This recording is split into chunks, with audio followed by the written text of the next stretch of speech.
Hey, Dorcas, how's it going?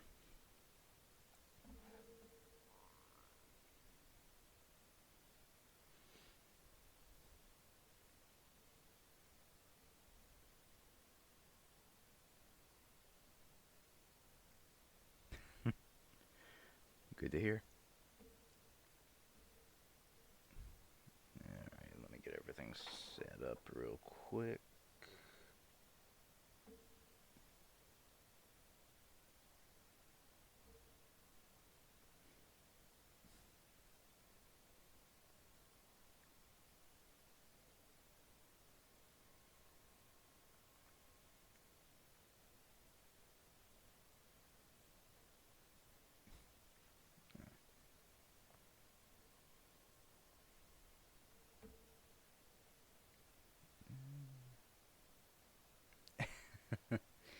Hey, good to hear.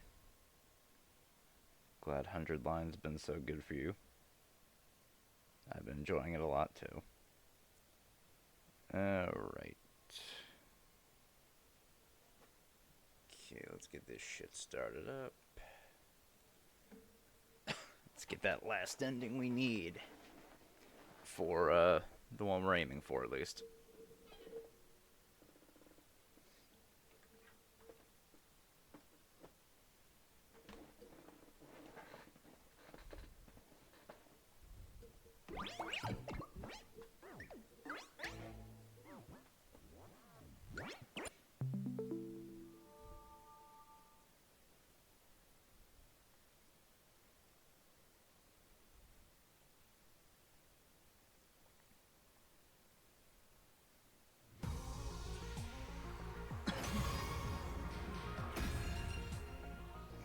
Okay.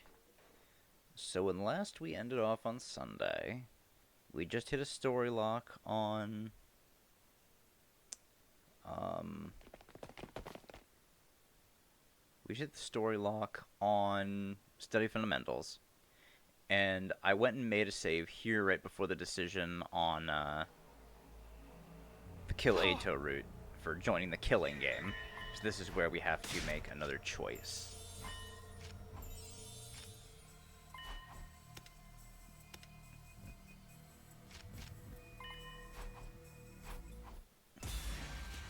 Alright, so now we are going to choose to not join the invader hunt, since that's what we did the first time around.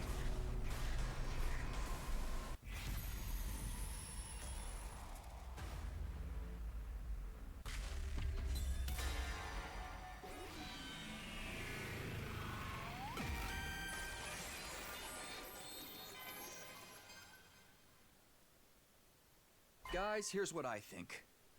I'm not going to join this invader hunt thing. Right, of course not. A rational decision.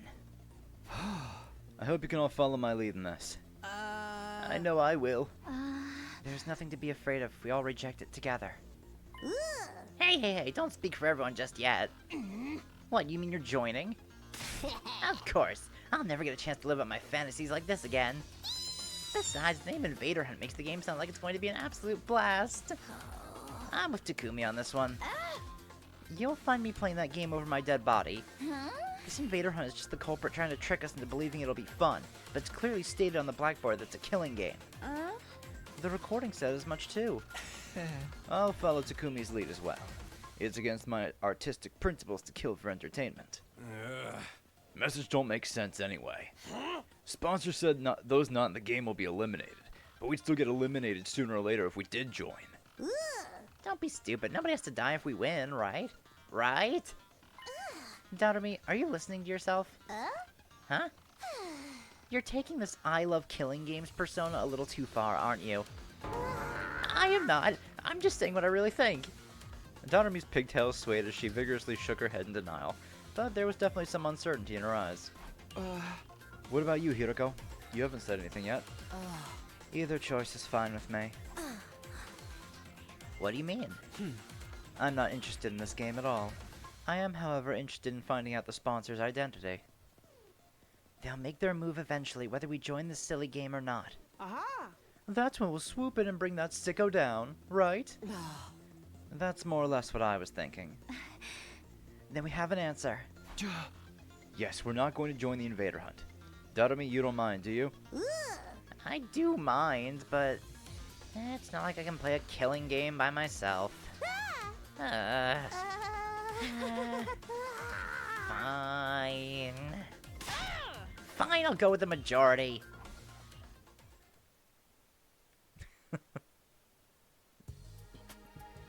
After that, we decided to stay together until the stipulated time. We didn't know what might happen, and there was always the possibility the sponsor was actually one of us. Staying together meant we could prevent the sponsor from trying anything. I didn't tell anyone about that second reason, though. They all seemed convinced the sponsor was an outsider who had infiltrated the school. Well, they were acting like they thought that anyway. Yeah, I know. It really reveals a lot. The sky turned darker as we whiled our time away. Finally, it was 7 p.m., the time mentioned on the voice recorder. That was when I threw the door to the leisure lounge open. Not because I wanted to join the game, of course. I was there to declare as team leader that none of us would be joining. Everyone else stood outside just in case. Turning around, I could see the others trying to peer in through the door, which was slightly ajar. There's nobody inside the room. Not even a faint presence. After looking around, I lifted my head to the ceiling and shouted, "Hey, are you there? Can you see me? I'm here to tell you none of us will be joining your stupid invader hunt." No response at all. Have it your way. That's all I wanted to say. Have a bad night. After that cold farewell, I turned around and stepped out of the leisure lounge. Oh, okay.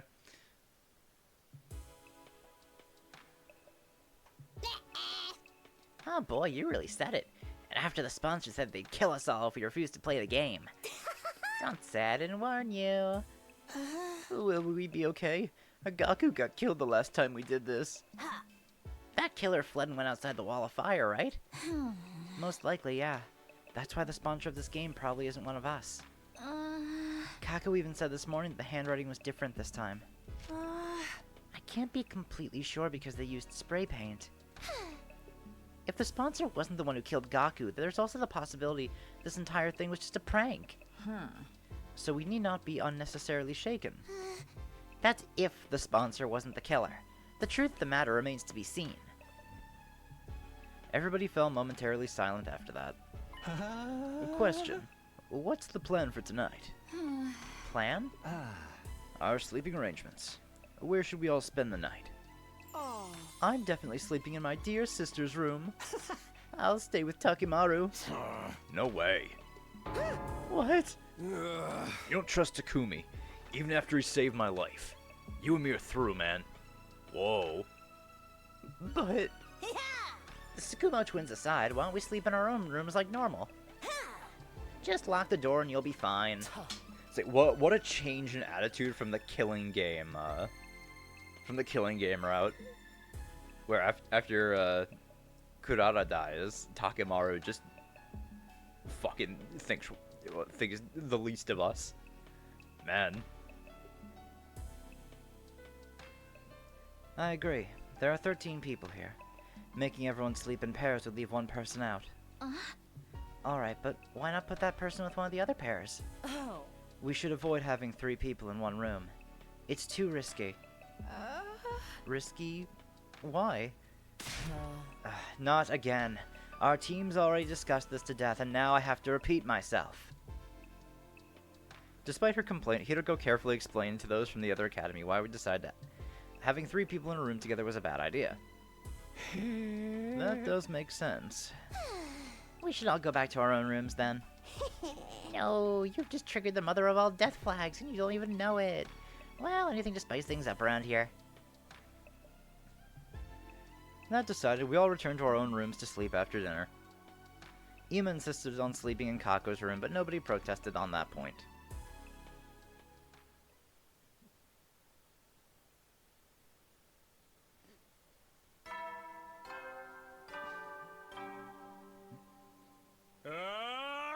Get ready, prepare to be ready to give your life. Oh, hey, I saw that there's gonna be a patch for this game, and one of the options in that patch you'll be able to pick is to skip the morning and night announcements. That's great. It's a shame they don't have a date on that on that patch yet, but that'll be fucking great. I think it also reduced the amount of time it takes to skip a cutscene too.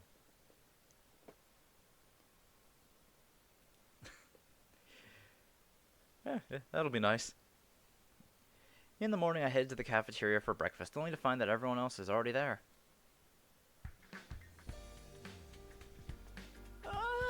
1, 3, 9. Oh my, how is it that I count 14 souls? Because you're terrible at math. There are only 13 people here. You see, nothing bad happened. So it's just a prank after all? But by who? And for what purpose? If you're asking me, I think the most likely suspect is... We all turned to look at Darumi. Wait a minute, you're accusing me of being the game's sponsor. I don't think so. Darumi doesn't have the guts to pull off something like that. God, you underestimate me. I may not have guts, but I've still got my brain meats. They're small and overpowered, but they're there all the same. Oh, for the love of murder. Hey, can't we just be happy that nothing happened? Please excuse me for exposing you to my foul-smelling dumpster breath, but why don't we all have breakfast together? After breakfast, we all headed off to do our own things, relieved that nothing bad had happened after all. As for me, I went back to my room. Almost immediately, a visitor came knocking. I opened the door to find Tsubasa standing outside. Wonder what Tsubasa wants. Huh? Did something happen? You asked about Eva's mask yesterday, remember? I brought it here for you. Oh, thanks. Sorry for the trouble. I took the mask from her. What are you going to do with that? I was thinking of returning it to Eva. Oh, wait, you trust her now? Huh? Not really. It's just... Oh, I know. You fell in love with her. What? Of course not! Tsubasa narrowed her eyes at me and I felt my palms get sweaty. Never mind. It's none of my business. Everyone's free to love who they want. No, but I love you, Tsubasa. I told you that's not it! But since we're talking about the mask, I looked it over out of curiosity. I found something pretty interesting. The mask isn't an ordinary accessory. It actually comes installed with a bunch of high-tech features. Infrared night vision, zoom functions, organic life detection. There's even a miniature air tank inside that allows it to turn into a gas mask. Using that air tank, the wearer can survive completely shut off from the outside world for as long as 30 minutes. That's amazing. It almost seems like it'd be a waste to give it back to Eva. You wouldn't be able to use it, Takumi. It's custom made to fit a specific shape. Eva's the only one who can wear it. Guess I might as well give it back after all. Even with the best technology in the world, she can't possibly harm any of us from inside that cage, right? Tsubasa thought about it for a while before nodding in agreement. By the way, when's she gonna give us more information about the enemy? She did promise to be useful if we spared her life. I actually think it'd be best if we could get her to join us as an ally. An ally? Yeah, so that she can fight in defensive battles along with us. We need some kind of safety measure before allowing her to cut loose, of course. Like a collar with a bomb, maybe. That should put everyone at ease, right? If she tries to run or do anything funny, all we have to do to stop her is press a button to activate the bomb. A bulb lit up in my mind as Tsubasa was speaking. Tsubasa, let's say there was already a self-destruction device in Eva's body. Would it be possible for someone else to activate it? It depends on how the bomb was built. If the detonation mechanism was designed to be triggered remotely, then maybe... Huh. In that case, your plan might actually work. Right. The detonator is on a joint on my left-hand pinky finger. Moving in a particular motion triggers an explosion. Wait, you were being serious? You weren't just speaking hypothetically? Do you think that's something you can do? You want me to create a detonation device for the bomb inside her? Yes. Once it's done, we'll have the perfect safety measure. And then we can allow Eva to join us, huh? Alright, I'll give it a shot. Awesome. I'm counting on you.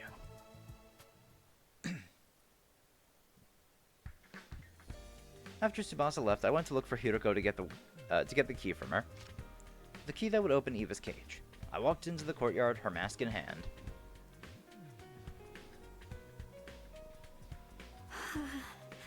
Tsukumi. Here you go, as promised. That's my mask. It sure is. I opened the cage using the key Hiroko gave me. After handing Eva's mask back to her, I closed the door and locked it again.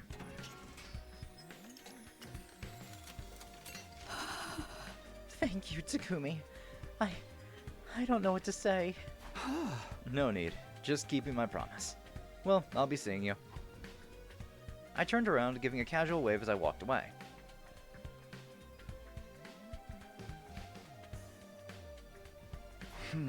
Back in my room, but now what? Huh? There's nothing for me to do here. Might as well go take a walk around the school. Free time.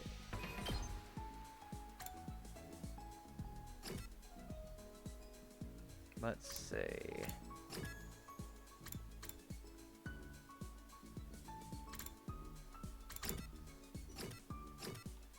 Could just go exploring.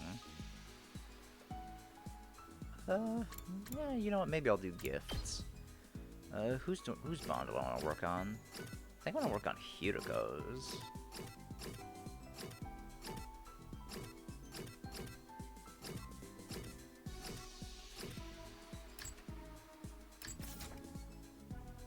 Let's work on Hiroko's bond.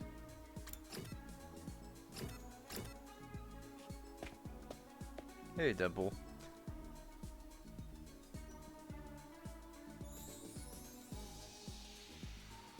Well, I mean, they already did.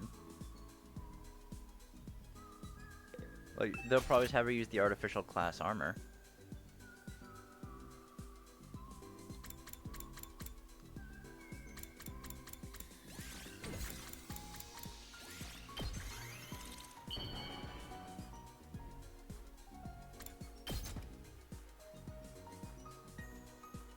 Oh, yeah. For me? Oh, Bond 3. All of you fought the invaders for the first time at this school. I, on the other hand, had been fighting them at the Tokyo residential complex before this. They sometimes showed up at the complex. I would disguise myself when I fought them so as not to cause a commotion. I simply put on a mask that had been lying around in my room. People thought that I was some kind of mysterious villain. But since my face was concealed, I could exterminate the invaders with a smile on my face. You kind of sound like a villain. Recently, the neighborhood kids even began cheering me on when they saw me fighting. What a bother. I can only hope they don't see me as some kind of hero. She likes putting up that cold persona, but she's a nice person.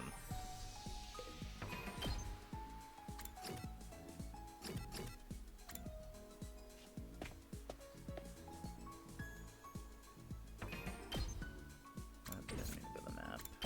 Let's see. What other items did Hiroko like? The yoga outfit. Yeah, that's true. She's two things at once.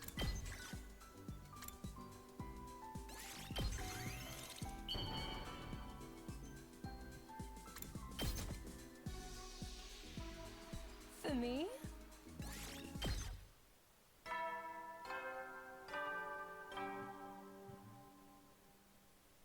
At ease, soldiers. It's time to hit the hay. You never know when the invaders might attack, so rest up. Well then. I went to bed after an uneventful day.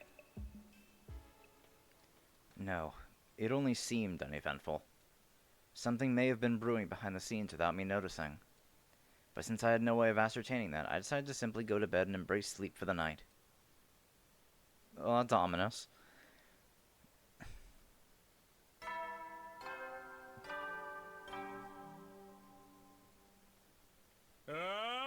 Get ready. prepare. Be ready to get. I woke up as the morning announcement played. It had barely finished when a piercing scream resounded in my ears.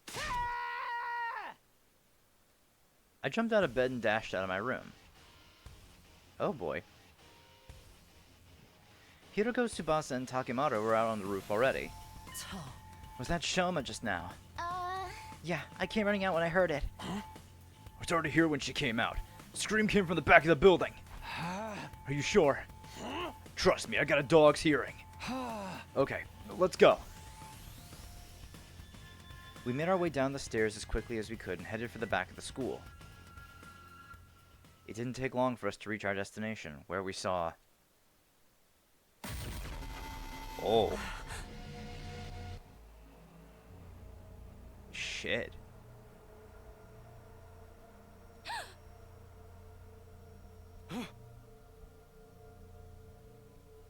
Shoma! I rushed over to check his pulse and breathing. Nothing. He's dead. No way! By this time, other team members had come running as well. It was Nozomi, Moko, Kyoshika, Yugamu, and Kurata. They gasped and their eyes went wide as they saw when they saw Shoma's body. Shoma! Impossible! What is this? Is he breathing? No, unfortunately. Get your act together. It's too early to give up. We just heard him screaming. He can't have been dead longer than 10 minutes. Right. We can use the Revive-O-Matic to bring him back. Let's get him to the infirmary! Yes, but just one moment. The hell? Sir Ima, Lady Kako, and Lady Darumi have not shown up yet. Hey, you're right. Maybe they woke up early and went to the cafeteria first? Even so, they should have heard the scream. Weird that they didn't come running like the rest of us. This isn't the time to discuss that. Get Shoma to the infirmary now. Yeah, I'll carry him there on my back. I don't know how to work the Revive-O-Matic, though. I'll come with you. The rest of you can go look for Ima, Kako, and Darumi. Got it.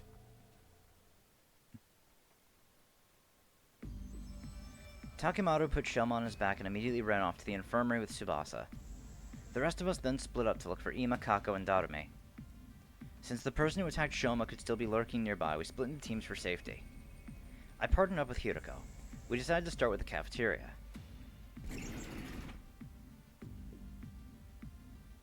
We made our way there as soon as we could, but there was nobody else inside. Ima, Kako, Darumi, anybody there? No response. Looks like they're not here. Yes, let's try somewhere else. Turning around, we dashed down the hallway toward the gym. But when we got there...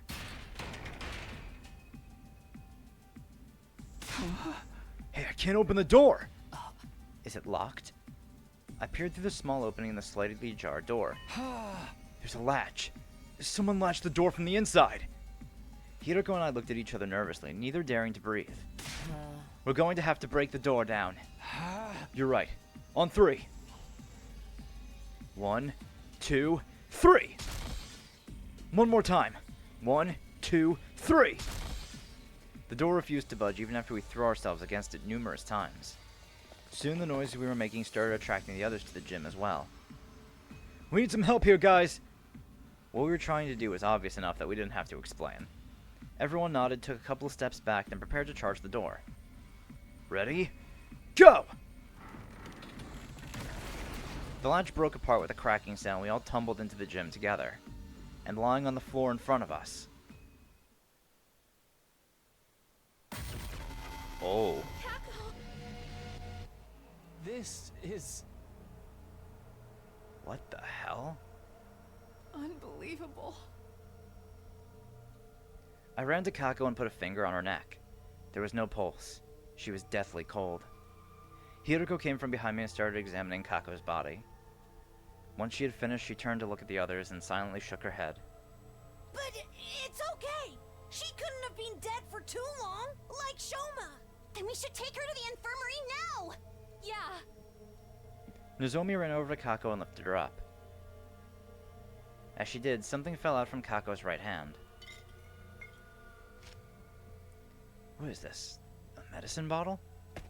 By the time I noticed it, Nozomi had already run out of the gym, carrying Kako's body. As the rest of us started to leave, Hiroko suddenly spoke up. Wait. Yugamu, you go with Nozomi.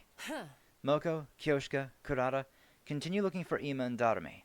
And Takumi, you stay here. What? Why?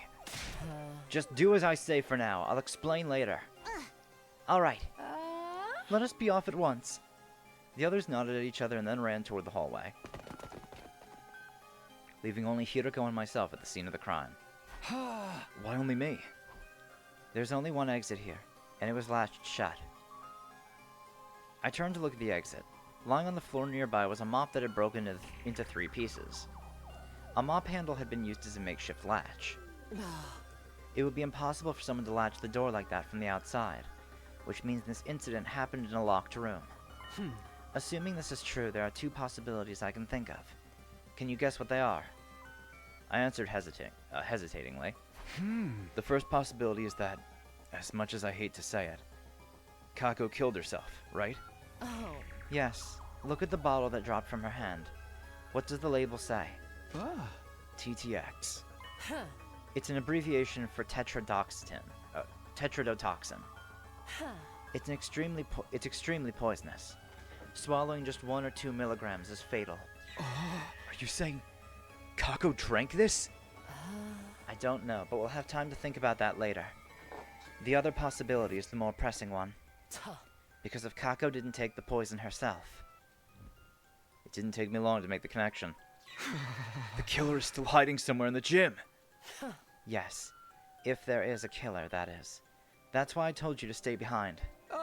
Alright, let's look around. Hiroko and I searched the gym as cautiously as we could. Despite leaving no stone unturned, we didn't find anyone hiding anywhere. This makes it clear that Kako took her own life. Does it, though? Shoma was found sliced up at the back of the building around the same time. Don't you find it strange that somebody killed him while Kako killed herself? No. There's nothing strange about that if Kako had been the one to kill Shoma. After stabbing him to death, she ran into the gym, blocked the door with the mop handle, and ingested the poison to kill herself. I decided to state my opinion objectively, even though I really didn't want to say those words out loud. Maybe. But that wouldn't make sense if Kako died before Shoma. Remember how Kako felt when you touched her body? Yes, she'd already gone completely cold. I noticed it too. It's probably been several hours since she died. So Kako killed herself sometime last night. Then somebody killed Shoma sometime this morning. Or Kako was also murdered. That's a possibility as well. How is that possible when the door was latched from the inside? Wait, there's something more important here. If Kako had already been dead for a few hours... Yes. I'm afraid it's already too late for her. Oh no.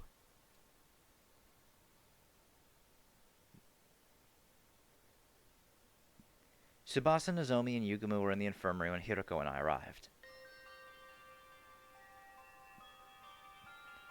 They were standing around with grave looks on their faces. How are Shoma and Kako? Well, we managed to successfully revive Shoma. Oh, Shoma's okay. That's great. Yes, what a relief. But he's still unconscious. His physical body has been restored to full health, but it seems he hasn't recovered mentally from the attack yet. Where is he?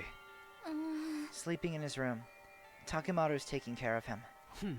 And what about Kako?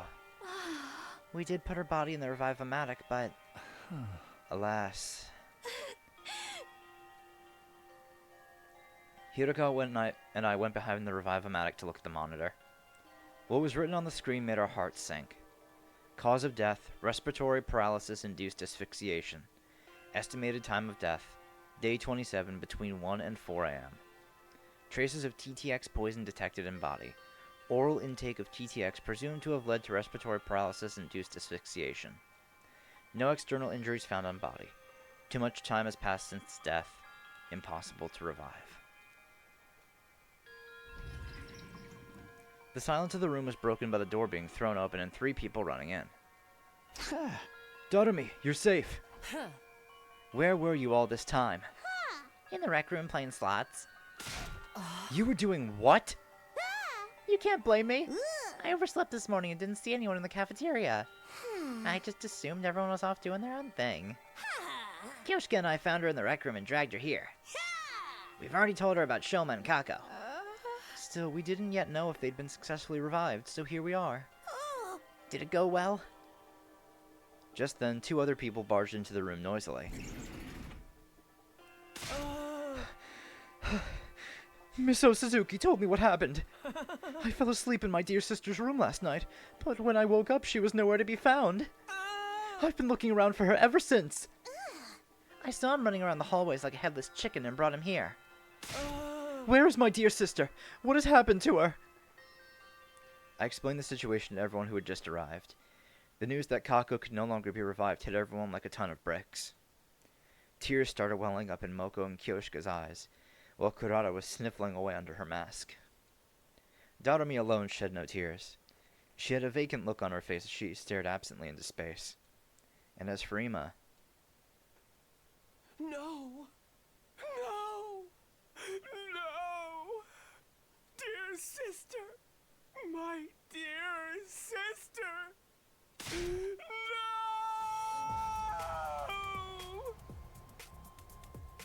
With an anguished cry, the distraught Ima lost control of all reason and started lashing out. We managed to wrestle him to the ground and pin his limbs down even as he struggled violently. Wait here while I go grab the gamma feel. What's that? A powerful anesthetic. We have some in the biolab. Yugumu dashed off as quickly as he could. He came back a while later with the gamma feel, which he then injected into Ima.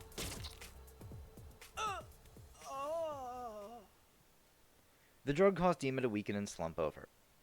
Yugumu observed him closely. All is fine now. He's unlikely to wake up before tomorrow morning.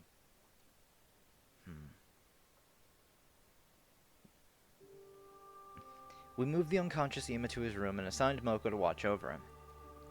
After that, we took Kako's body to the morgue. There were now 3 bodies lying on tables in the morgue. Kako's body was the smallest. I kept staring at her. When I closed my eyes, I could still see her innocent smile.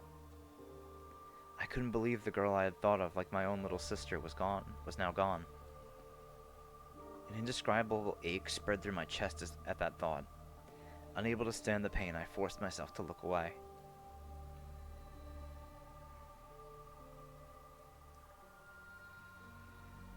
After that, we went to the courtyard to check the cages.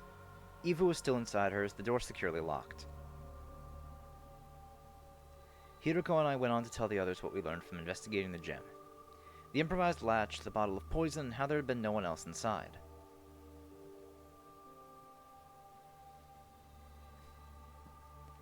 While we were talking, the sun had set and the darkness of night was slowly taking over. It was already evening. Since nobody was in the mood for a meal, we gathered in the leisure lounge instead of the cafeteria.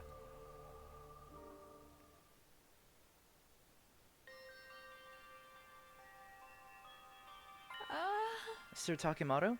Were you not supposed to be attending to Sir Shoma? Yugumu took over. Shoma's still out cold, but he's physically fine now. I just don't understand why Kako would kill herself. As I've already explained, we don't know for sure that it was suicide. We haven't found a suicide note. Not in the gym, or on her clothes, or in her room yet. But the gym door was latched shut from the inside. And you didn't find anyone else in there, correct?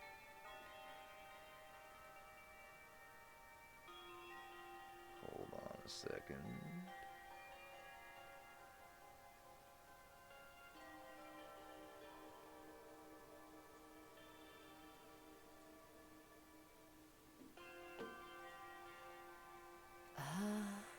Yes, but I find it hard to accept Kako had killed herself, when Shoma was clearly killed by someone else. Oh. Why would she even do such a thing? I won't be fully convinced until a clear reason surfaces. I think she was murdered too, by that sponsor who was trying to get us to join the invader hunt. They did warn us that this would happen. We all heard that what that recording said, remember? All who refuse to join the game will be eliminated. All who refuse. That means the rest of us are targets too. You telling us that sponsor wants to kill us all? The first threatening message said something about everyone dying too. It sure did. The first and second threats. We assumed they were written by different people because of the handwriting. But I'm starting to think it was the same person after all. We went against the first note. We ignored their demand to leave the academy and chose to stay behind instead. That gave the culprit an idea. I'll hold a killing game and force those guys to murder each other. But when we went against the second request as well, they decided they were going to have to do it themselves. And by it, you mean killing us? Yep, it all makes sense when you think of it this way, doesn't it? That would mean the perpetrator has already murdered 4 people. 4? Sir Gaku, Lady Kako, Sirei, and Sir Shoma. Though Sir Shoma was lucky enough to escape the jaws of death. So we're up against a ruthless serial killer here. Can't just let someone butcher our friends and get away scot-free. But how do we find them? Haven't I mentioned this before? The killer may well be one of us. Everyone tensed up at Hiroko's words and started exchanging suspicious glances. Not everyone is a suspect, though. It would have been impossible for Takumi, Tsubasa, Takemaru, or me to have done this. How can you be so sure? Oh, that's right. The 4 of us met each other on the rooftop this morning, immediately after hearing Shoma scream. He was stabbed at the back of the building. Even if we could teleport, there's no way we could have appeared on the rooftop right after slicing him up that badly. He wasn't thrown down from the rooftop after being stabbed either. His body hadn't taken any fall damage.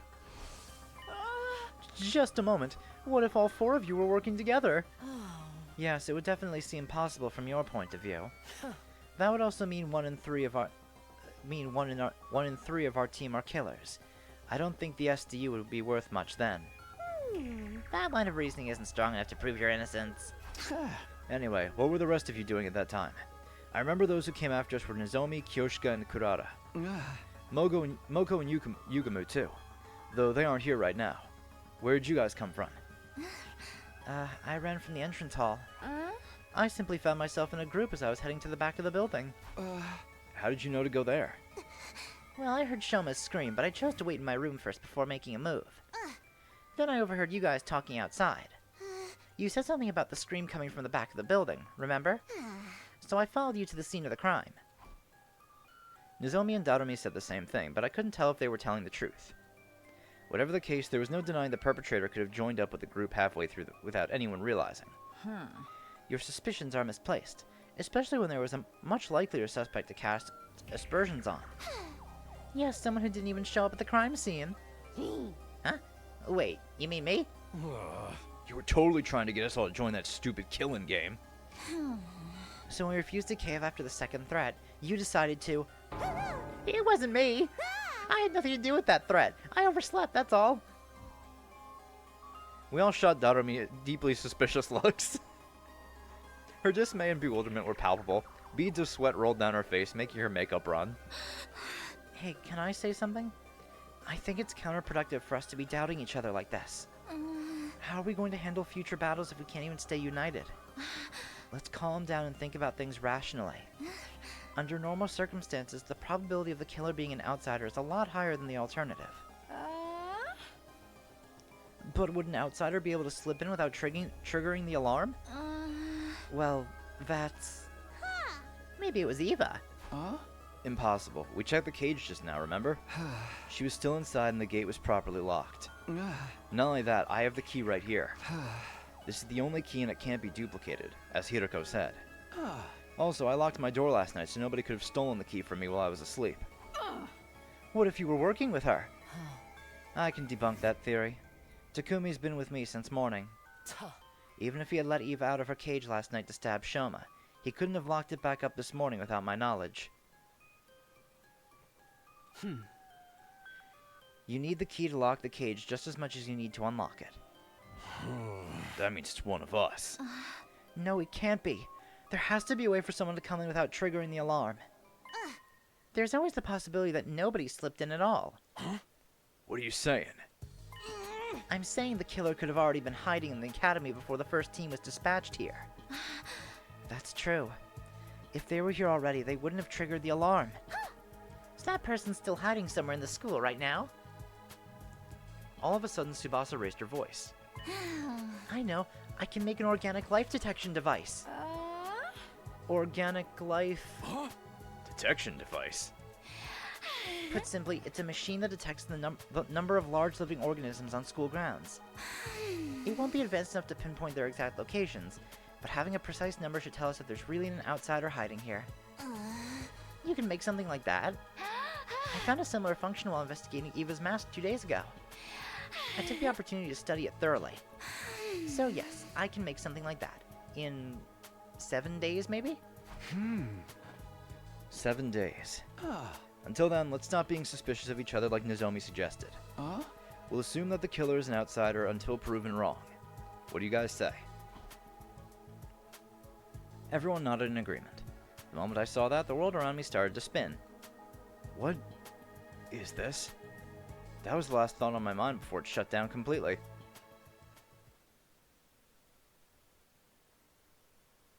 Day 39? Why did we pass out for like so long? Prepare. Be ready to give your... I woke up to the now all too familiar sight of Nozomi sitting right in front of me. It was deja vu time. She noticed right away that I was awake and... leapt to her feet with an ear-piercing scream. She scuttled frantically around the room a few times more than last before finally coming to a stop. And she just stood there in a daze. I watched the entire scene play out before sitting up.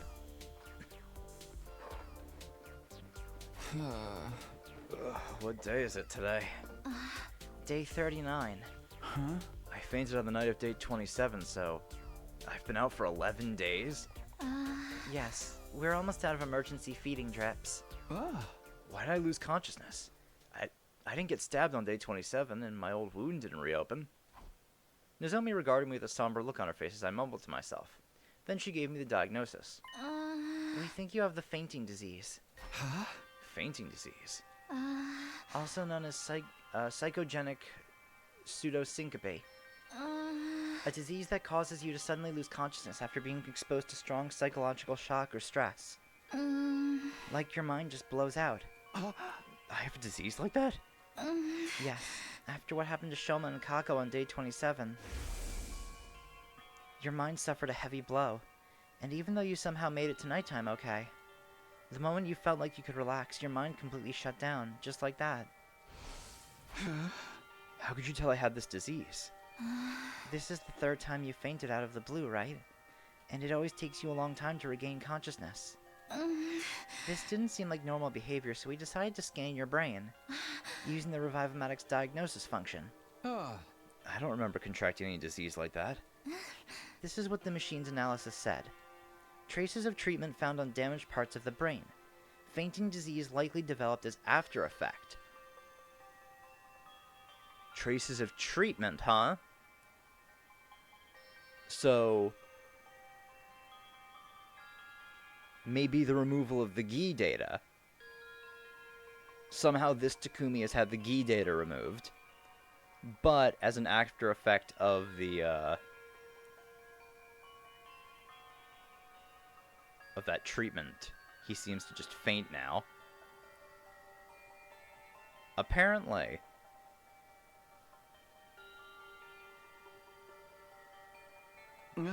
Treatment on damaged parts of my brain? I don't know what exactly happened. At any rate, the damage isn't life-threatening and doesn't affect your cognitive functions or your judgment. So that part's nothing to worry about, at least. Easy for you to say. This means I could faint again if something stressful happens, right? Yes, but I'm sure it'll be alright. As long as we make sure nothing too stressful happens again. So, has anything changed? Changed? Like, have you guys learned anything about the killer while I was out? No, we haven't made any progress in that area. The unknown killer remains at large and we don't have a single clue to follow. Nobody's been attacked since then, so we're still alive at least.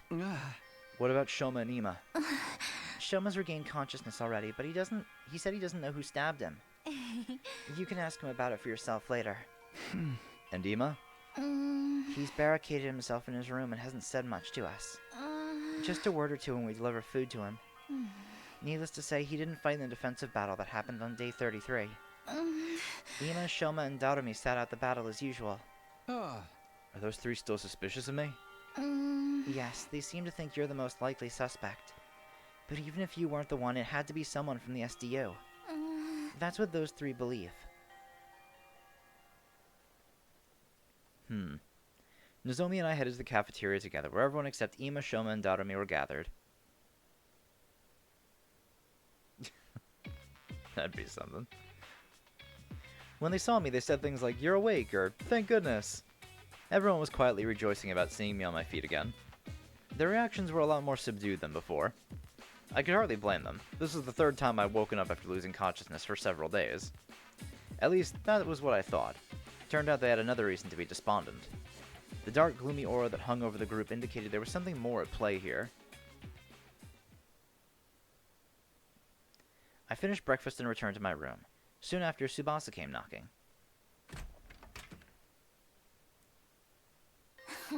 You saw how dejected everyone seemed just now, right? Want to know why? Sure. She pulled out something from behind her back. What's this? The organic life detection device. Oh, right, you finished it. 5 days ago, yeah. But now I wish I hadn't. Why not? Because this is the reason everyone's jumping at shadows. She turned the device on as she spoke. 13. Yep, the total number of life forms in this academy. That's all of us, including Eva. Which means there are no outsiders in this school, and the culprit is really one of us. Yeah, that's what everyone believes now. Except for me and Nozomi, that is. You two still think it was an outsider that did it? I don't know, but the killer could have fled outside after stabbing Shoma, right? The possibility of that happening seemed low to me, but I forced myself not to voice those doubts. Anyway, that's why everyone's so down. Basically, it's because they're all suspicious of one another. This isn't going to end well. Without trust, we won't be able to put up a united front during the next defensive battle. Can you do something, Takumi? I'll do what I can to help as well. Just tell me what you need. Oh, I just remembered. I finished that other thing you asked me to make a while ago, too. What thing? You know, the remote detonator that'll trigger the bomb in Eva's body? I managed to complete it after carefully investigating her body. With her consent, of course. It's quite different from how Yugumu did things. Tsubasa rummaged through her pocket and took out something that looked like a remote control. I took it and gripped it tightly in my hand. Thanks. This puts me at ease. I'll probably add Eva to the team starting from the next battle. Yeah, that should help out our combat power. The problem is getting the others to trust her. Oh well, I've done my part. The rest is up to you. I don't know if it does have that function. I don't know why it would. But you never know with that suit. With that, she left the room. Up to me, huh? How should I do this? What was it Tsubasa said before? The killer could have fled outside after stabbing Shoma. To be honest, I didn't think they did. I had no concrete proof, but everything that had happened so far felt like part of a larger scheme that someone was orchestrating.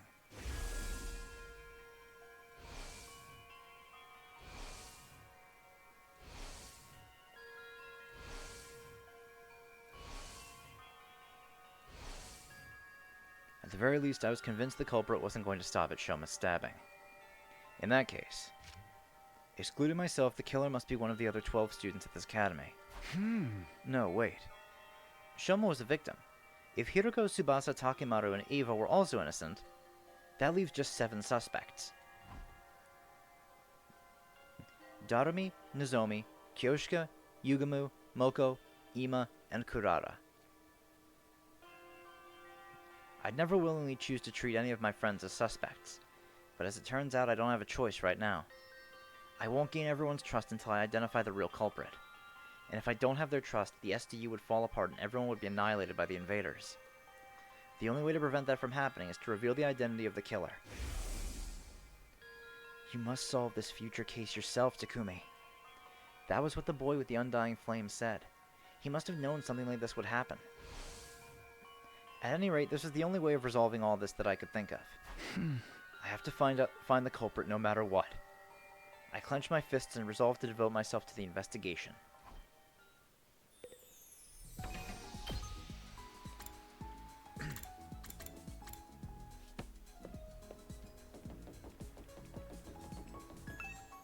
I rang the doorbell. No answer. I tried the doorknob, but it was locked. Ema, I know you're inside. Can we talk? Hey! I'm trying to track down the culprit, but I need something to go on. At that, a voice called out from the other side of the door. You're awake, Mr. Semino. Unfortunately, there's nothing I can tell you. Come on, there's gotta be something. You see, I'm suspicious of you too. I think you may have been the one who killed my dear sister. What are you talking about? I didn't kill her. And in the first place, Kako, she... killed herself. Is that what you're trying to say? A preposterous suggestion. There was absolutely no reason for my dear sister to do such a thing. She had no worries, no sorrows. Even if she did develop any, she would have told me about them. My dear sister did not kill herself. I have no doubt she was murdered. Like I told you just now, I suspect that the killer may have been you, Mr. Semino. The only reason I haven't exacted vengeance yet is because I'm not completely sure it was you. Accidentally killing the wrong person would be playing right into the hands of the real culprit.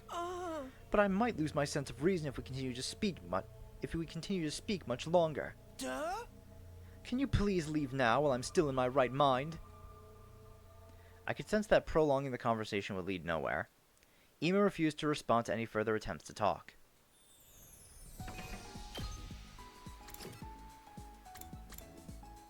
Alright, let's see what's going on in the cafeteria.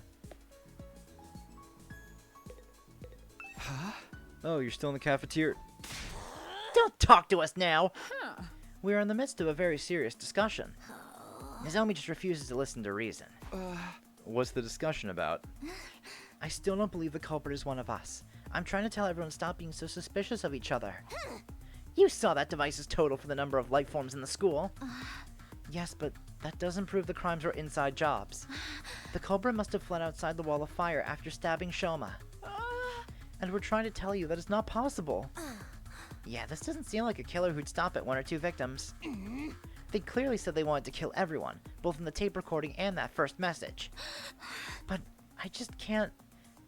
Takumi, say something. Huh? Well... I stammered hard because I was more in line with Kurata's way of thinking than Nozomi's. I did feel bad for Nozomi, so I decided to simply avoid committing for now. Sorry. I just remembered I have something I needed to do. Gotta go, bye. Oh, smooth, Takumi. Wait, Takumi, hey, come back here. Please. I ignored Nozomi's pleas and quickly bolted out of the room and into the hallway. Nice, Takumi. Way to handle that one, man. Fucking...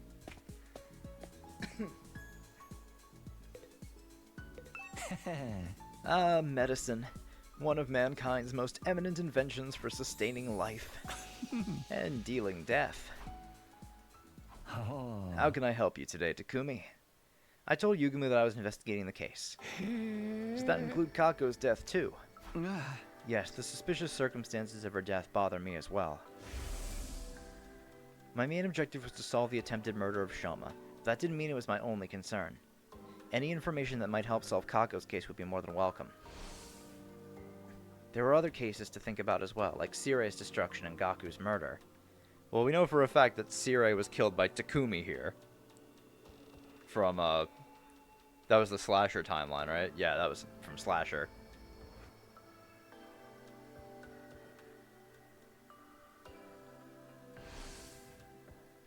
But I hadn't found any further clues to those cases despite my thorough investigation on day 24. So I decided to focus on Shoma's case first, while the trail was still fresh. Is there something bothering you about Kako's case? Yes, there is. Remember her cause of death? She injected tetrodotoxin, an extremely potent poison. when we found her, she was holding a bottle labeled TTX tightly in her right hand. That bottle was originally from this biolab. So the poison was taken from here. That would appear to be the case. Whether by Kako, who then killed herself with it, or by someone else who used it to kill Kako. Is this room open to everyone? Sure is. There's no lock on the door and the cabinets are unsecured too. Anyone could have taken anything at any time. Somebody also stole some Gammafiel, plus syringes and needles to administer it. You. Gammafiel. The substance used to knock Ima out on day 27. The very same. Oh, someone stole it besides... Oh, okay. Huh. But if it's still here, it hasn't been stolen, right? There are multiple bottles here. Several are missing. It didn't happen recently either. I first noticed the missing bottles on day 27. When I came here to get the supplies needed to help with Ima, I saw that there were already some missing. Why would the killer do that? We don't know for sure if the killer was the one who stole them. The thing is, at the proper dilution, this substance can numb the body's pain and emotional receptors without causing loss of consciousness. Perhaps that was what the thief wanted to use it for. Interesting. To numb their own pain and emotional receptors, or to numb pain and emotion receptors. Hiroko, you were here the other day too. What's so interesting about this place? Oh? I wanted to investigate Kako's body again. What about you? I'm here to investigate the case as well. Oh. As if your clumsy brain could ever bring us closer to the truth. Oh, be quiet. Hiroko decided to repeat herself in a hushed voice. As if your clumsy brain... Hey! You know that's not what I meant.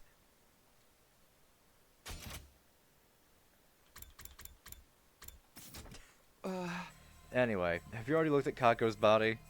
Oh. Yes, and the other two as well. Huh? Eito and Gaku too? Didn't we already check Gaku's body on day 24? Yes, but something happened to make me realize I needed to check it again. I've discovered two surprising facts after reinvestigating Kako's body. Surprising facts.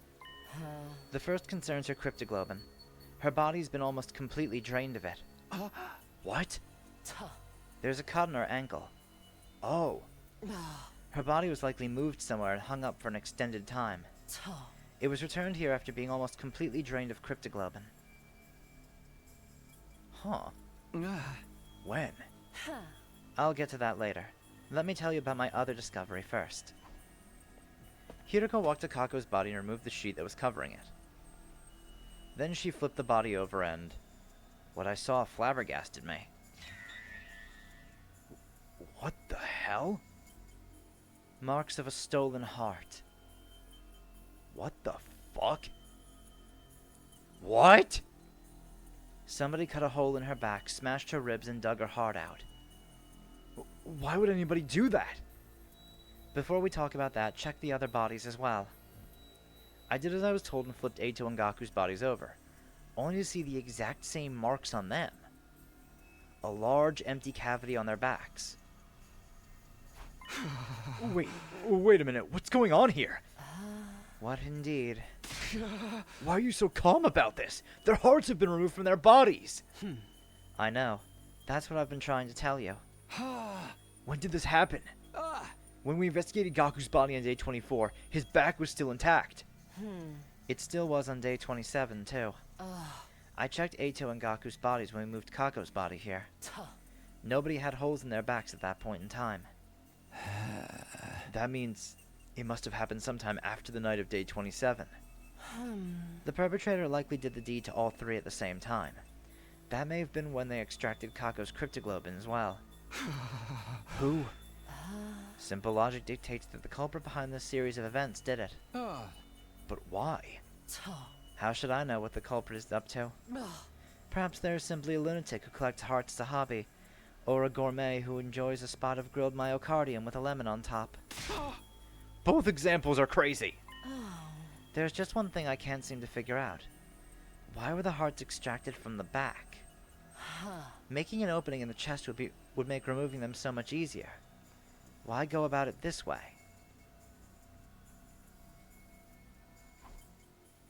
Neither of us could come up with anything feasible, so we decided to investigate the bodies again.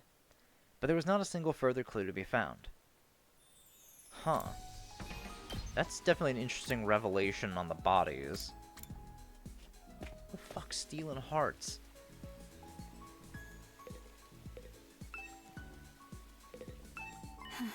Takumi, long time no see.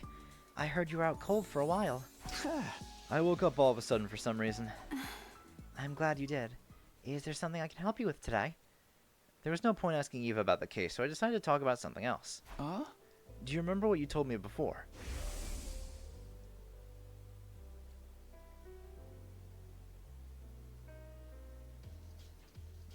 Right. And then you said you decided to take your chances with us, right? Yes. I will no longer try to self-destruct in everyone's presence, for the reasons I previously explained. Then, will you fight with us instead? What? Veshnes, the one who betrayed you, is still alive, right? By joining us in battle, you can personally take revenge against her and her underlings. Is that why Tsubasa asked to conduct a thorough investigation of my body the other day? So if that I ever tried anything, your team would be able to detonate the bomb inside my body remotely. Using the device she made?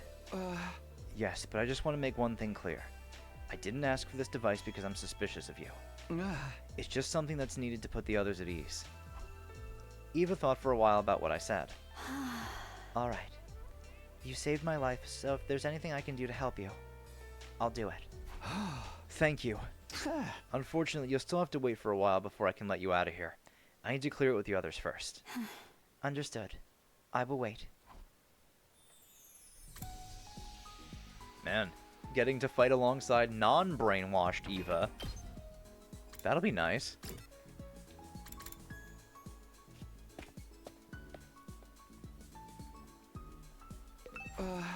What are you guys doing here? If it isn't serial killer Takumi. You're awake. I'm not a serial killer, so stop calling me that.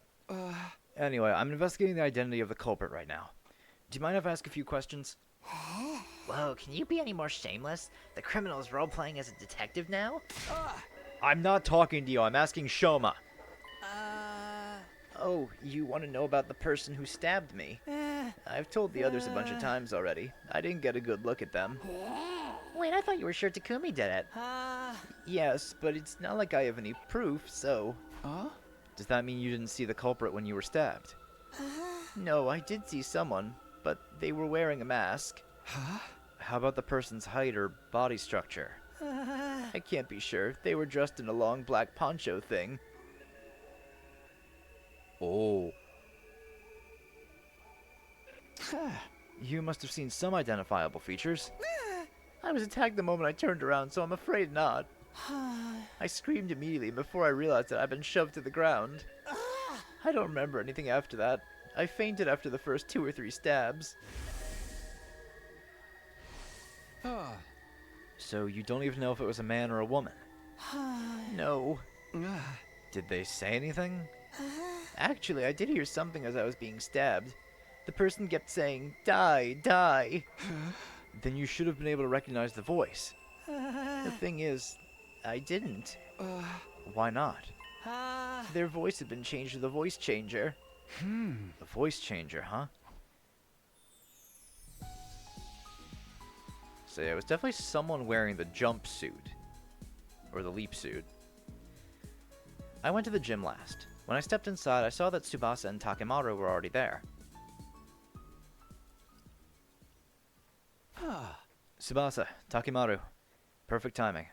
I need to ask you guys about something. What is it? Remember the voice changer you showed me in the garage the other day? Is it still there? Shoma told you about the culprit using the voice changer, huh? Yeah, he did. No, I think he just mistook the diving suit portion for a poncho. I think that's all it was. You guessed right, Takumi. The device has gone missing. I knew it. The culprit stole it, huh? I think so. When did you realize it was gone? On day 28, the day Shoma regained consciousness. I went to the garage to check after hearing his story and... Voice changer was already gone? Yeah, without anyone realizing. She showed us the voice changer on the afternoon of day 24. So it must have been stolen between that time and the morning of day 27, before Shoma got stabbed. What are you two doing here, though? I did a lot of thinking myself while you were out, and I just don't believe Kako would kill herself. Me too. At first, suicide seemed like the only possibility based on the situation. After listening to Hiroko, though, I started to realize how unnatural the whole thing seemed. If she was killed, how'd the culprit get away? That's what we needed to figure out. And so here we are. Maybe there's a secret tunnel or something here that we completely missed, you know? We're all here to do the same thing, then. You mean... Yes. Kako died under such mysterious circumstances that I can't stop thinking about it. Let's check the place out together. Yeah, and we can trust each other since all three of us here are safers. Safers? Those of us that can be safely removed from the list of suspects. Safers. That's true. And thus we began to investigate the gym. We went around knocking on walls and floors to check for hidden doors. Some time passed before Takimaru shouted at us from the stage. Oh, right. Yeah, the tunnel with the pod. Hey, come over here! Found something crazy!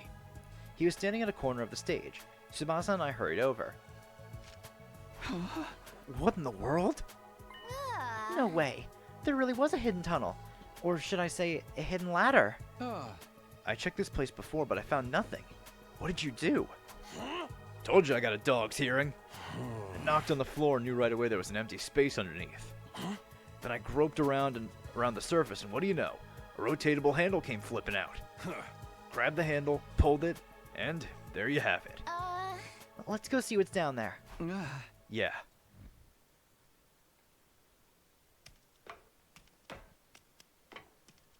We slowly made our way down the long ladder. Eventually, I felt my toes touching solid ground. What I saw there was... Isn't this... You know this thing? Yeah, remember what I told you before? This is the escape pod that deploys on the last day. Huh? No way. Damn.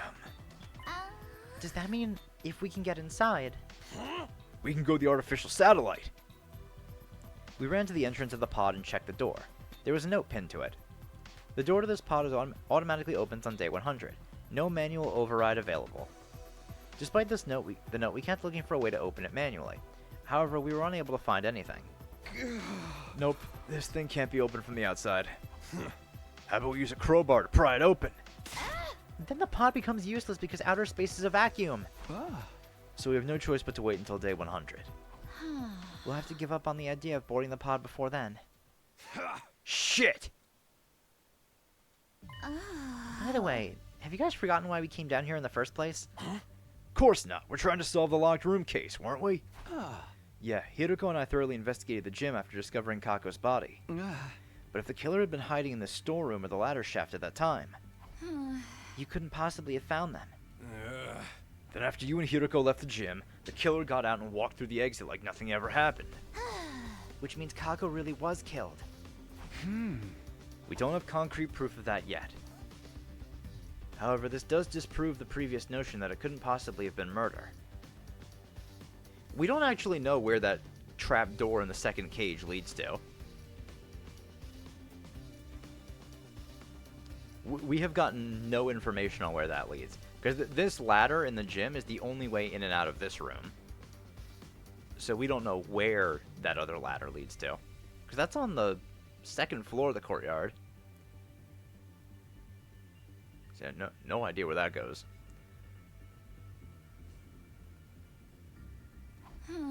Wait. Assuming for a moment she was murdered, wouldn't that also prove the killer was an outsider? Because when we found Kako's body, Takimaru, Shoma, and I were in the infirmary, whereas everyone else is in the gym. No, not everyone else. 2 were missing. That's right. Darumi and Ima. Ima couldn't have been the killer. He worshipped the ground she walked on. Darumi, though, said she was playing slots or something. She could have been lying through her teeth. But it's always possible that an outsider did it. You made that life detection device yourself. Unless you're telling me you made that number up. I did no such thing. That was the correct number, but the killer could have already gotten away by the time I finished making the device, right? Just then, I noticed something out of the corner of my eye. An item on the ground next to the cockpit of the escape pod. It caught my eye for some reason, and I walked slowly over to it, and slowly over to pick it up. Hey, what's that? A handkerchief. IT. Isn't that Ima Tsukumo? A handkerchief? So it seems. I see something embroidered on it. That reads IT. Information technology? Or maybe just it, as in an it girl? Could it be referring to the initials of a name? Ima. Tsukumo?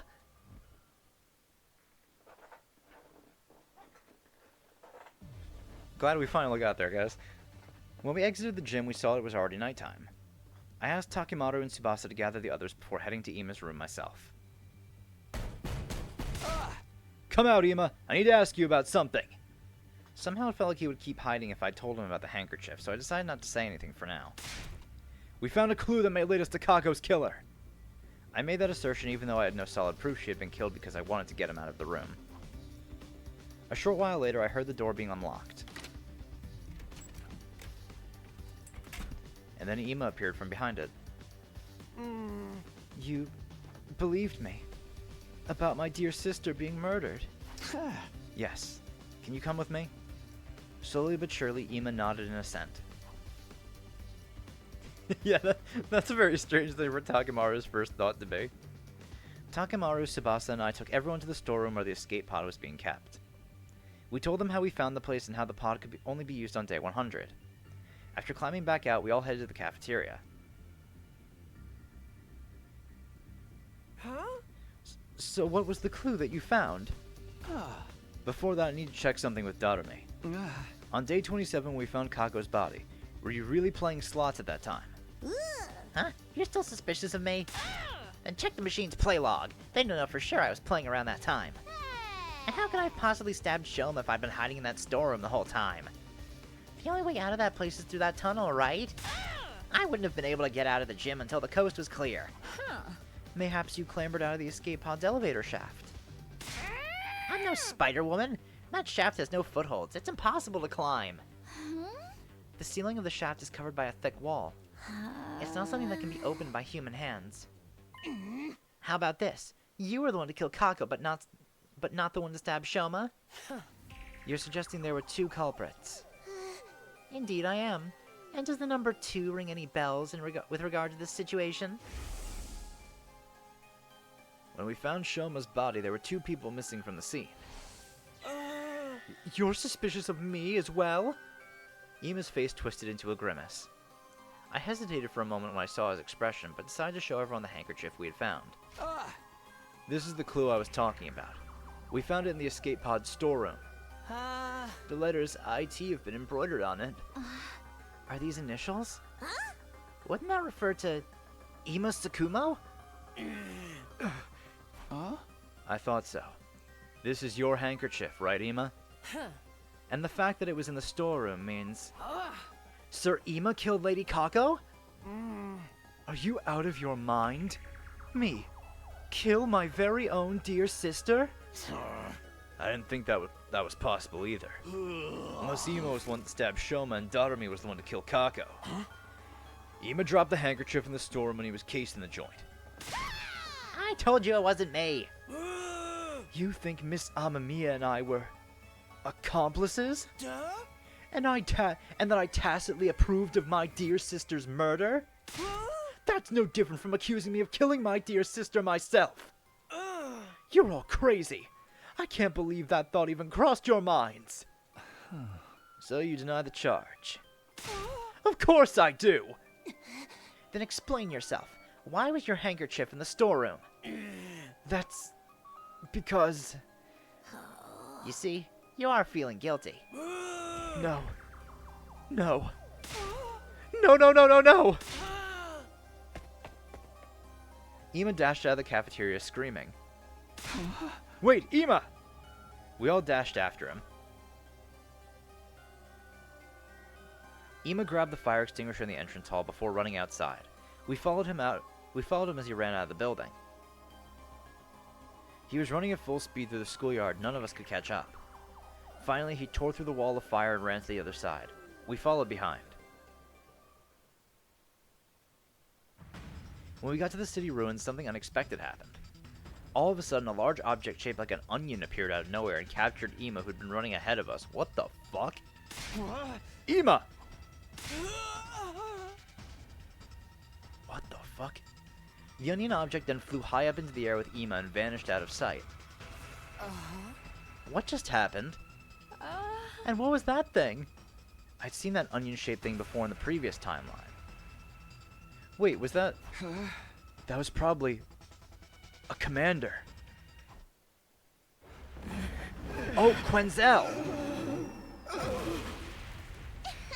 And that's how a true lady slaughters her prey. Right. So Quenzel kidnapped Ema.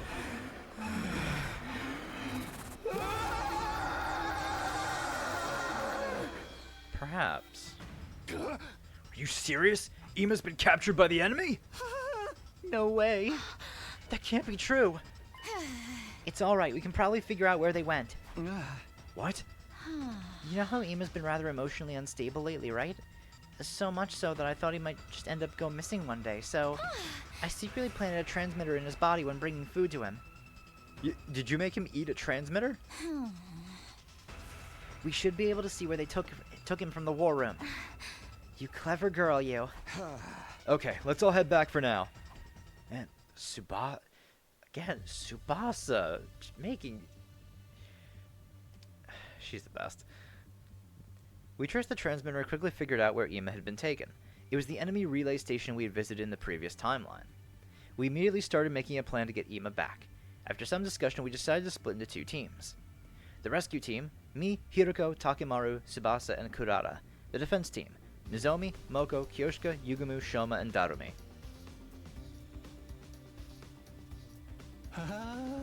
Must we rescue him even though he may very well be the killer? It's not set in stone yet. What if it was all a mistake? Could you ever live with the fact that you abandoned an innocent friend? I knew you would say that. I was just making sure. Having only 5 people on the defense team is not very reassuring. Yeah, can't we add one more or something? No, what if the enemy attacks in the meantime? We can't afford to be lax on home security. In that case, Takumi. Yeah, it's time. Everybody follow me.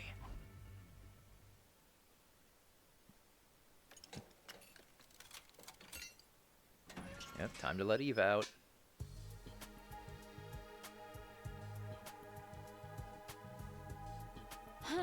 Sir Takumi, Lady Eva is out and about now. Why have you done such a thing? Yes, as you can see, I let her out. But why? I intend to let her join the rescue team. Huh? I explained about the bomb in Eva's body and the remote detonator we had made to trigger it. And you really think this will work? If you feel she's acting suspicious, you can press the button to blow her up yourself. Huh? I put the remote detonator into an astonished Hiroko's hand. Now do you feel reassured? Hiroko fell silent at my words. After a few moments, she said, "Have it your way." Thank you for having me on the team. I look forward to being useful to you. Alright, guess we're taking Eva with us. Alright then, we'll be right back. With Ema. Good luck. Stay safe. The rescue team set off for the enemy relay station where Ema was being held captive.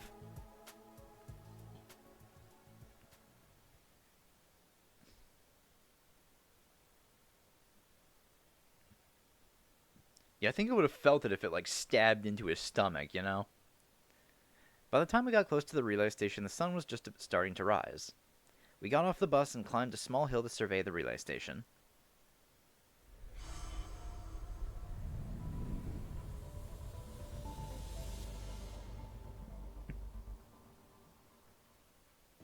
We don't know where exactly Ema is being held in this base, but that doesn't matter. Let's just bust in there and start kicking ass and taking names. Eva's expression over there. Actually, everyone's expression. Yeah, you guys already saw how that commander could fly. That has to be Quenzele. Quenzele?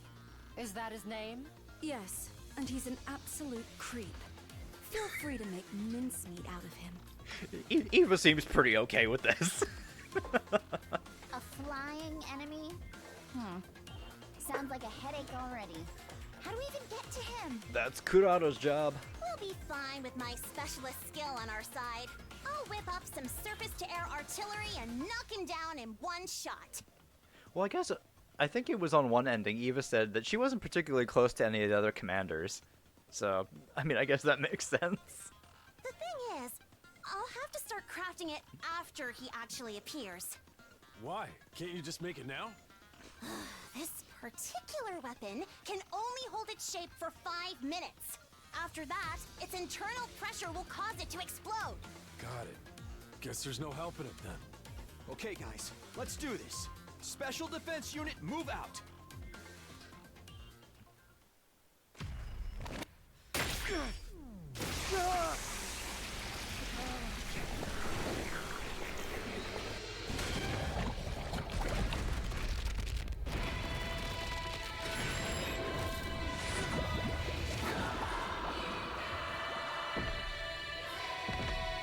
Oh, this group, there's no telling if she'd be safe over there at the school.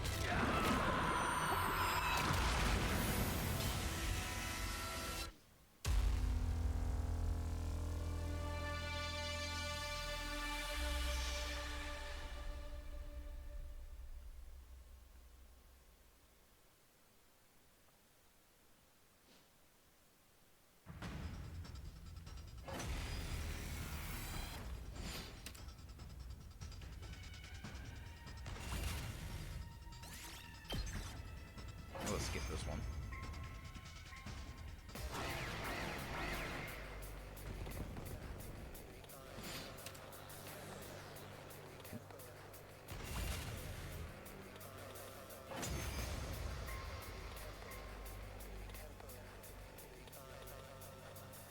Now, do you understand that I would never betray you?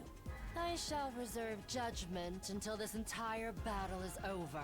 Where's the commander? That Quenzele guy? He should be here any time now. Aha. Speak of the devil. I am the paragon of repulsion, Quenzele. I'll be sure to make it agonizingly painful when I kill you. Go ahead, scramble for your ugly lives.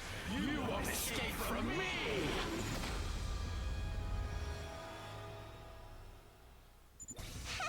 He's finally here, like moths to a flame. Everybody, cover Kurato while she crafts the artillery. Understood. Got it.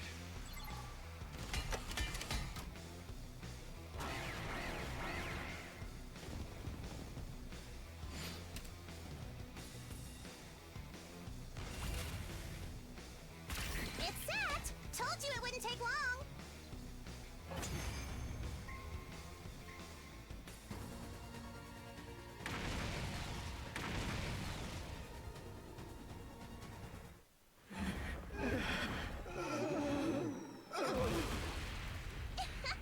And that's how a true lady slaughters her prey.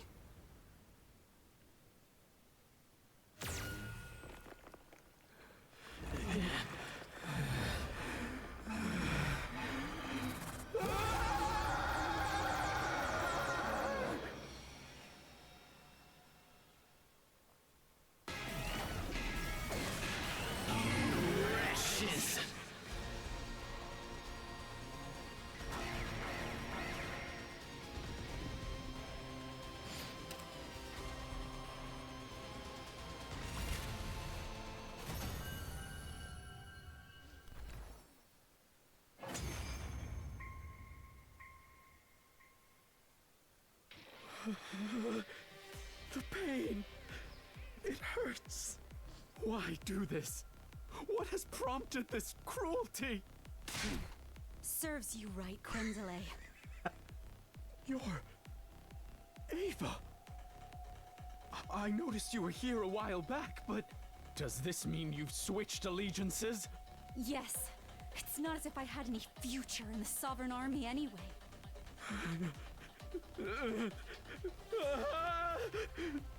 Suddenly, Quenzele broke off and stared at something behind us. Overlord Veshness! Ooh! What? Oh, god damn it. No, this motherfucker just tricked us! Ah, son of a bitch! Huh? There's no one there. Motherfucker. Don't tell me. We turned back around, but it was too late. Son of a bitch, he did it again! During those precious few seconds, the defeated commander disappeared completely. He got away? Freaking coward. I guess you could say that Quenzele has been quenzled.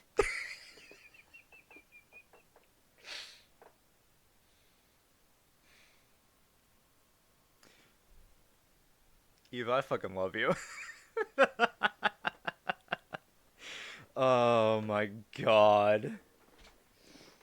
Hold on a second.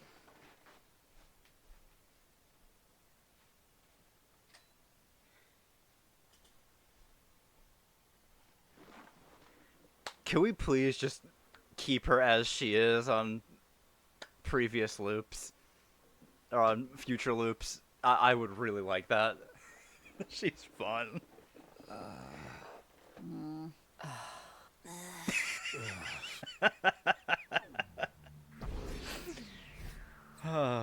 Thank you, Eva. After the battle, we split up to look for Ema.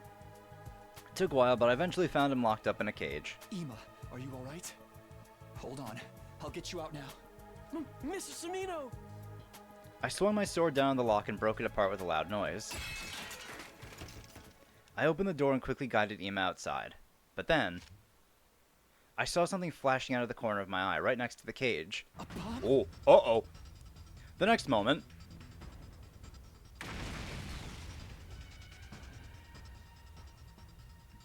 What the fuck?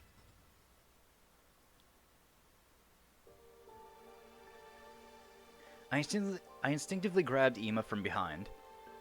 The snap action meant my body shielded Ema from the brunt of the blast. A scalding pain ripped through my back. I choked down a cry of pain and asked, Ema, are you okay? Yes. But what about you? Yeah, don't worry about me. As long as you're fine. Huh? Huh? Mr. Samino? Mr. Samino! Mr. Samino!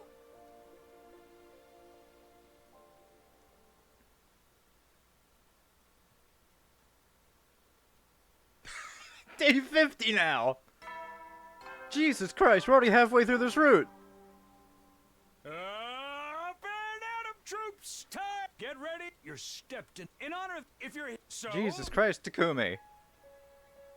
Oh, hey, Nozomi. I woke up to the expected sight of Nozomi sitting right in front of me. This time, she wasn't shocked at all. Instead, she looked at me with a gentle softness in her eyes. Morning. You're awake now? I didn't have to ask about the day since it was mentioned in the announcement just now. It's day 50 today. Yeah. Oh, don't worry about the feeding drips. We went to the second academy and brought a whole lot back. Oh. Thanks as always. You should thank the others too. They were the ones who actually got the drips, and I wasn't the only person taking care of you while you were out. I sat up in bed. For some strange reason, I wasn't feeling any aches or pains. You seem fine physically. The truth is, your external injuries weren't as bad as they seemed. Which means the real reason I was out for such a long time was because of the fainting disease. I think so. Huh? Has anything changed? If you mean the murder cases, we haven't made any progress. Ema and Darumi are still denying they were working together. Tsubasa and I don't believe they did anything either, but the others... Oh, something else has changed, though. Ema's been taking part in the defensive battles. What? You shielded him back at the enemy relay station, remember? He said he's joining the fight for you. I see. That said, he's still as reticent as ever. and hardly ever leaves his room otherwise. Who can blame him, though? Other than Tsubasa and me, everyone's suspicious of him. But he did say that he was willing to tell you and only you everything. Huh? Really? Yep, so go find him later, okay? Later? Were you expecting me to not act right now after what you just told me? I jumped up and dashed outside immediately.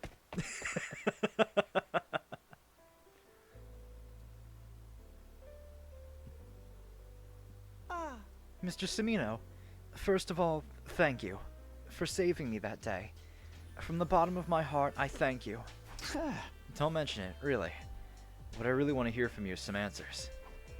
Ima nodded firmly. I was going to tell you everything after you woke up anyway. Not only because I owe you a debt of gratitude, but also because I'm now sure you couldn't have been the killer.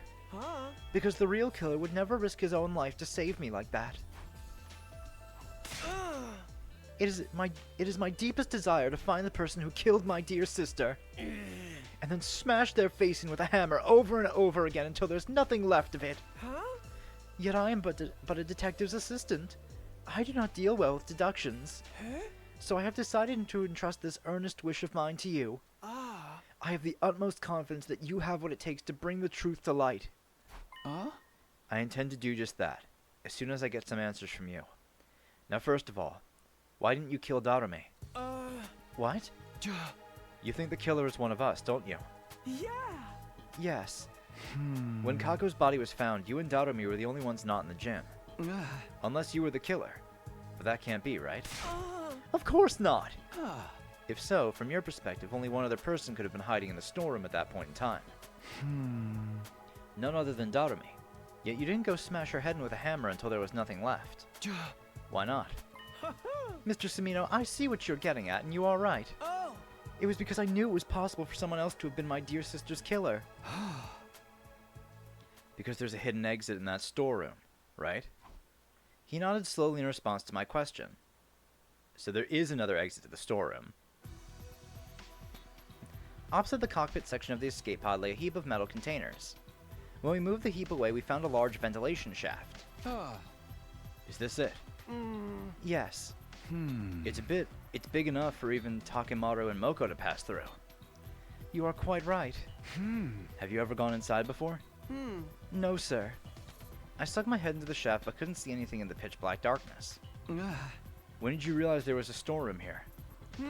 About day 10, I would say. My dear sister found the entrance first. She was the one who brought me here. After that, we would secretly visit this place together whenever we had some free time. It became something like a secret hiding spot of ours. Why didn't you tell anyone? I did not tell you before because I thought you were my dear sister's killer. I did not tell the others because, well, promise me you will not get angry? Yeah. Because my sister and I had intended to flee this place together in that escape pod. That's not possible. The door can't be opened manually. We thought we could do something about that by tinkering with the control system in the war room. I sighed and continued the conversation. But you kept this place a secret even after Kako was murdered. If you told us about it, we'd be able to accept your assertion that Kako hadn't killed herself. I promised my dear sister that no matter what happened, I would never tell anyone about this place. She had tears in her eyes when she made me promise. I want us to live together in the Tokyo residential complex again. Just the two of us. But we have to get out of this place first. We'll be killed one day if we stay here.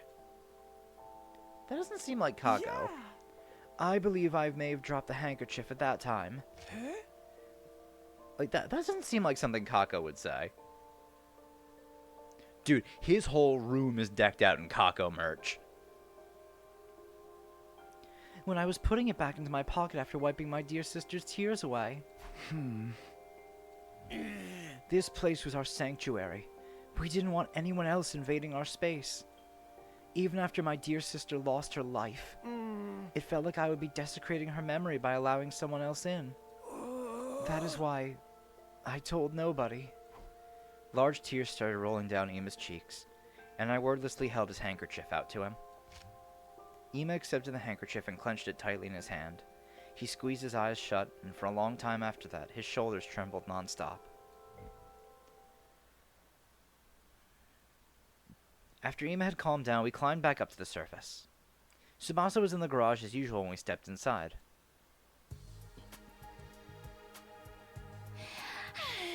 Ima, you're an unusual sight around here. Even more unusual than me being awake? I mean, I already heard about you from Nozomi. She's been going around telling everyone the news, you know? Anyway, what's up? Just wanted to know if there's a recon drone anywhere around here. With lights and cameras if possible? Yes, but what do you need it for? It's kind of hard to explain. Can you just come with us? And bring the recon drone. We needed to solve the case. Tsubasa blinked a few times in quick succession at Ima's words. Alright, give me a sec. Uh-oh. If there's a ventilation shaft here, that means... I see how it is now. Yeah, exactly. If Kako was killed, the presence of this shaft makes everybody in the academy a suspect. Including the Safers for Shoma's case. Including me. Yet you still brought me here. Does that mean you trust me? Kind of. Sort of. You don't sound very sure. I'll take it, though. Okay, let's start. Thanks. We used the drone to investigate the ventilation shaft. As a result, we were able to make a few major discoveries. Right. In summary, this is what we've learned. First of all, the shaft bends in a zigzag shape a few times and extends toward the school building. It splits into a grid structure halfway and connects to different parts of the building. Anyone using this can basically exit from anywhere they like. However, the bends are extremely narrow and people our size can't possibly get through them. Only someone with a body the size of a small child could have gone through these bends. I'm more concerned about what we found halfway. Yeah, me too. This thing, right? This thing got caught in a protrusion in the interior wall. Thankfully, we were able to retrieve it because I had the foresight to attach a robotic arm to the drone. It's a piece of cloth, right? A square green piece of cloth about an inch long. I looked at Ima, then Tsubasa. They looked back at me with wide, questioning eyes. It was apparent they hadn't yet realized the grave implication behind this. Maybe a certain incident had blinded them to the existence of that possibility. I put the piece of cloth in my pocket, looked them both in the eye, and said, Tell everyone to gather at the gym 7 p.m. tonight. Huh? This is quite sudden. Please, just do it. They turned to look at each other. I don't mind. What will you be doing until then? Well, you'll see. I had enough proof to make my case, but I wanted just one more key piece of evidence. So I went to the back of the school, to the place where Shoma had been stabbed. I spent a few hours thoroughly investigating every nook and cranny. Before long, the sun had set and my shadows started growing longer. It was at that time that I found something. A faint trace of blood on a corner of a rock. It was maybe 30 feet away from where Shoma had been stabbed. I didn't think blood from his injuries could have sprayed that far, which meant...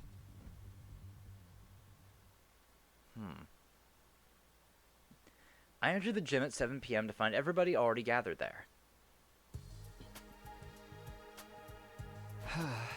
Eva, you're here too. Yes, I've received an official release. I've been giving Ato's room and do not have to sleep in the cage anymore. All credit goes to Takumi and Tsubasa. The remote detonator you suggested has allowed everyone to accept my presence with the greatest peace of mind. I duplicated the device and gave a copy to everyone. I'll pass you yours later, Takumi. Nah, I don't need one. That aside, what are we all here for? Well, you see... I turned my gaze upward, then slowly lowered my head. I figured out who killed Kako and stabbed Shoma.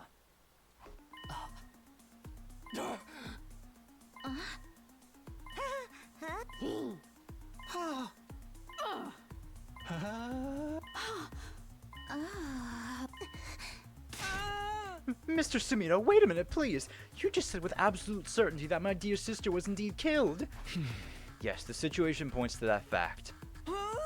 Who did it? Ima, I need you to promise me something first.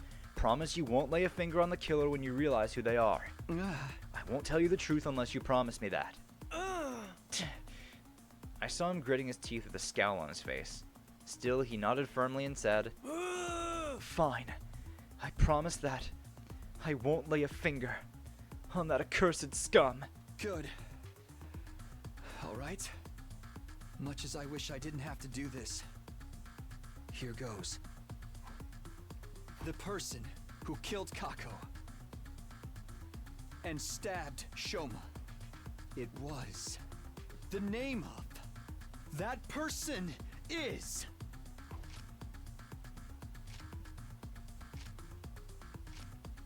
Well, I see it now. The green cloth can there's only one possibility. There's only one person here who wears green. And also has the body small enough of a child.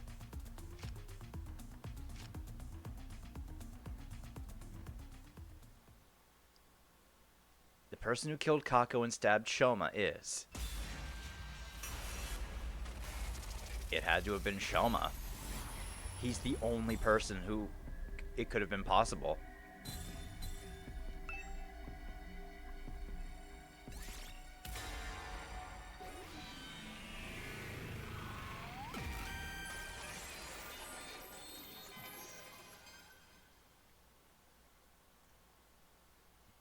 The real killer.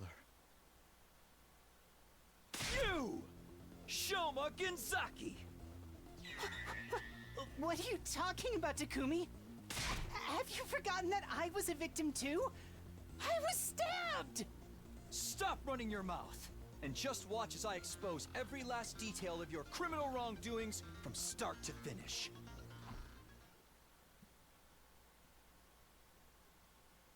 Ooh. A persuasion? I'll tell you what happened in chronological order. Let's start with Kako. Her estimated time of death is between 1 and 4 a.m. on day 27.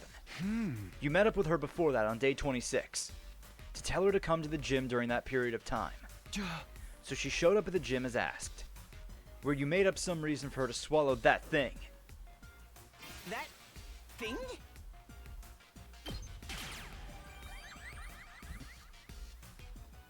I'm talking about TTX. Tetrodotoxin. It's extremely poisonous. Ingesting just 1 or 2 milligrams is fatal. That's how you poisoned Kako to death. After poisoning Kako, you put the bottle of TTX into her right hand. Then you blocked the gym door using a mop as a latch. Thinking you could make her death seem like a suicide with all that nonsense. Once that was done, you climbed down the ladder at the corner of the stage into the escape pod storeroom. You already knew that shaft was there, because you'd seen Ima and Kako going into the trapdoor before. You did your homework and went down to check out the storeroom as well, before carrying out your plan. That's why you also knew about the ventilation shaft. And you used that vent to return to the school building. That's the main reason causing me to single you out as the culprit. The main reason?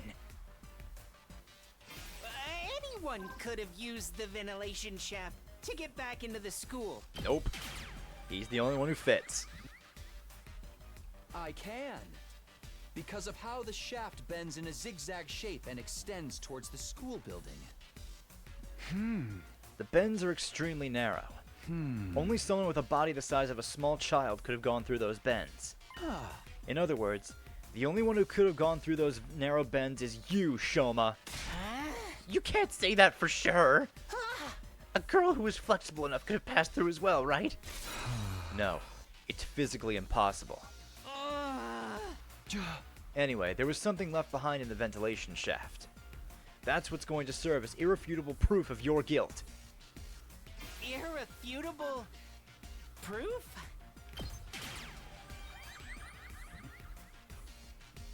Here it is. This square piece of inch-wide green cloth.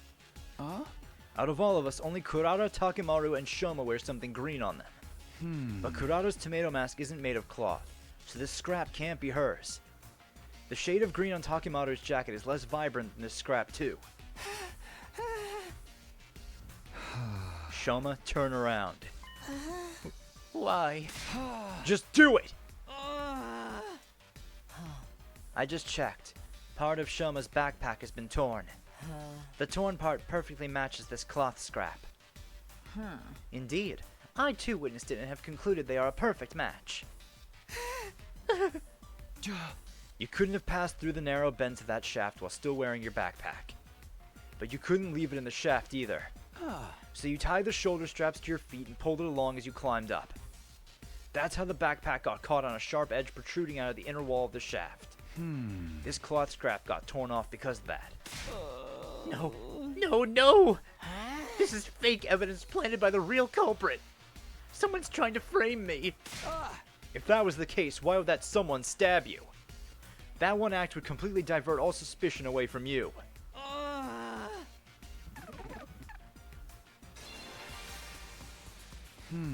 Now this next part is all just conjecture. Shoma, you were actually intending to kill Ima as well, weren't you? The plan went awry because Kako showed up to the gym alone. So you had no choice but to kill only her. But that made things difficult for you because Ima knew about the storeroom as well. What's more, he also knew about the ventilation shaft. If he told anybody about the shaft, this would no longer be a locked room case. And if we pursued the case as a murder, we would eventually close in on you. So you wanted to kill Ima afterward. But it was almost dawn by the time you crawled out from the ventilation shaft. That left you with no time to do anything about Ima. So you panicked and started thinking about ways to remove yourself from the suspect list. That's how you ended up deciding to kill yourself. If you could make everyone think you had been mutilated by the culprit, we would never even dream of suspecting you. You're being ridiculous. This is way too bold a plan for someone like me. Who would dare kill themselves just to make it seem like they were innocent? Of course, actually dying was never part of your plan. In fact, you were absolutely confident you wouldn't die, because we have the Revive-O-Matic in the infirmary. But for that to work, you had to die in a way that allowed us to find your dead body quickly. After all, we wouldn't be able to revive you if too much time had passed. That's why you screamed, right? And right after the morning announcement so that everyone could hear you. Then you stabbed yourself all over and temporarily ended your own life. I can't believe I'm listening to this. Please be realistic. No one in their right mind would willingly stab themselves that many times. It just doesn't make any sense. We're not talking about cutting your wrists or slitting your throat. Here's the gamma feel. No, it is possible. If you injected yourself with a powerful anesthetic, like gamma feel. Remember what Yugamu said? At the proper dilution, this substance can numb the body's pain and emotional receptors without causing loss of consciousness. Yep, and I still stand by that. It does make sense. So you're trying to say that I used that drug to do the deed, right? But where would I even find a drug like that? You probably stole it from somewhere. Stole it from where?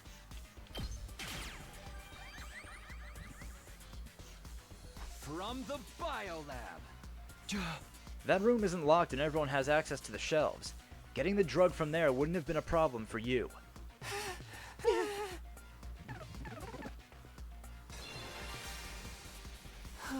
Alright. Assuming that I did inject myself with that anesthetic. How did I get rid of the hypodermic needle afterwards? When you found me at the back of the building, was there anything like that on me? There wasn't, right? No. You swap. Okay, probably threw it away.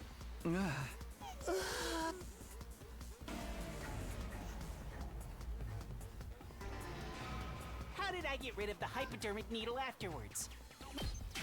Yep.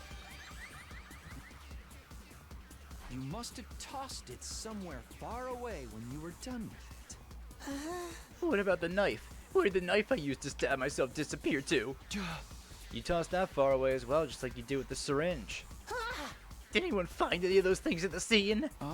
No. But nobody searched the area nearby on day 27, the day of the incident. You could have collected those items the next day on day 28 after you woke up. But still, you're just guessing at this point. You've got no real proof. No proof that I threw the knife away after stabbing myself. I do have proof. It's not with me right now, but I did find something. There was something some 30 feet away from where we found you. What was it?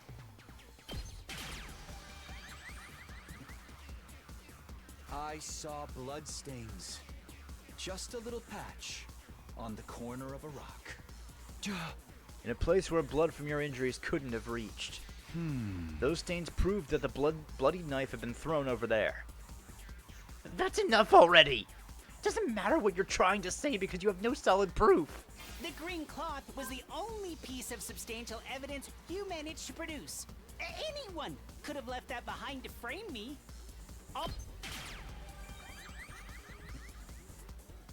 It's time you stopped playing dumb, Shoma. I do actually have another piece of conclusive evidence. What? The bottle of TTX Kako was holding. Your fingerprints were on it.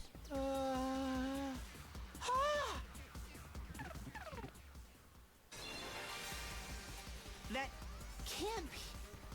It can't be. It just can't. It can't. My fingerprints can't be on that bottle. I was wearing gloves when I... Shoma! Shoma. You fell for it.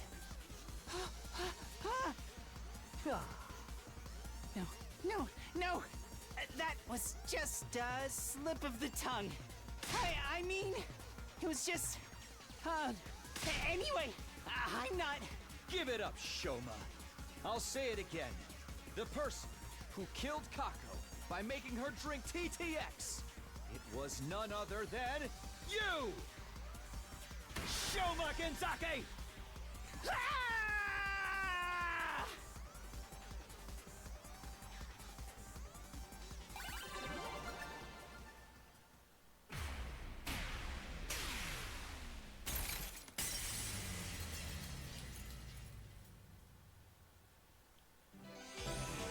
Yeah, I fucking... It's all this trick in the book, bluffing about fingerprints. I fucking love it, man. Takumi, you got a few things wrong, but for the most part, you were correct. It was me. I killed Kako.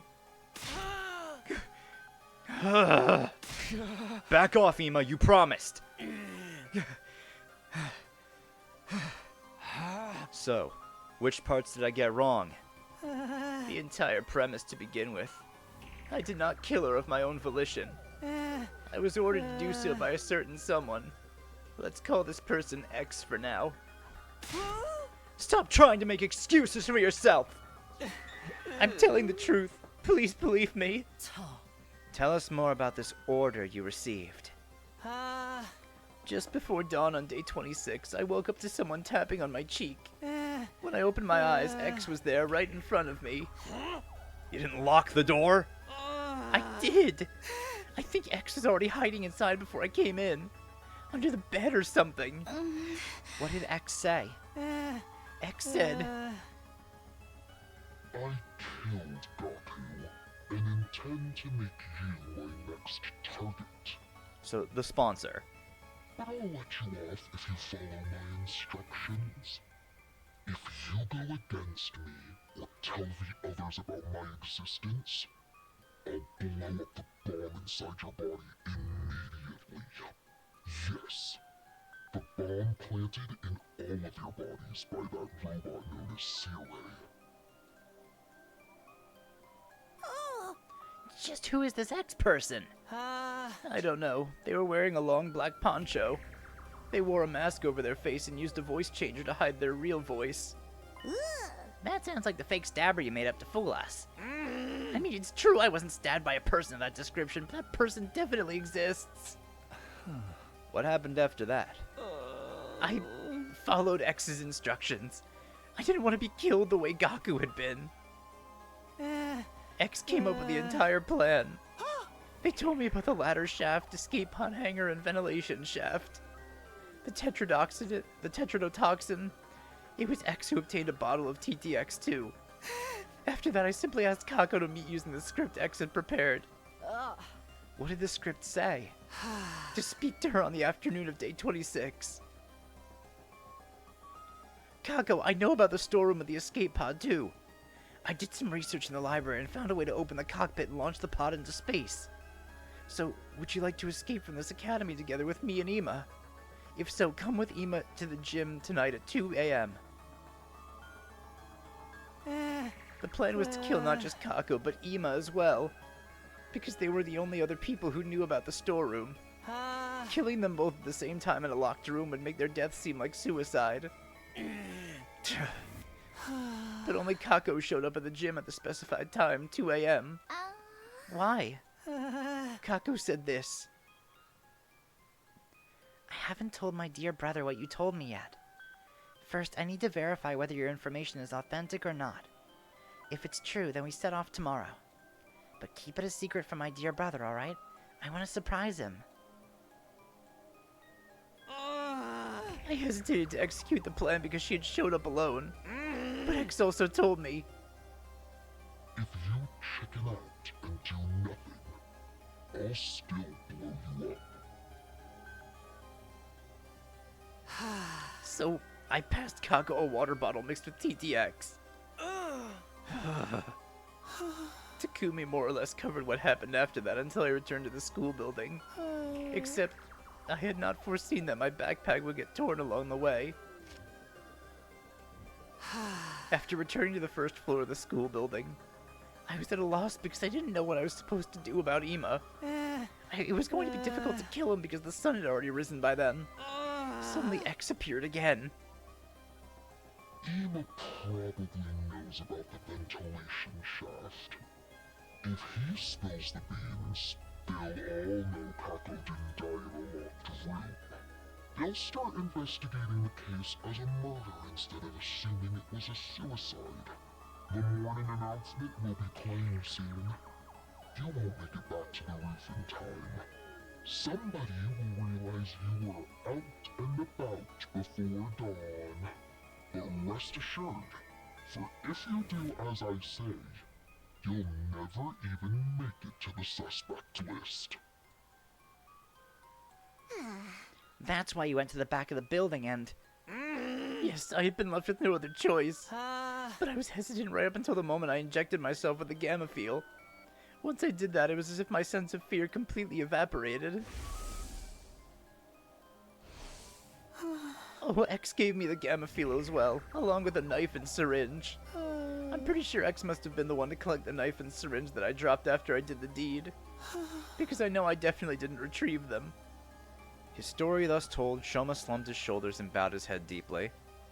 The silence that followed stretched on until Hiroko finally spoke up. I just have one last question, Shoma. Do the words back or heart ring any bells? Back or heart? No, I have no idea. Thank you. Your reaction was the answer I needed. I guess that's that, Takumi? Yeah. X must have done it if Shoma wasn't involved in that particular affair. Everybody was looking at us in confusion. Probably because nobody knew that someone had stolen the hearts from the dead bodies. Then Shoma started trembling like a leaf, as if he suddenly remembered something. Oh no, that's it! I'm gone for! I told you about X! The bomb inside me is going to blow up now!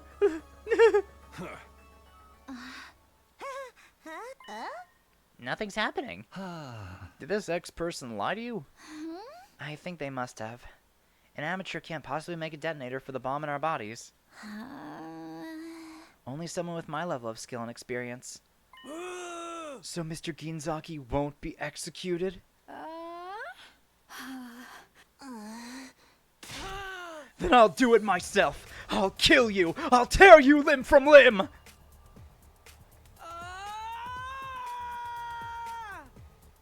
Ima let out a guttural roar and charged towards Shoma so quickly nobody had time to react.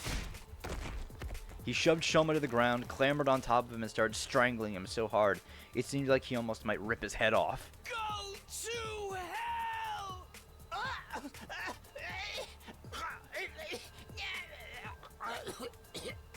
Ima, no! I ran over in a panic and pulled Ima off.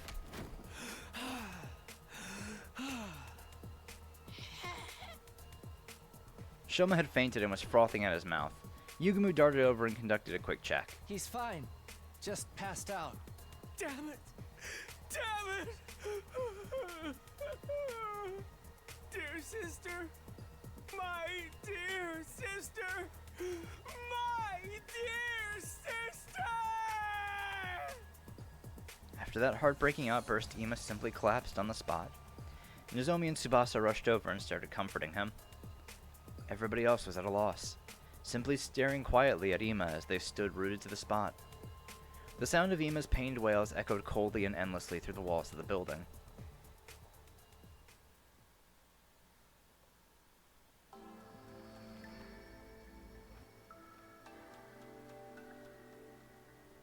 We moved the unconscious Shoma into the cage in the courtyard and made sure it was properly locked. Once that was done, I shoved the key deep inside my pocket.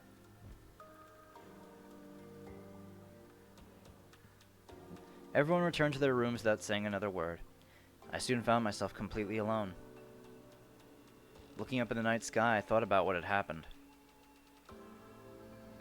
Kako's case had been solved, but that didn't mean it was all over. Someone out there killed Gaku and instructed Shoma to kill Kako. This was likely the same person who had been stealing hearts from the bodies in the morgue. X, the real mastermind behind this entire string of events. I had to find out who this person was by hook or by crook, and I would, no matter what I did. I clenched my fists tightly. I will let nothing shake me from this firm resolve.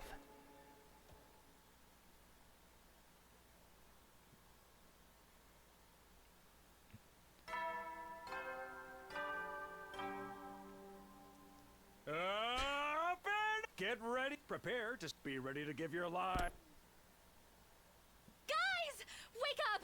Something's happened! Is Shoma dead now? Upon hearing that loud cry, I dashed out of my room. What happened? What's going on? I was up early, so I went to check on Shoma, and... Shoma... he... What happened to him? Just come with me, quickly! We all knew where we were going. Everybody made a mad dash for the courtyard together. We ran through the second-floor hallway and burst into the courtyard, then ran toward the cage without stopping. There we saw... Oh, this time he's dead. Shoma! Kyoshika grabbed the gate and tried to open it. It is still locked and will not budge. Doesn't Takumi have the key? Hold on, I'll unlock it now. I dug the key out of my pocket and slotted it into the keyhole. Once the gate was unlocked, I opened it and went inside. I immediately ran to Shoma and touched his neck, checking for a pulse. At that moment, something felt a little off. It's wet. What? Wet. I touched his clothes and they were wet as well. Well, is he alive or not? I already checked that. As you can clearly see, he's already... Maybe we can still revive him if we bring him to the infirmary like last time. Since I had touched the body, I knew already that too much time had passed. But I decided to go along with it anyway. Yeah, we should try that.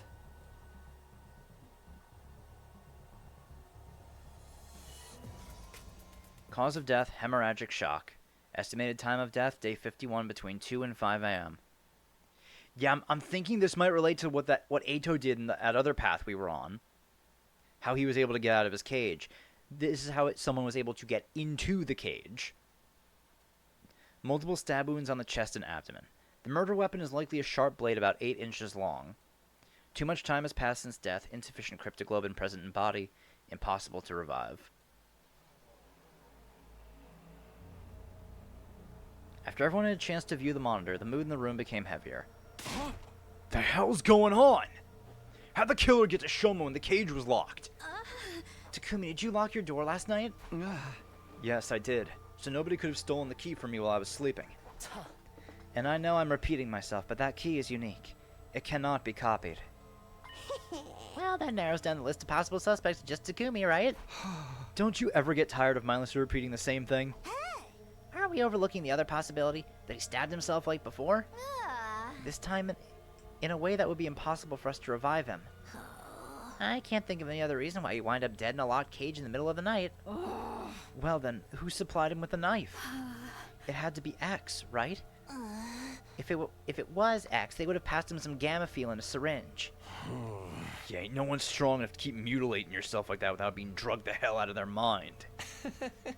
He could have used one of the bottles that had been stolen previously. We moved Shoma's remains to the morgue. There were now 4 bodies lying on tables there. At Ima's request, we made sure that Kako and Shoma's bodies were not placed next to each other. Ima walked to Shoma's dead body and stared at it for a long time. Then he said, "You got what you deserved."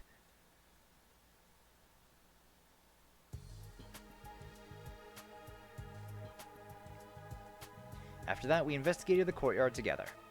Despite combing over every inch of the area, we found no trace of a knife or syringe. The only thing we found was a balloon. Yup, it's the exact same way that Eito was able to escape from his cage. It was lying on the floor near Shoma's cage. Although I couldn't immediately figure out if it was related to the case, I decided to stuff it into my pocket just in case. Soon the last rays of sunlight disappeared into the horizon and the darkness of night took over. It was already way past dinner time. Seeing that none of us had an appetite after all that, we skipped the cafeteria and gathered at the rec room instead.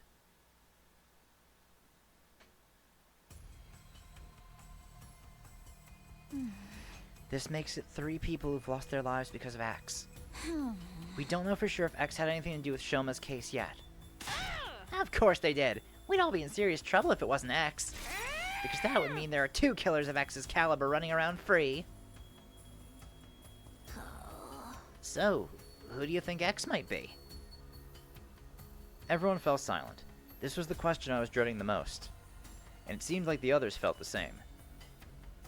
Ever since Shoma shared his side of the story last night, we'd all been avoiding that particular issue. But it was time to face reality. I steeled myself and turned to Tsubasa. Tsubasa, do you still have the organic life detection device? Yes. 12. The exact same number as the people present here. That means... Somebody among us is X.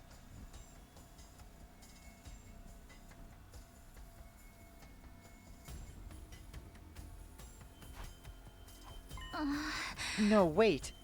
It could have been someone who came in at midnight and left the school before the sun came up. Sadly, that's not possible. This device comes with a history log. At 4 a.m. last night, the number changed from 13 to 12 and stayed there. Aha. So Sir Shoma was murdered at 4 a.m. last night. Huh? Yeah? Miss Magadori, we are discussing something more important here. The number reduced by 1 when Shoma lost his life. But after that, neither went up or down. Proving that nobody came into the school or left it, right? Yes. Thing is, we're all screwed if we don't do something. X threatened to kill us all in that message, and they're doing just that. The more we put this off, the more people will be dropping dead one by one. Well, I agree with that, with the part about doing something at least. Hey, Takumi, you're the leader. Come up with something. Maybe... How about we make it compulsory to move around in groups of at least 3 during the day? Didn't someone mention before that 3 is a risky number? That was because your 2 other teammates could be working together. But the situation has changed. According to Shoma, X is just 1 person. That's right. So a group of 3 should be fine. What about at night? Feels like that's the main thing. So far, all of them were taken out at night. Then we should...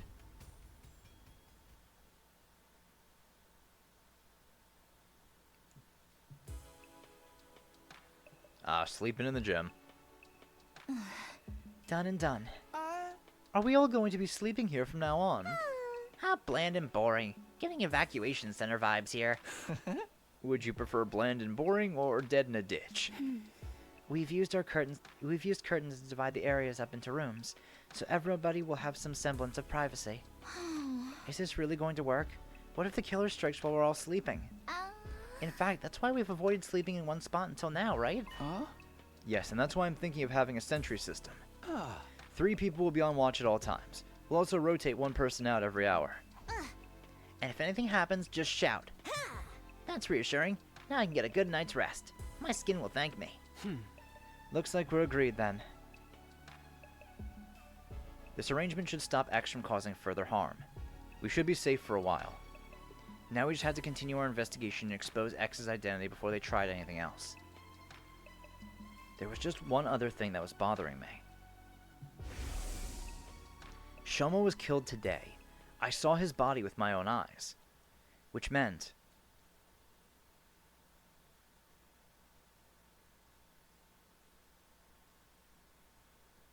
Day 75! Damn, this path goes fast! Get ready, prepare, be ready to give you... I mean, not that I'm complaining. I thought this path would be taking a while. I guess not. I woke up at the sound of the morning announcement. The first thought to cross my mind at that time was, not again, along with a sense of resignation. Looking up at the unfamiliar ceiling, it took me a few seconds to realize I was in the gym. I stood from my makeshift bed and pulled open the curtain divider and stepped outside.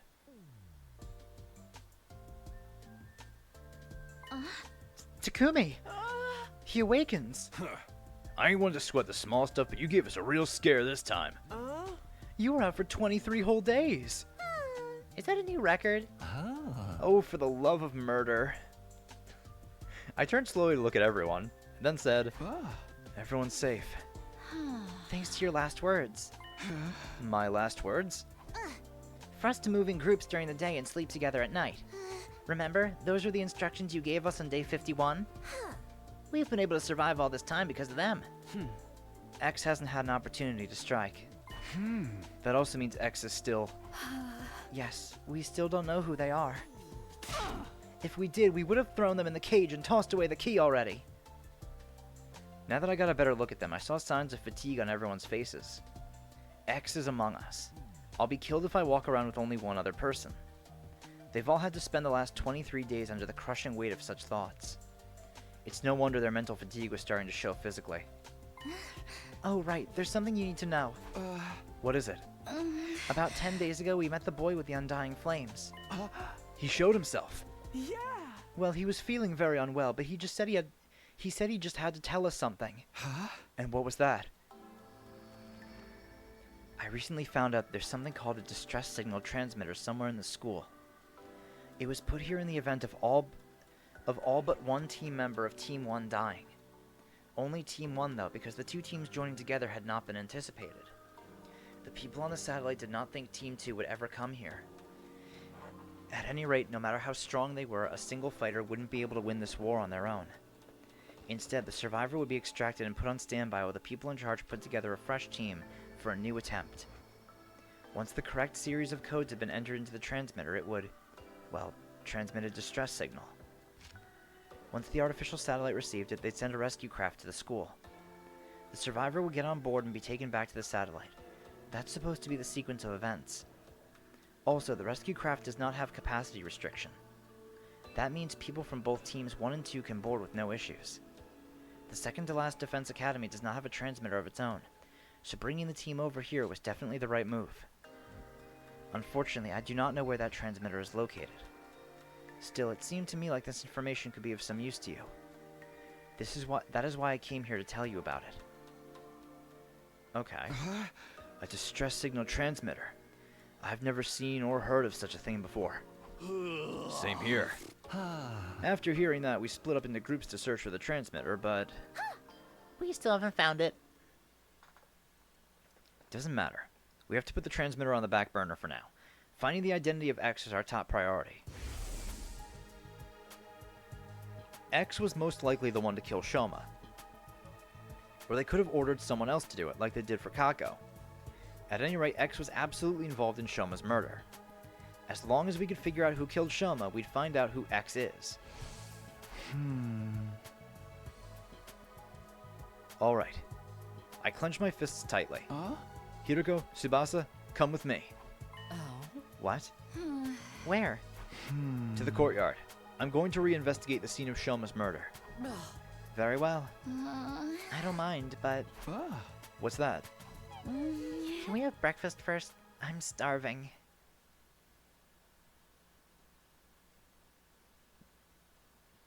And thus, Hiroko, Tsubasa, and I went to the courtyard together after having breakfast.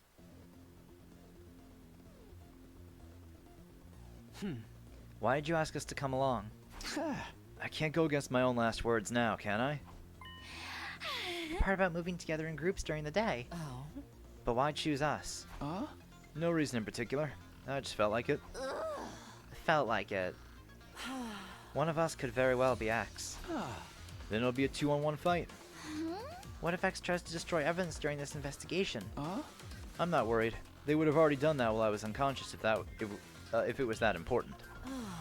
Yes, that is true. Then what are you investigating? One question before I answer that. Nobody had an alibi for 4 a.m. on day 51, right? When Shoma was killed? Yes, we were all sleeping in our rooms. Well, Eva was in Ato's room, actually, but you know what I mean. What about the murder weapon, or any other clues? So far, we haven't found anything. In that case, the fastest way to identify X is to see who could have possibly killed Shoma under those circumstances. The killer likely used a special method to kill Shoma while he was locked in the cage. Figuring out what that method was could break this case wide open. Who could have done that was thus the best line of investigation to pursue. How exactly are we going to do that?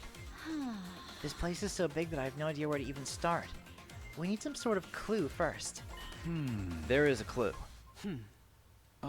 Shoma's body was wet when we first found it, remember? I think finding out why may very well be the key to solving this case. I walked over to the courtyard fountain. There was a valve with a handle on the side, probably for adjusting the amount of water being spouted. I opened it completely, and then a frightening amount of water gushed out all at once, making the fountain look like an erupting geyser or open dam. A giant column of water shot up into the sky and came down again like a downpour of rain. I quickly turned the handle to close the valve. Soon the water slowed considerably and went back to its normal flow. Ooh, that was close. What exactly were you trying to do? I'm glad I was standing over here. I'd be all wet by now if I'd been any closer. Next, I checked the central drain. It was more like a tunnel than a drain. The water flowed deep into that tunnel. There was a large handle there as well. I turned the handle and a wall came down from the top of the tunnel, completely sealing up the drain. After checking it, I returned the handle to its original position. I briefly saw Hiroko and Tsubasa staring at me in confusion as I proceeded to my next destination, the cage where Shoma had been held. We already checked every last inch of that cage. There are no hidden tunnels underneath, and the bars are as strong as can be. No scratches on the lock either, and no traces that anything had been tampered with. The hinges on the gate are also untouched. As I was listening to them, my eyes wandered to the top of the cage. Officially, this cage is just an animal pen. I think it was supposed to be modeled after a bird cage or something. You see that ring suspended from the top there? Yes, what about it? I didn't answer, instead lowering my glance to the bottom of the cage, where something caught my eye. The cage isn't secured to the floor. It's just a bottomless cage placed on top of a base. But the cage is impossible to move manually. It literally weighs a ton. How do you know that?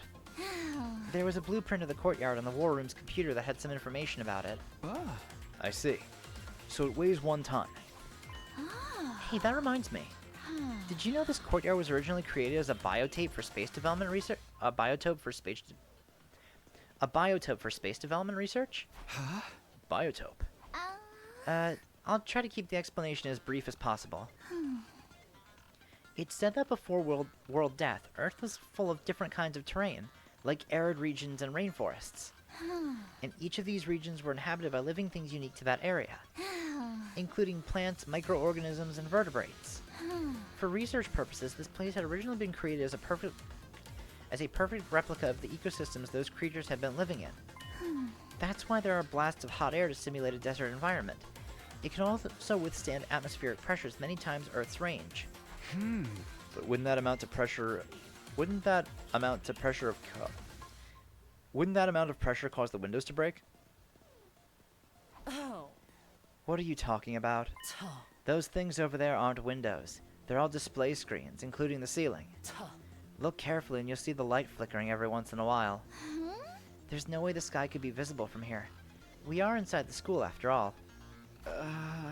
You might be right, but what about the exits on both sides connected to the hallways? Atmospheric pressure can escape from those exits when it gets too high, right? Oh. Those places were closed in the beginning, covered by the partition walls. Don't you remember? Oh, right. They opened up after Sierra released them. In other words, as long as the walls on those exits and drains are down, the courtyard is completely sealed space. A completely sealed space. Are you done here? Shall we return to the gym? Not yet. There's just one more thing. This. A balloon? Oh. The one we found during our investigation on day 51. Why do you think it was found so close to the cage? I have no idea. I can hardly imagine it being someone's personal belonging. The more likely possibility is that someone made it using the Gift-O-Matic. Gift-O-Matic? We'll definitely be able to find a clue if we go there. We made our way to the rec room. Investigating the Gift-O-Matic resulted in a few discoveries. Oh. So in summary, the official name of this is the Sturdy Rubber Balloon. It was made using a very durable material. Oh. The description on the box mentions it doesn't break easily. The balloon has a capacity of 10 liters. It should be quite big when blown up. According to the history logs, it's been crafted a total of 100 times. Who needs that many balloons and for what? Unfortunately, we won't be able to find out who crafted them. That data, and only that data, has been erased. After reviewing our findings, I put the balloon back into my pocket. Tsubasa, is there a tire pump in the parking lot? Yeah, an electric air compressor. Is it portable? Of course it is. It has caster wheels attached to it. Anybody can move it anywhere. But why do you ask? Sorry, let me gather my thoughts first. I'll explain it all to everyone once I have a clearer picture of how the events unfolded. A clearer picture. And when will that happen? Probably by 7 p.m. tonight.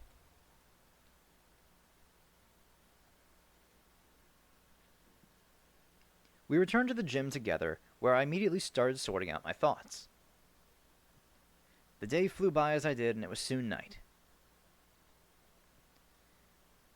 The time I had asked everyone to meet me before I had... Oh my god. The time I had asked everyone to meet me had arrived.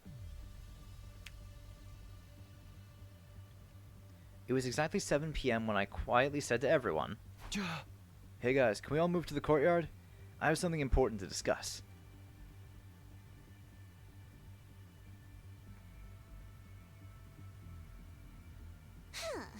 What is this important thing we had to come all the way here to discuss? Well, you see, I turned my gaze upward, then slowly lowered my head. I figured out who killed Shoma.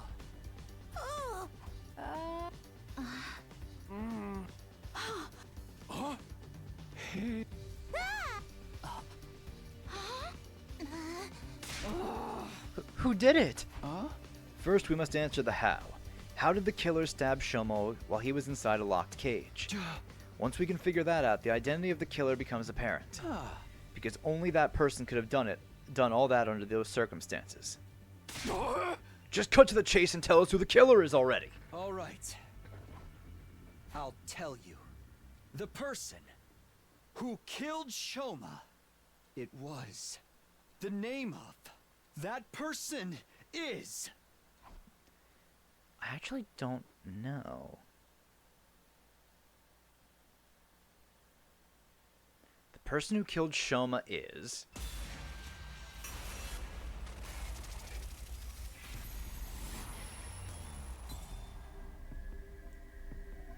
So...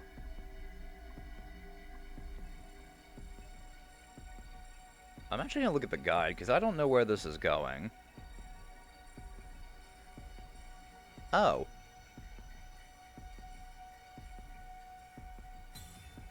It was Eva.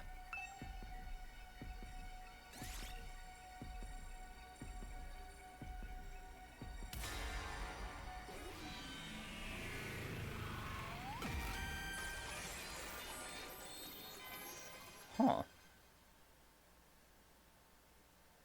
the real killer. You, Ava! What are you saying, Takumi? I came to the school on day 21. I couldn't have written the first threatening note or killed Gaku. That means I couldn't have been X. Indeed. What? I didn't say you were X. What I said was you're the person who killed Shoma. I did not. It wasn't me. It wasn't me. It wasn't me.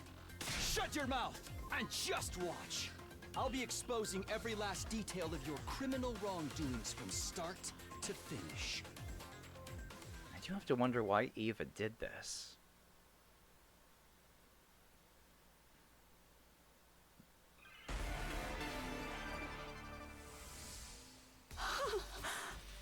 What makes you think I'm the killer? Before getting to that part, we'll have to explain how the murder even took place to begin with. Shoma's dead body was found in that cage. He'd been stabbed multiple times. That means you had to have figured out a way to get inside the cage. But the door was locked. And you were the only one with the key, Takumi. Yes, I did have the key. So you couldn't have used it. You used another way to get inside. Another way? The key lies in the design of that cage. The design? What are you talking about? The cage is alive? The bottom part of the cage isn't secured in place. It's just a heavy iron cage mounted on a base. I don't understand. That cage isn't secured in place.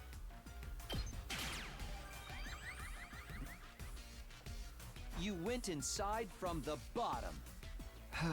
Because the cage could be lifted up. What nonsense is this, Takumi? How is it possible for anyone to lift up such a heavy metal structure? Very true. That cage weighs about a ton. It's not something anyone can move with their bare hands. Wait, aren't you contradicting yourself right now? You claimed I lifted it up, but now you're saying it's too heavy to be lifted? You used buoyancy. Buoyancy? That's right. You made the courtyard a watertight space by closing off the drains. And then you flooded the entire place. There's a fountain there, right? You opened its valve fully to release an enormous amount of water through the nozzles, turning it into something like an erupting geyser or open dam. You left the fountain valve wide open for a while to fill the space with water.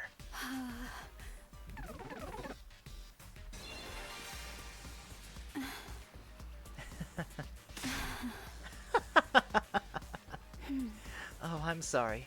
Your explanation was so outrageous I couldn't help but be amused.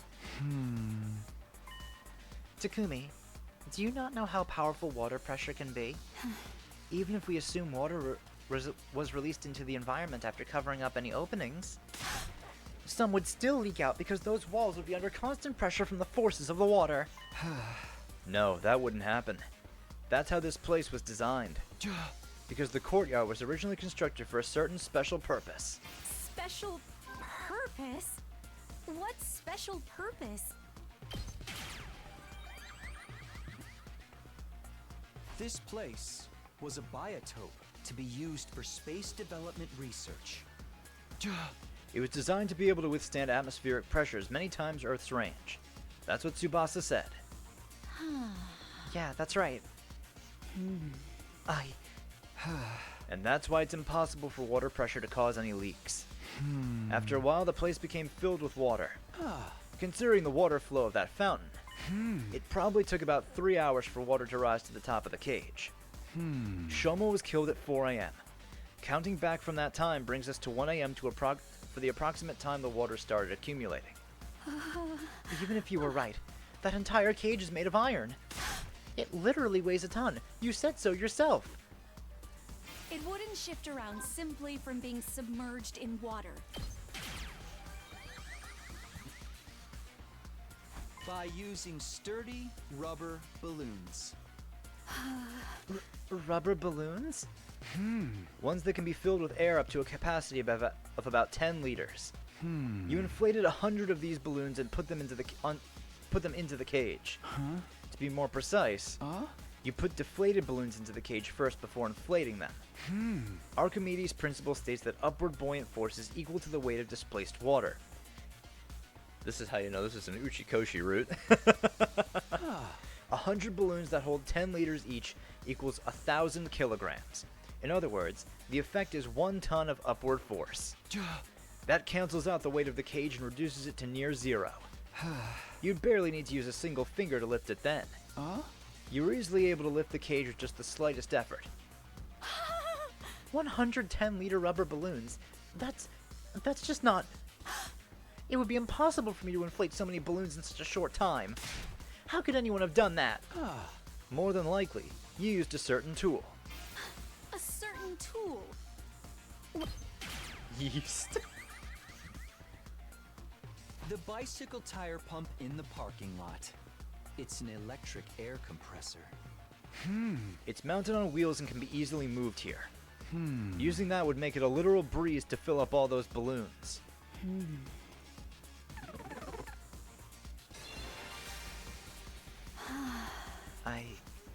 I see.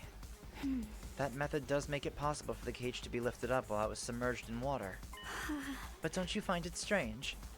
If the cage had been underwater for that long, Shoma would have drowned inside. Yet the Revive-O-Matic stated his cause of death was hemorrhagic shock. Doesn't that conflict with the sequence of events you've laid out? Nope. Shoma like...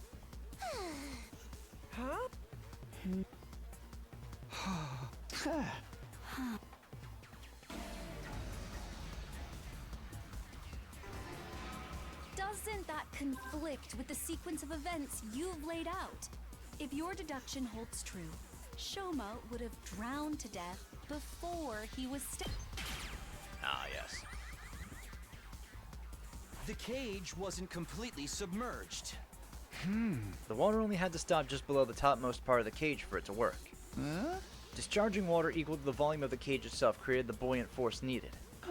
Shoma kept his head above the water's surface and breathed through his mouth, gaping and gasping for air the whole time. You took this opportunity to lift up the cage while underwater, slip inside, and stab him multiple times. What happened to the water in the courtyard after that? You opened the drainage walls to drain it away. Then the courtyard should have still been wet when we discovered Shoma's body.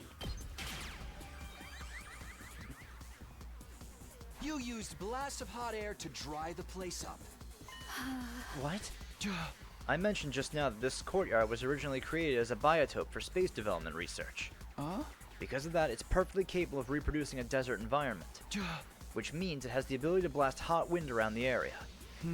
After draining the water away, you activated that setting to dry the courtyard. Due to the lack of time, however, the water didn't dry up completely. When we first discovered Shoma's body, it was actually still somewhat damp. It was dry enough, though. Plus, we were all distracted by Shoma's dead body. That's why we failed to notice the remaining wetness in the area. The only thing we did notice was that Shoma's body was damp. Fine. I understand. This is utter foolishness. Let me summarize what you were trying to say. I went underwater, lifted up the cage, and stabbed Shoma multiple times while he was gasping for air at the surface. Then I dove underwater again and turned the valve handle to open the drainage walls. Look, Takumi, I am neither a diver nor a mermaid. Even if I wasn't expert at holding my breath. A regular person would struggle to do even one of the things you're accusing me right. of. And underwater at that. That's why Eva's the only possible culprit. No. It's absolutely possible. Now it makes sense. I completely forgot about the mask. You used your mask, Eva! Tsubasa told me about it. There's a miniature air tank in your mask. It allows you to use it as a sealed gas mask. You can breathe for up to 30 minutes using it like that. Yeah, I did say that. I never thought it would work underwater, though.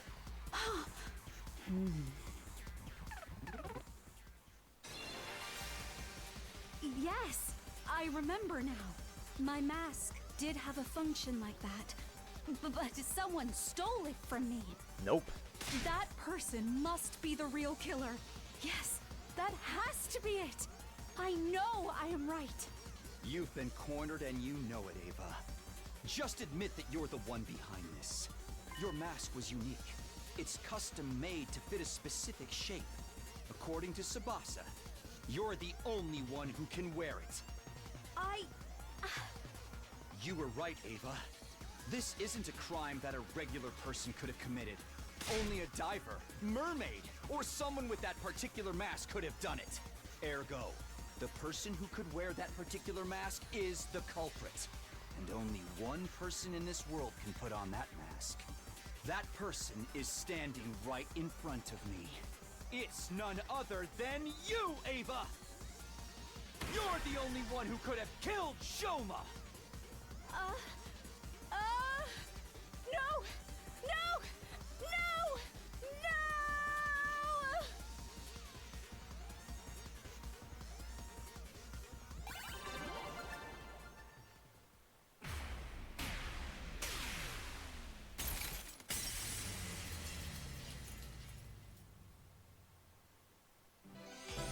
Do you have to wonder why, though?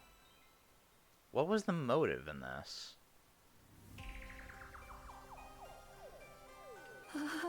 Takumi, you're right. I killed Shoma. The method and flow of events were as you have deduced. I have nothing to add. But have I really done something wrong? I too had been threatened by X. I had no choice. When did you meet X? A short while before 1 a.m. on day 51. Just before the murder, I heard a knock on my door. And you opened it? Yes. Why? The thought that it might be X outside the door did flash through my mind briefly. But I'm not a part of the SDU, and I wasn't even here when you saw the threatening note. I just assumed I could not have been on X's radar. Well, what did X say? I have the remote detonator that will trigger the bomb inside your body. Here it is, in case you think I'm lying. I'm going to give you some instructions now, but you don't have much time. Follow my orders quickly, or else. Should you go against me, or tell the others about my existence, I will detonate the bomb in your body immediately. I mean, I think the threat of her dying here was enough of a thing to make her comply. Because above all else, she doesn't want to die. Wait, what's going on? How did X get their hands on the detonator? Maybe they stole it from one of us. No, X said they obtained it through the proper channels. From Tsubasa herself. No.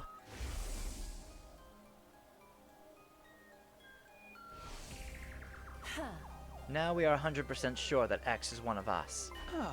No, I think you can remove me from that list. I passed the first detonator to Hiroko and never got it back, and haven't received the duplicate from Tsubasa yet. That is fair. Sir Takumi shall be taken off the list of suspects. Everyone else started scrutinizing each other with great suspicion, not daring to even move their bodies, only their eyes. Hey Eva, just one thing. Yes? X said they'd blow you up if you told the others about him, right? Yes. And that's what you're doing now. You feeling okay? Why hasn't X blown you up yet, indeed? I believe they could if they wanted to. The device is small enough to fit in the palm of someone's hand. It could be hidden in a sleeve, on their chest, or around the waist and no one would notice. It would be easy to simply press the button at the opportune moment. But X cannot do that for one particular reason. And what's that? Takumi, do you remember what I told you about the bomb mechanism before? Yes, I remember. Right. Yeah, her bomb is very powerful. 25? That makes the blast diameter the length of an Olympic-sized swimming pool. Basically the length of this entire courtyard. Aha. That's why X isn't pressing the button. Because they'll be caught in the blast as well. And it's not like they can simply run away.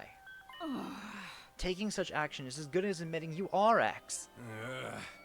That's why X got their hands tied, eh?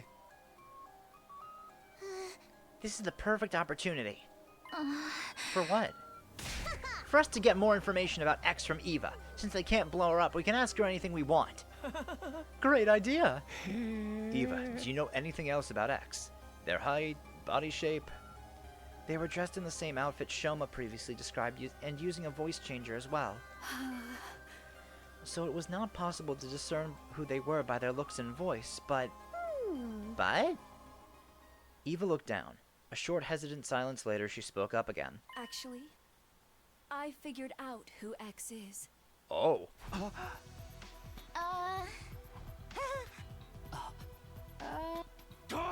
How'd you figure that out? By their mannerisms. Their mannerisms? You know how some people will subconsciously touch their chin or play with their hair when thinking about something? Those sorts of mannerisms. They tried really hard to hide it, of course, but I still managed to pick up on them. So... who's X? All right, I will tell you. X is. The real identity of X is. Suddenly a sense of dread washed over me. My mind started working overtime as I went through all the possibilities. Maybe X would really press the button now. Everyone thinks X won't do it because that would mean blowing themselves up as well. But if their identity was revealed, it would be the end for them anyway.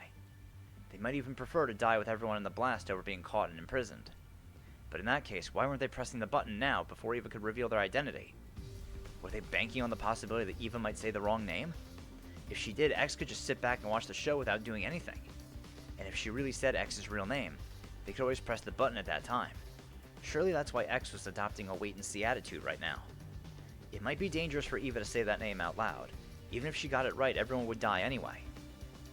Still, I might just be overthinking things. X could simply be hesitating because they were afraid to die. What do I do? What should I do?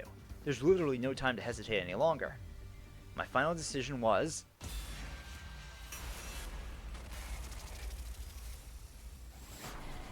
I think that was the story lock.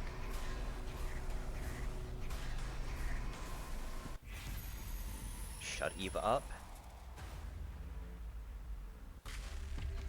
No. We're gonna let her talk.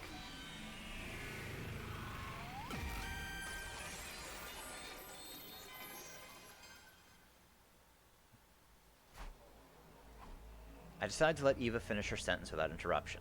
However, she stayed silent after that and refused to say another word. Ugh. What is the matter, Lady Eva? X got your tongue? Or do you actually not know who X is? What? Then why did you pretend like you knew? At Emma's question, Eva suddenly... She smirked and let out a chuckle, looking as if she was mocking us. When I saw her expression, the truth dawned on me. Of course. You're afraid, right? You're afraid to die. Even if you were forced to do so by X, you were still the one to kill Shoma. That is an unforgivable act. Then you thought to yourself, I'm going to be thrown into the cage again. This time they're never going to let me out. Why should I stay then?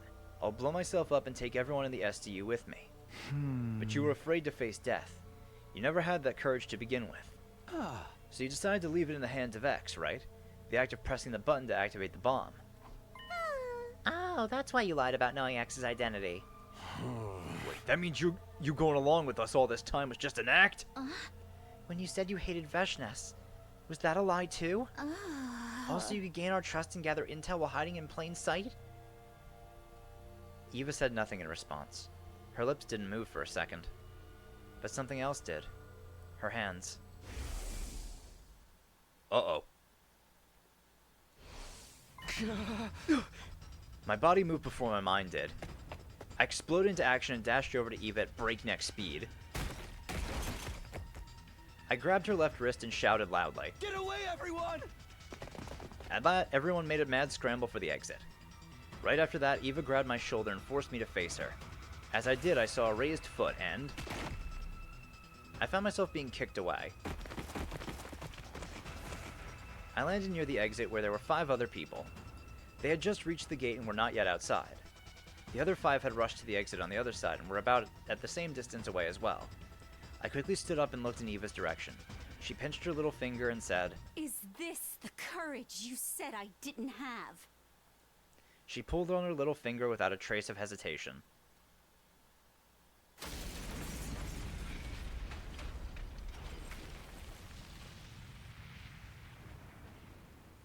I think it's just supposed to be like that. Not every scene has visuals.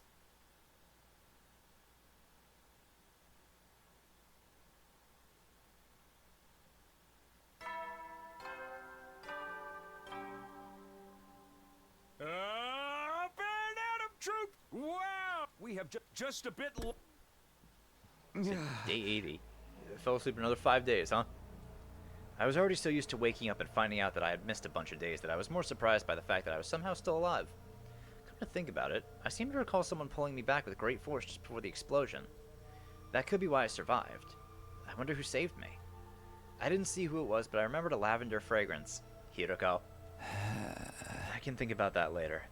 Is everyone okay?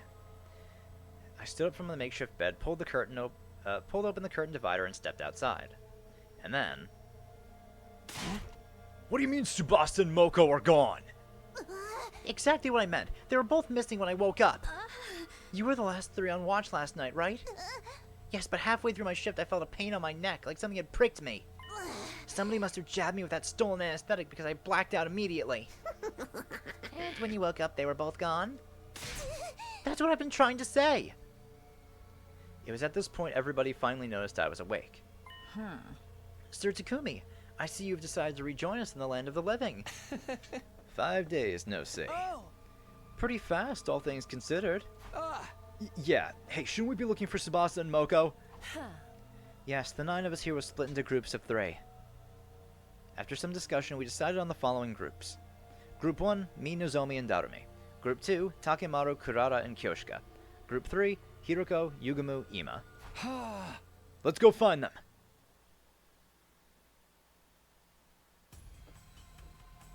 And thus we embarked on the search for Tsubasa and Moko. We visited every place in the school to see if we could find any traces of them. However, they're nowhere to be found. It's already been an hour since we started looking. Suddenly, we heard a strange voice coming from the schoolyard. Bad news! Teams Takumi and Takemaru, can you hear me?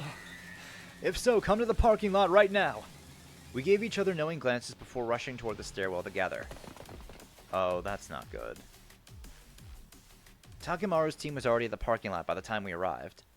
There were a few trees near the parking lot. Hiroko and Takemaru's teams were staring agape at something near the top of them. Dread started to pool in the pit of my stomach. I turned slowly and cautiously to look in the direction of their stares. What I saw was... Oh, God. No. No! How? It was clear they were both dead. Blood drained from my face and I felt sick to the bone. Now 5 of my friends are dead. I didn't know how my heart wasn't breaking apart. Somehow I held myself together and said, Help me lower them to the ground and move them to the infirmary. Jesus. Yeah, I don't know. Subject, Tsubasa Kawana. Cause of death, hemorrhagic shock. Estimated time of death, day 80, between 5 and 8 a.m. Multiple stab wounds on the chest and abdomen. The murder weapon is likely a sharp blade about 8 inches long. Too much time has passed since death. Insufficient cryptoglobin present in body. Impossible to revive. Subject, Moko Mojiro. Cause of death, hemorrhagic shock. Estimated time of death, day 80, between 5 and 8 a.m. Lacerated carotid artery. Murder weapon is likely a sharp blade of unknown length. Too much time has passed since death. Insufficient cryptoglobin present in body. Impossible to revive. After everyone had a chance to view the monitor, the mood in the room turned utterly gloomy. We silently moved their bodies to the morgue.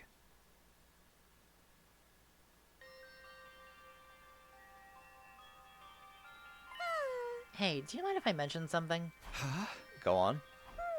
It's something I noticed about Tsubasa's back. She got her heart stolen like the others? Wait, how did you know about the hearts being stolen? Oh? I decided it was not something worth hiding and told them about it. Right. But I don't think the cases are related. Neither of them had their backs cut open. Then what is it you wanted to tell us about Tsubasa's back? I noticed it when the hem of her blouse hitched up while you were moving her body just now.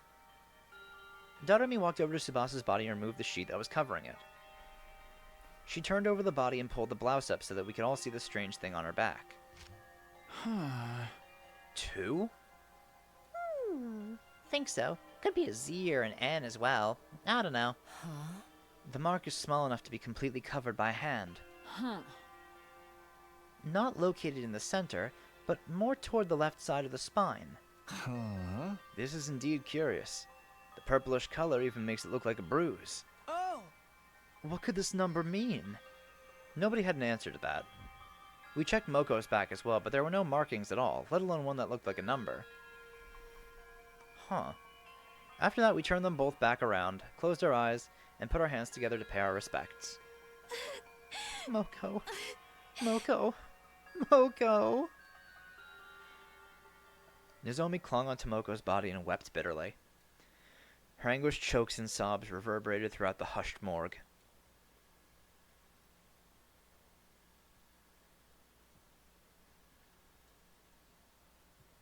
Night soon fell, and when bedtime approached, Kurata suddenly brought something up.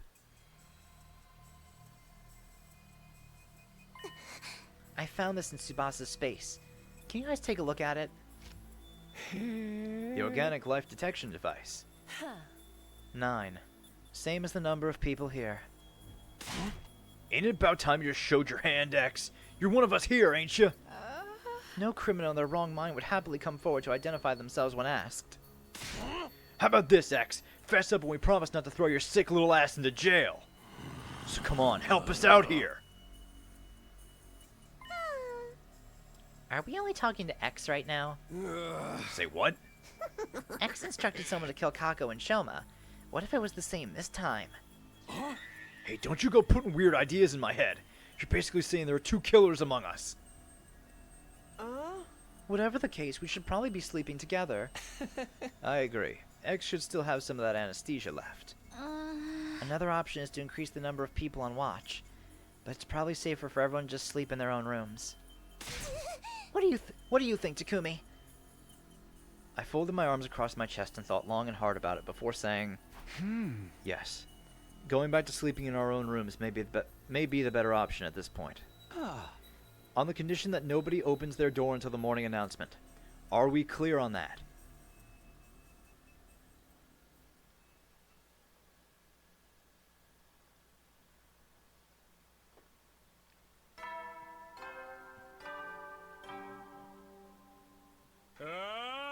It's a good question. Like, we still haven't figured out why X is taking the hearts.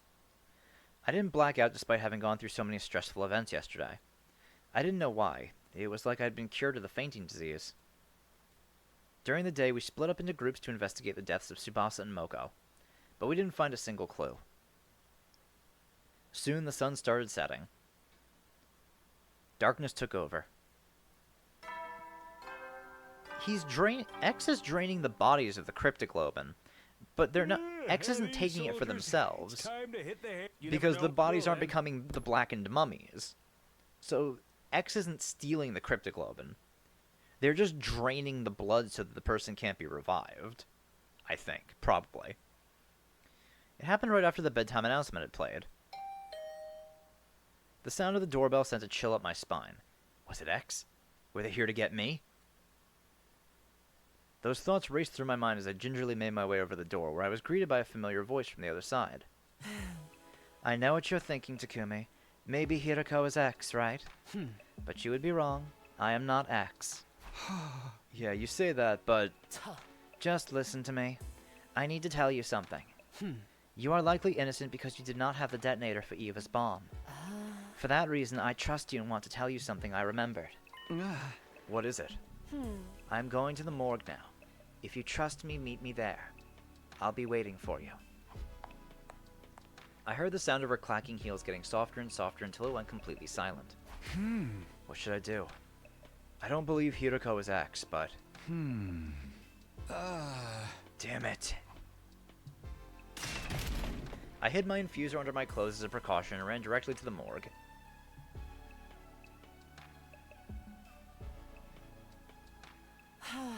I've never met an idiot as stupendously naive as you. Did you even consider what would have even happened to you had I really been X?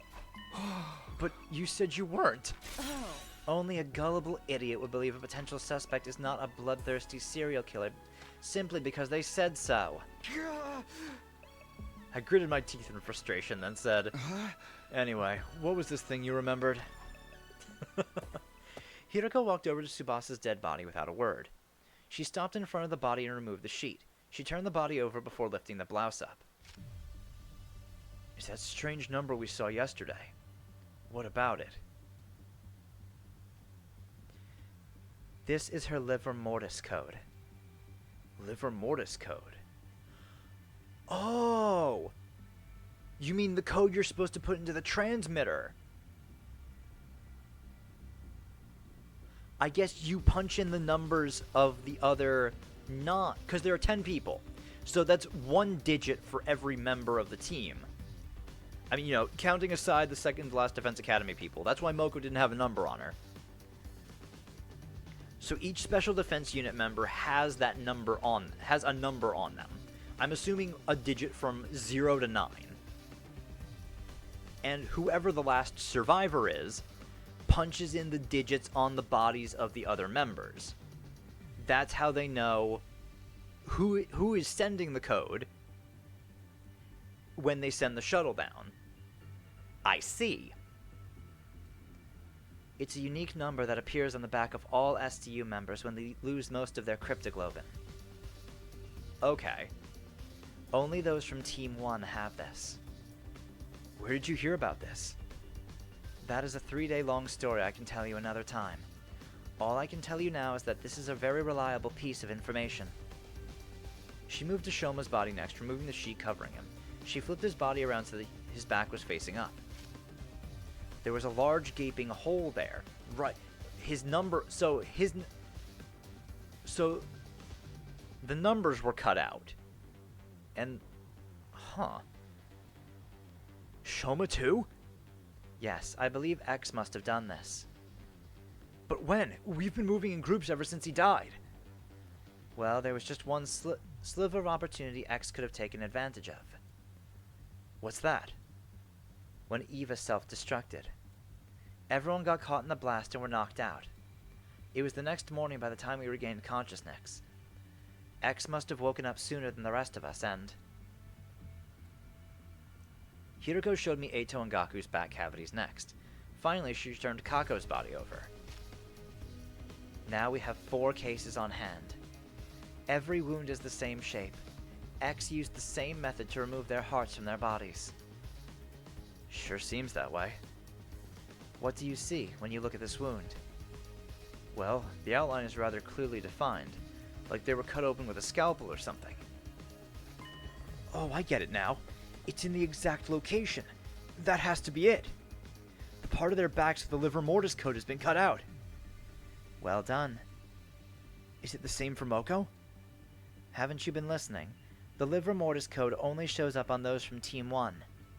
Moko is from Team 2. Naturally, her back is code-free. After saying that, Hiroko returned the bodies to their original positions. But why would X do such a thing? I am guessing it is because they do not want us to learn of their existence. If the bodies were left in their original state, somebody was bound to notice the codes sooner or later. Oh. So they cut out the part with the code in order to keep them hidden from us. Why dig out the hearts, too? Most likely a red herring. Think about it. Oh. What would be the first thing to come to your mind if you saw that multiple bodies had only a certain part of their backs cut away? Huh? I would think there had to be something on our bodies as well. You see, now you're getting it. You would think X is targeting something invisible on that part of our bodies, right? And what would you do with that information? What am I supposed to do? For example, I would cut out that part of my body before X could get their hands on it. Or cover it with something, like a tattoo of a soaring dragon. X would likely be highly inconvenienced if we did that. That is why they took out the heart as well. They wanted us to believe their target was not that patch of skin in our backs, but the hearts in our bodies. That's why X did that. Though that still leaves us with one question. Huh? What's that? Oh? I'll explain later. You see, X's objective has to do with knowledge of the Livor Mortis codes. Ugh. Our current hypothesis is that X cut out that particular part of the skin, not because they were avid skin collectors, but simply to stop us from knowing about the existence of the codes. But if that is true, Oh. why set up the red herring? Because if X's objective was to only know what the codes were, they could have simply gotten rid of the bodies once they saw it. They could have tossed the bodies into the wall of fire, buried them in the forest, yet X did none of these things. Why? I'm not sure, but maybe they needed the bodies to be left in the morgue for some reason. You think so too? Yes. X clearly wanted to leave the bodies in here. Oh. But by so doing, it would allow us to find out about the existence of the Livor Mortis codes. That is why they went through the trouble of setting up such a complicated red herring, removing the skin and hearts of those already dead.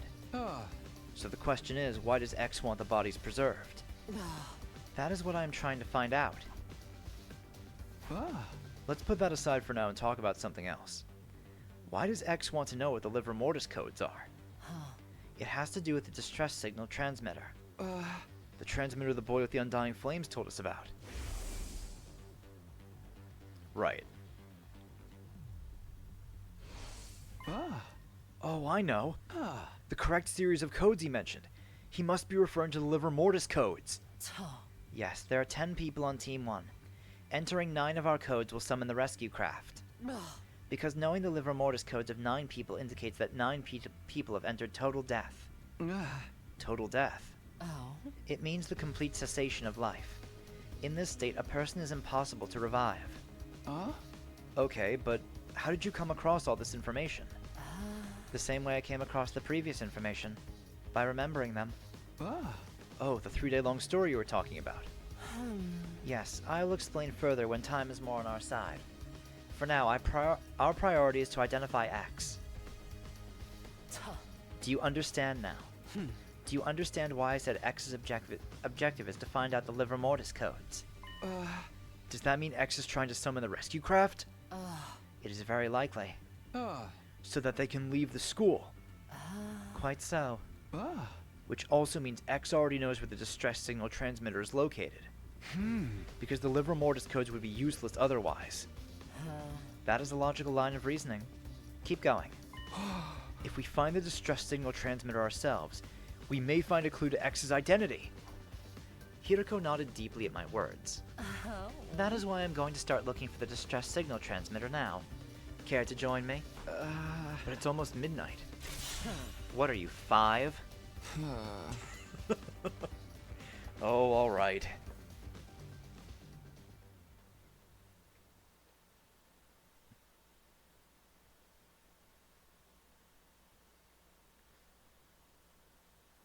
Hiroko and I ran around the school all night in search of the distress signal transmitter.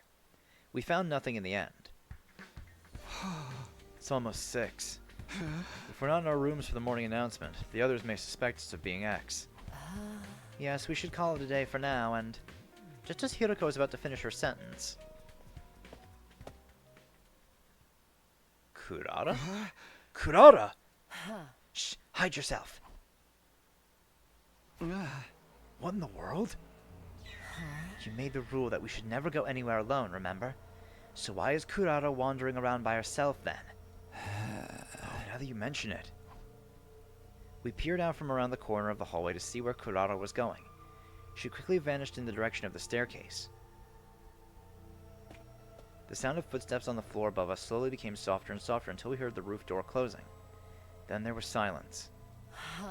Kurara went upstairs. I mean, we are on the ground floor. But she just came from that staircase. Why would she go down the stairs just to go up again? Maybe she didn't come down the stairs.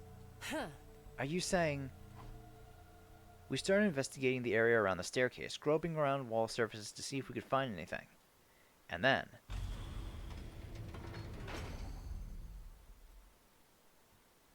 What is this? A secret door. Let's see what's inside. Yes.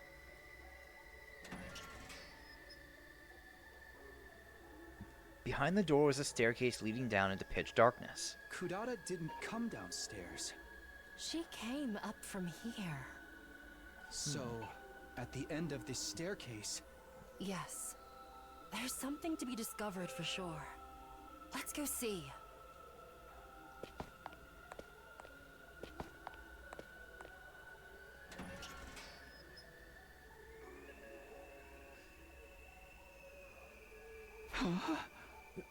This place.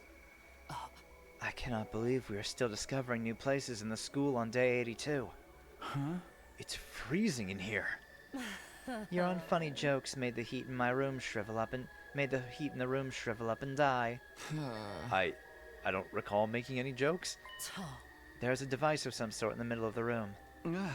We should check it out. Hiroko and I approached the device and stared at the display monitor. Is this what I think it is?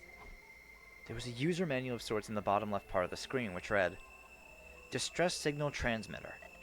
Enter the liver mortis codes of each STU member in the blank spaces on the screen. A distress signal is transmitted when 9 correct codes are entered. However, should a single incorrect code be entered, poison gas will release from the tank behind the device. This is a special gas designed to instantly dissolve all types of physical objects. Neither a gas mask nor a biohazard suit will offer any sort of protection against it. You have been warned. This is it. This is the distress signal transmitter we were looking for. To think it's been here this whole time. This is a major discovery. My excitement, I started looking around the other areas of the room. The next moment, I felt my blood going cold. I saw something I hadn't noticed initially because all my attention had been on the device. An object in a corner of the room. No, that wasn't an object. It wasn't. That was... Kurata.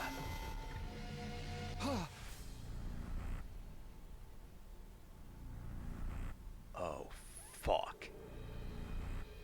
Someone's masquerading as Kurata. Or have they been masquerading as Kurata? Who knows how long her body has been here? Kurata Osuzuki's dead body. Wait, what? So that would explain the cloak too, because Kurata does kind of wear something like that. And they could have easily just swapped the mask out for something else.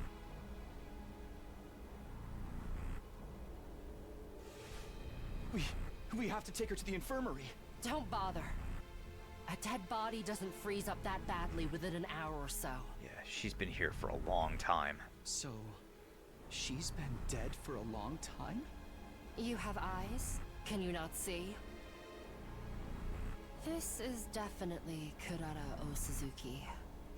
I know because I've seen her real face before. The one beneath her usual tomato head mask. I've seen her face before too. On that note, do you remember who we just crossed paths with? Yes. Someone dressed like Kurata. But the real Kurata is here, which means...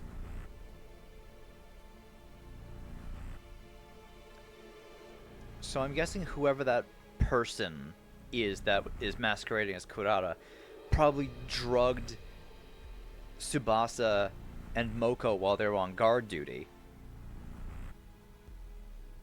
And then pretended to be knocked out when everyone else was sleeping. Who the heck was that? One thing is for sure. That person is none other than X themselves. Yeah, and that's why they have the voice changer. To mimic Kurata. And disguise the voice when they threaten people.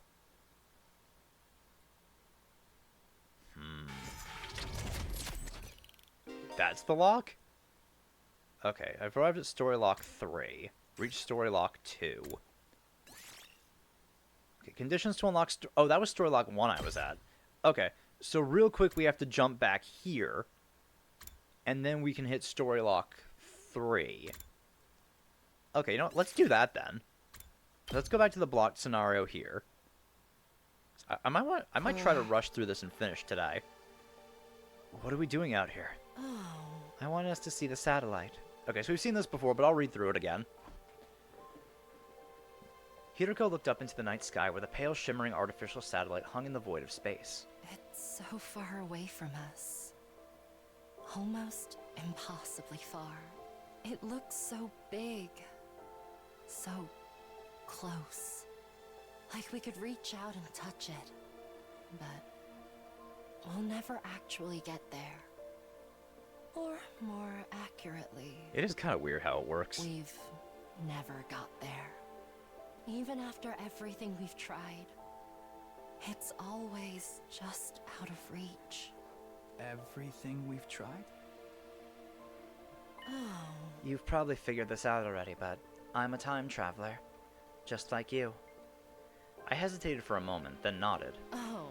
But this isn't a one-time only thing. I've lived through these 100 days countless times.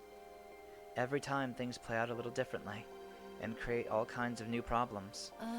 I've experienced all those variations, all the branching timelines that result from the different choices we make. That's why I've been able to tell when the next attack is coming, among other things. Oh. And all of this doesn't just apply to me. Huh. There's someone else. And that's you, Takumi. Huh? You've also experienced our 100 days here countless times before. What was she talking about? I was so confused I blurted out the first thing that came into my head. That can't be right. This is only my second time here. Tuh. No, it's not. You've been through this just as much as me. Over and over again in an endless loop. Even now, this is only the most recent in a long series of 100-day cycles. You just can't remember the others. No, it can't be. Strictly speaking, neither of us are time travelers in the way you think we are. This isn't a matter of us leaping back in time. It's more that we're trapped in a time loop. That goes for me, and you too. You're the same as me, Takumi. You're not a time traveler. You're a time looper.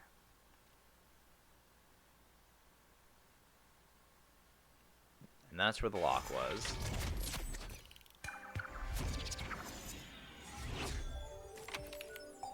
So I was wrong about where the locks were. Okay. Hey, we opened a lock. Strictly speaking, neither of us. This isn't a matter. That goes for me. Loop. You're the same as me. You're not a time. The moment I heard those words, my head seemed to fill with a blindingly bright light. And then... these... Yup.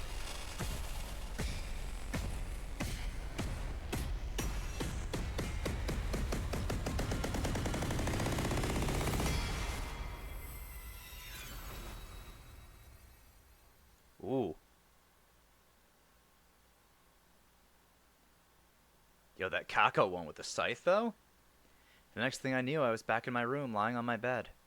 Hiroko was there with me. You promised me you wouldn't let the truth destroy you. And yet, you fainted the moment you heard it. What are you? A salmon roe? What do you mean by that? You're soft and squishy and fall apart when the heat is on. She had a point. I hauled myself up and got to my feet. Sunlight was streaming in through the window. I must have been lying there all night. I remembered about the other times I've lived through these 100 days.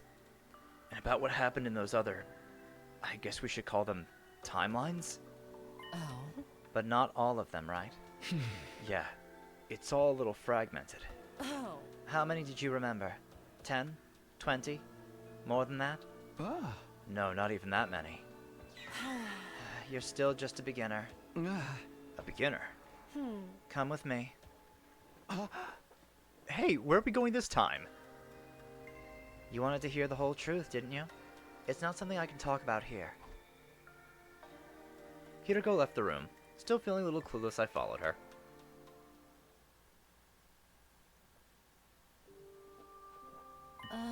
We should be safe in here. First, I want to hear what you know. Which TLs did you remember and how much did you remember about them? TLs. That's the abbreviation for timeline I've been using in my head. We can use the full version if you want. I'm not really sure how to explain which ones I remembered, though. Oh? Any key points or characteristics will do. Okay, but honestly, I don't feel good about this. Too many of the timelines I remember ended in tragedy. So many of our friends died in those alternate realities.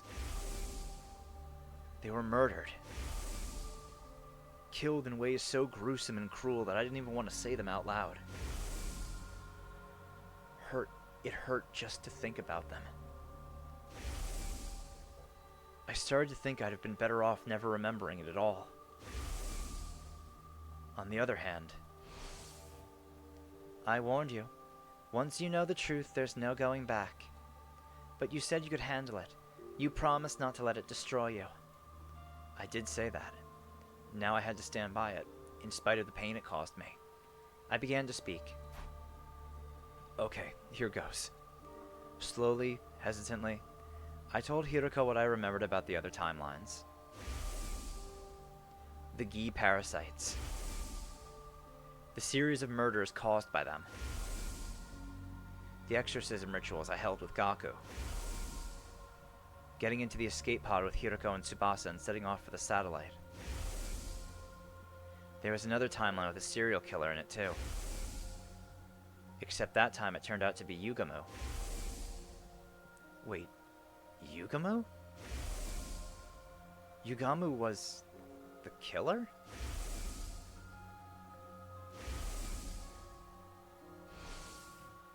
I felt a sudden jolt of pain in my head.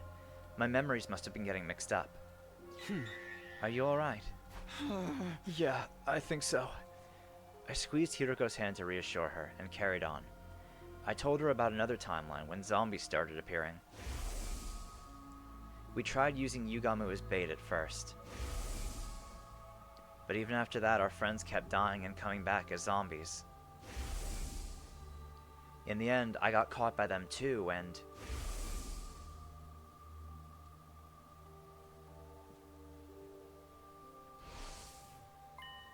Wait a minute. Did I become a zombie in that timeline as well?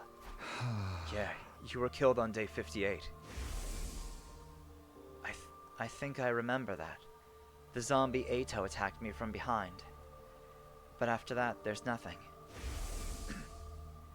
I guess you wouldn't remember being a zombie, huh? Of course not. By that point, I wasn't me anymore.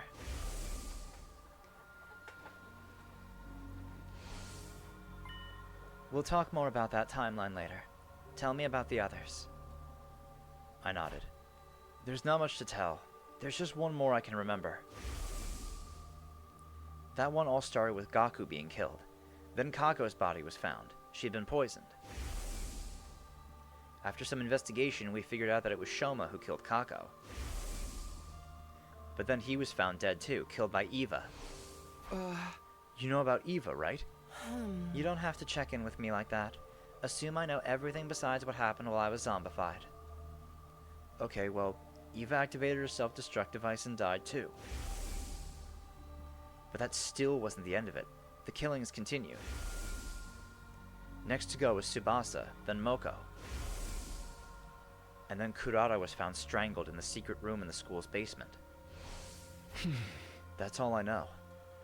Shoma and Eva both mentioned a mastermind called X, but we never figured out who that was. It was probably them who killed Gaku, Tsubasa, Moko, and Kurara, though. Hiroko pushed her glasses up and directed a piercing glare at me. Is that really everything? Yeah, of course.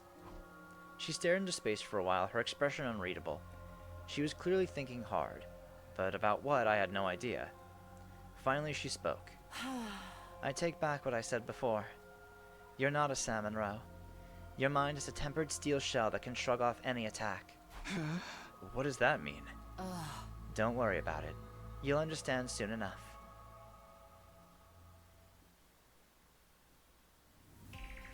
Why do we keep moving around? To throw off anyone who might be trying to eavesdrop on us. Is someone really doing that? Probably not, but it pays to be careful. So going from place to place is safer than staying put and going through the whole story. Hiroko nodded. I suppose it's my turn. Ask me anything, apart from my credit card information. Okay, well, first of all, I want to know about your memories. When did you start remembering other timelines? Do you remember what happened on day 3? That's when you decided to keep it a secret that you'd come from the future. Oh? And you made up the story about reading Ato's diary to explain how you knew what he was up to. My memories returned right after that, although I don't remember everything either. So far, I've only managed to recall 146 timelines. 146? Yes. I've been through at least 146 loops, and most of them made it to day 100. Doing the math, that's 14,600 days. Divided by 365, that makes 40. I've been living at this school, in this loop, for at least 40 years. 40 years? 14,600 days? It was hard to even wrap my head around that length of time. It was making my brain freeze up. I just stood there completely dumbfounded. Oh. And that's only the bare minimum. Accounting for the loops I haven't remembered yet, the real number's probably even bigger. This is only speculation, but I think something similar is going on with you. There's a good chance you've lived through these 100 days just as much as I have. At least 146 loops. Or 40 years. It's all happened, you've just forgotten about it. We changed locations again. I was still dazed and confused, so Hiroko picked up the conversation without any prompting. Across those 146 loops, lots of different things have happened, obviously.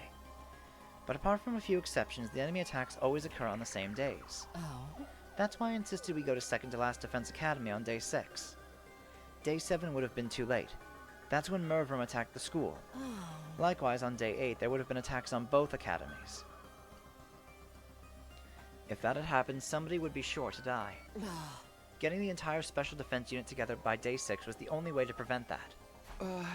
Did you tell Sirei and Nigo all of this? Yes, including the part about me being a time looper. It's all starting to add up now. That's how those two suddenly knew when the attacks would happen.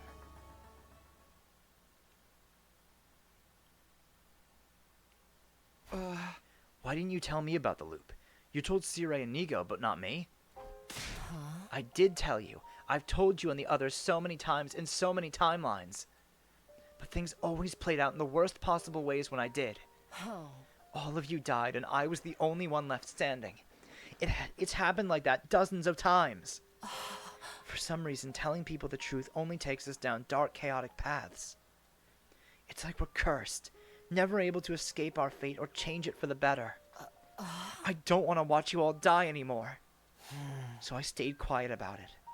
I thought if I didn't tell anyone, then maybe.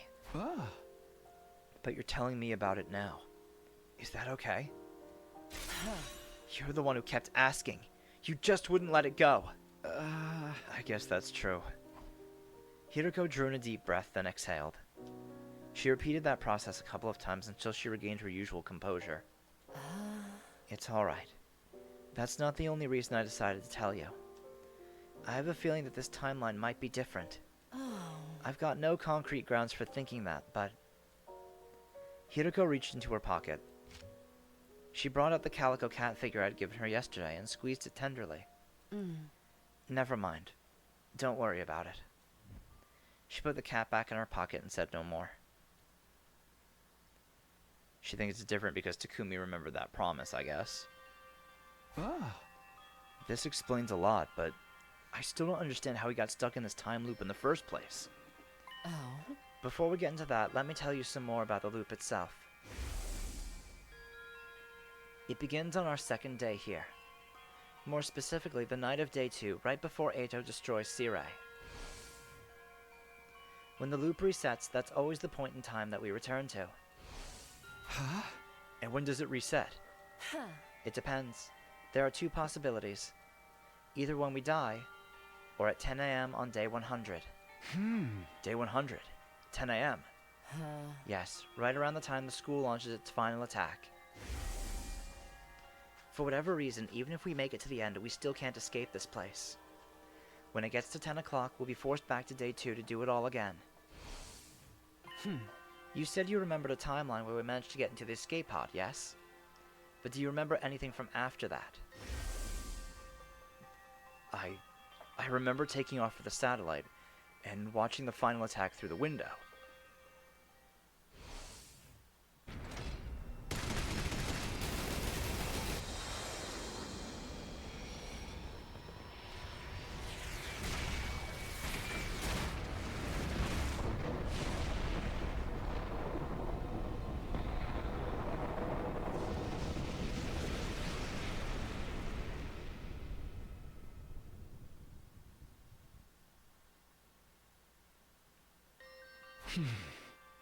But there's nothing after that. You see? You don't have any memories of us actually reaching the artificial satellite. Neither do I. Before we can get there, our consciousnesses are pulled back. Huh? And we start again from day 2. Hiroko nodded. But is this really all true? Somehow I have a distant memory of days beyond day 100. I know I said things turn back in the loop on day 100 at 10 a.m., but that's no more than an educated guess. It could end up being slightly earlier or later, or in some situations much later. But even so, it doesn't change the fact that we'll be brought back to the evening of day 2 at some point. Yeah, there are definitely times where it ends much later, like the timeline where Takumi knocks up Eva. That one definitely ended much later.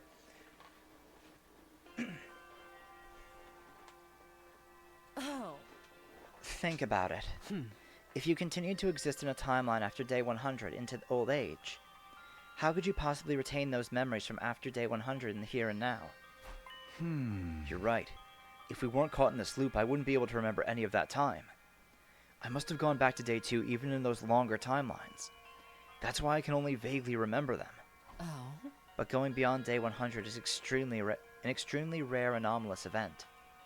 It's probably safe to say that, in general, the loop turns back on itself on day 100 at 10 a.m.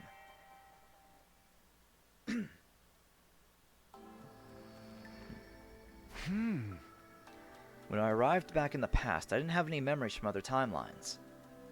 Was it the same for you, Hiroko? I told you already, didn't I? My memories started returning on day 3. We forget everything the moment we return to the start of the loop. In some cases, like right now, we suddenly remember them again.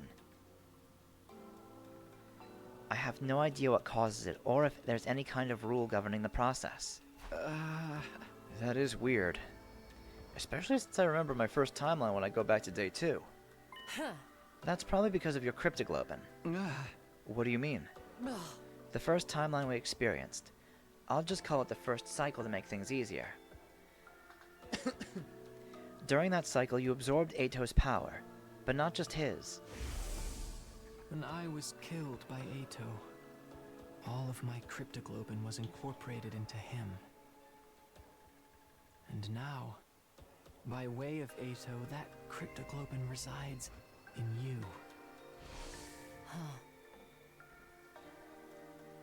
On the 100th day of the first cycle, you had that ghost boy's power inside you. That made you strong enough to retain your memories when you traveled back in time. Wait a minute, so the time loop and cryptoglobin are related somehow? It only stands to reason. Think about it. What's your specialist skill? Special redo. The power to try things again. See? It all adds up. But what about you?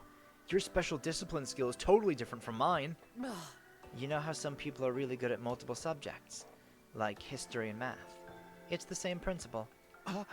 So you've got the power to redo things as well? I do. Then why haven't I ever seen you do it before? Technically, I've never seen you redo something either.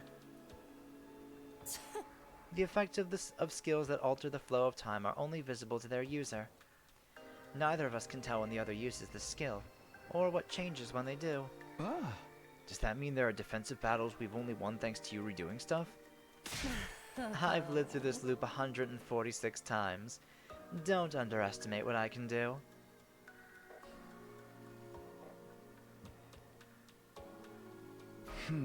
Okay, I think I get that the time loop is somehow caused by our specialist skills. But there's still something I don't understand. At the end of the first cycle, I wanted to change things more than anything.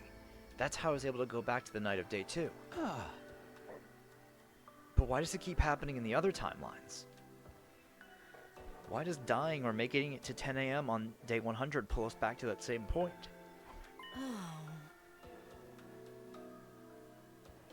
I don't know, but I have a theory. It's because that initial jump back in time was the trigger. Oh? Think of spinning tops. They'd never stop spinning if it wasn't for friction. The same goes for the things like pendulums or springs going down the stairs. In a situation where there was no resistance, all it would take is one little push and they keep moving forever. Forever. That's right. Does that mean we're going to be stuck in this loop forever? Oh. There must be a way to break out of it. There has to be. What is it?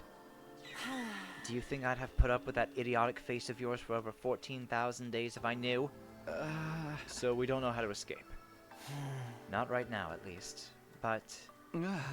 But what?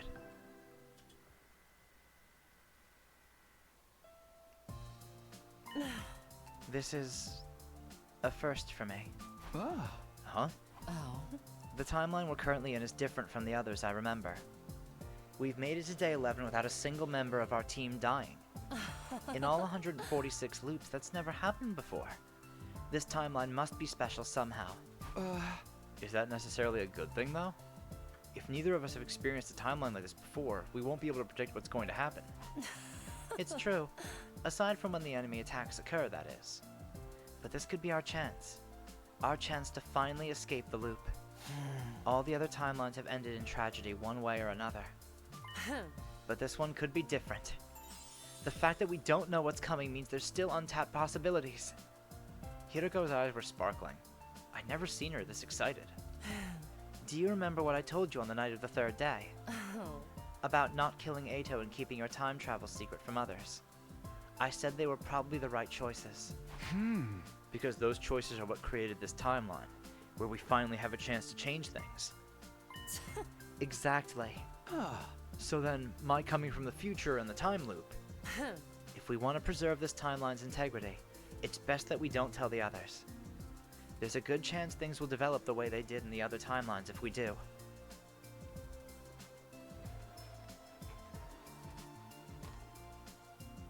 There was still plenty I didn't understand about this time loop thing, but I had put a pretty good grasp on the basics. It felt like Hiroko had told me everything she knew about it anyway.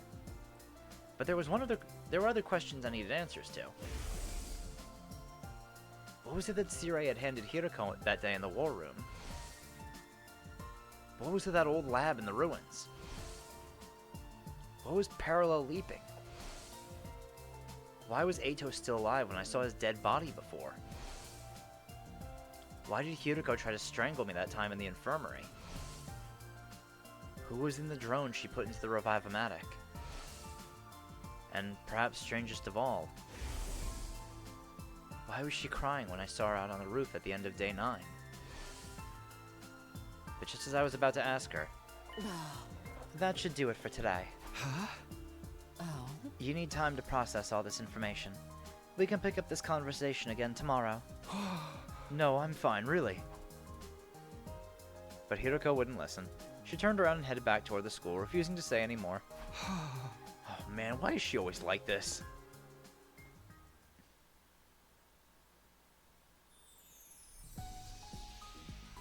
With not much else to do, I went back to my room.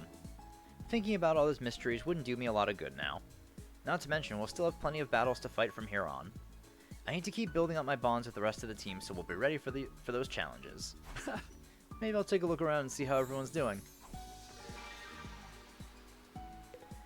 Alright, I think real quick, I'm just going to take a break and eat something. But I will be right back, because I do want to finish Mystery today. Because I don't think there's much until we reach the next lock, but, you know, we'll see how that goes. Anyway, I will be back in a little while.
Alright, we're back.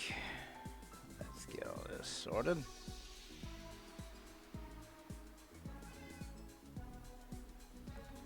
Alright, so what are we doing? Alright, we're gonna give more gifts to Hiroko. Increase our bond with her.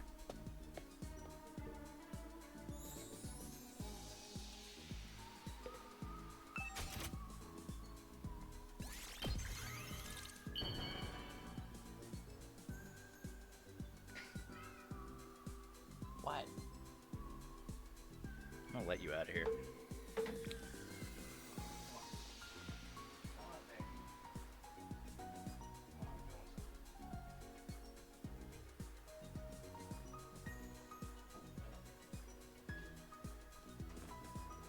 Ugh. Yeah, everything stays. Why would the bond rag not stay? Oh, wait. Fuck, I can't give any gifts to Hiroko. Shit. I don't know, just throw it at Ato. I don't know. Here, Ato, have a cinch candle. This is quite... Good. Fuck you. Shit, I didn't realize I could give anything to Hiroko right now. Alright, cool. I guess I'll find someone else's bond. You know what? Hey, since I gave him that candle, let's give something else to Ato that he'll actually like. I think he likes the 5-star novel. So we'll give that to Ato. You truly understand me, Takumi. You've turned my hate into love. Thanks, Ato. Oh, man. What a blunder. Make sure you... Well, then.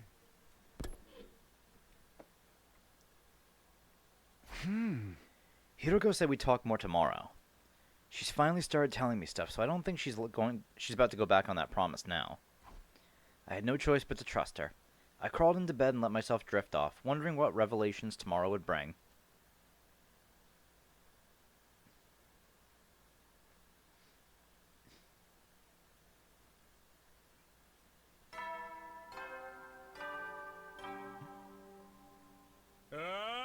Get ready! Prepare to be ready to give your life. Hiroko called on me after breakfast. She told me to meet her in the entrance hall. And it looks like she's already here. Huh? We exploring outside today? Don't you want to hear the rest of my story? Yeah, of course. Then don't ask questions and follow me. Don't forget your fire extinguisher. Hiroko walked away at a brisk pace. I grabbed an extinguisher and hurried after her.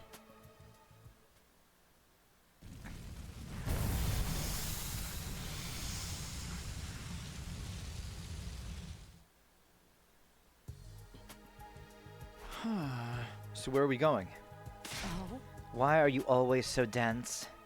I know what you want to ask me. We're going to the one place where I can properly explain things. You mean that old lab? Oh? Better than giving you a labotomy. That was a joke. Yeah, I didn't think she was being serious. It was just so weird to hear Hiroko joke about anything. Now stop wasting time with your nonsense and let's get going. Nonsense? I didn't even say anything. Hiroko was already on the move, too far away to hear any protest on my voice. Sheesh. I muttered my complaints to the air instead and followed after her. Yeah, she did also joke about the credit card. I like that one too. On the way to the lab, I filled Hiroko in on what happened in the timeline with the zombie outbreak. Like she told me yesterday, she didn't have any memories of the second half of that timeline. Or more accurately, of anything that happened after she was zombified.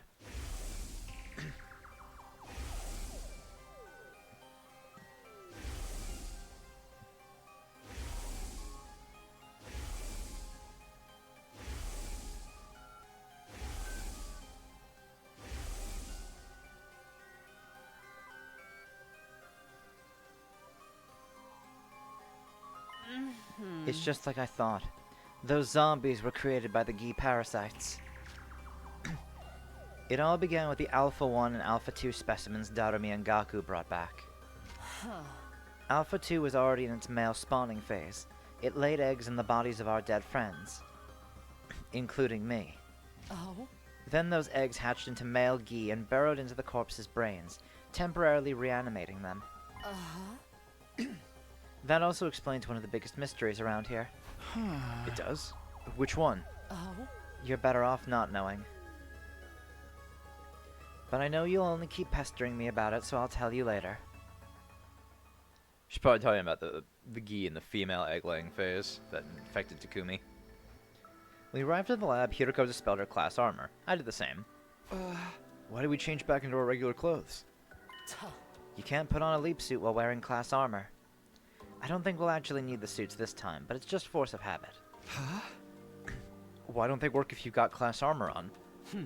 Leap suits have the ability to repel hemoanima. They're not affected by attacks from class weapons. If you tried to put one on in class armor, the two surfaces would refuse to touch each other, like magnets with the same polarities. And doing a parallel leap without one of those suits is a bad idea, right? Oh? You shouldn't need to ask me that. You've already experienced leap damage firsthand. Leap what? Leap damage is what happens if you parallel leap without a leap suit. You've mentioned this leaping stuff a couple times now. What does it mean? That's what I brought you here to explain. Are you familiar with the concept of parallel universes? Yeah, Eito told me about them in the first cycle. They're basically alternate realities, right?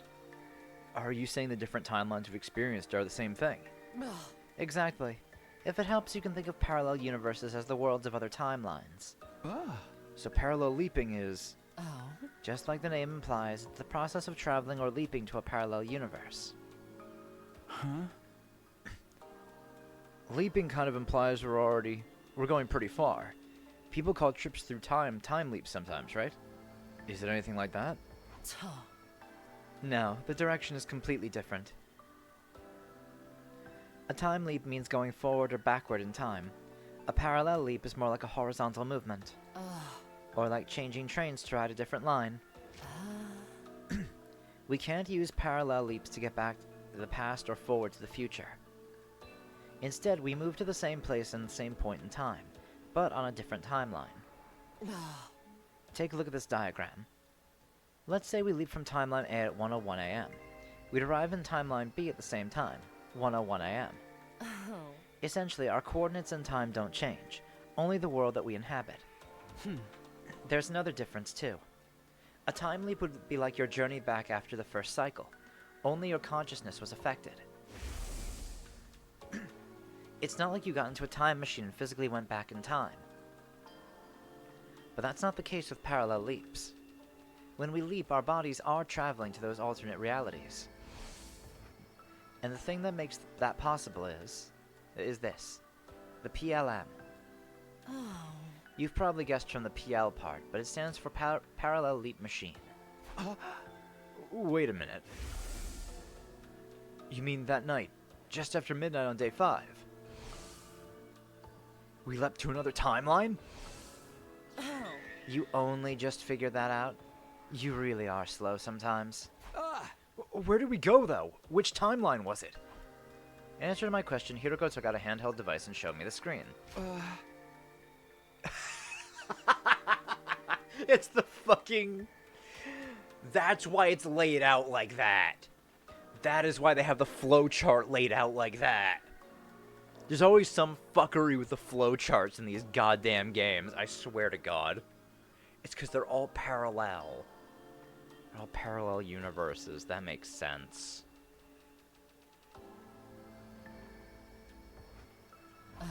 A map of the different timelines based on the machine's data. The timeline we went to that night was... Hunt Mystery. Hunt what? It's a timeline that splits into 2 on day 25. On one of them you don't remember yet. We're forced to participate in a killing game called the Invader Hunt. I call that branch the Hunt timeline. The other branch you should remember. It's the one where Gaku was killed on day 5 and Kako's body was found on day 27. You investigated the matter and figured out that it was Shoma who killed Kako. But then Shoma himself was killed. This time you pinned Eva as the culprit. But then she self-destructed, and things only got worse from there.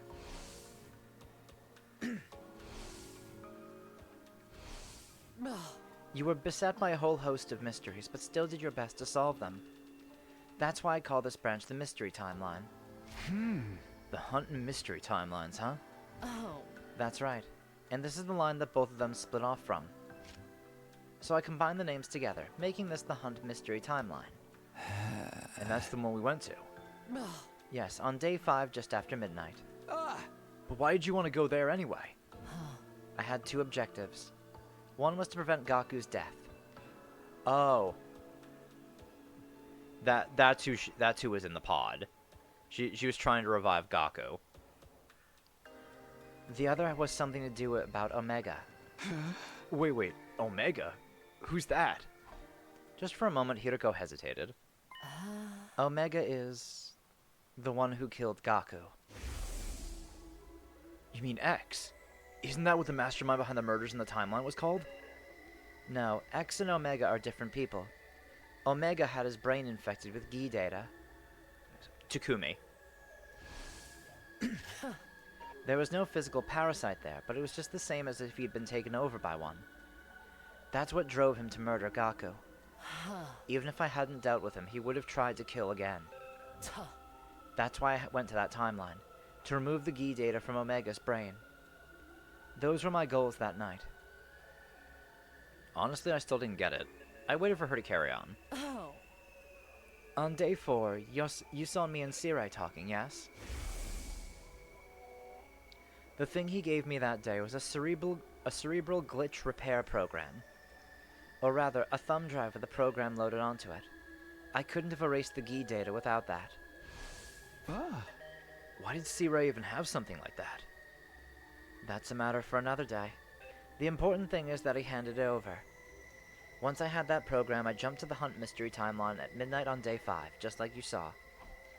Hiroko went on to tell me what happened after that, during the time I lost track of her. First of all, she went back to the school, rang Omega's doorbell. She hid on the dorm roof and waited for the murderer to come out. She then dropped down and knocked him out with a strike to the back of the neck. With Omega unconscious, all that's left was to take him to the infirmary and run the repair program on him. Oh, no. Gaku wasn't in there. It was Takumi. Okay, so it was Takumi in the pod. But then, the Gi data in his brain took over. He got up, grabbed Hiroko's arm, and threw her against the wall. I was still down in the morgue at the time, freaking out over Eito's body. Of course, now I realize that was the Eito from that timeline, not the one I knew. In that timeline, I must have decided to kill him on the night of day 2 and absorb his cryptoglobin. So it was only natural that his corpse would be there. Anyway, that was when I heard the noise. Right.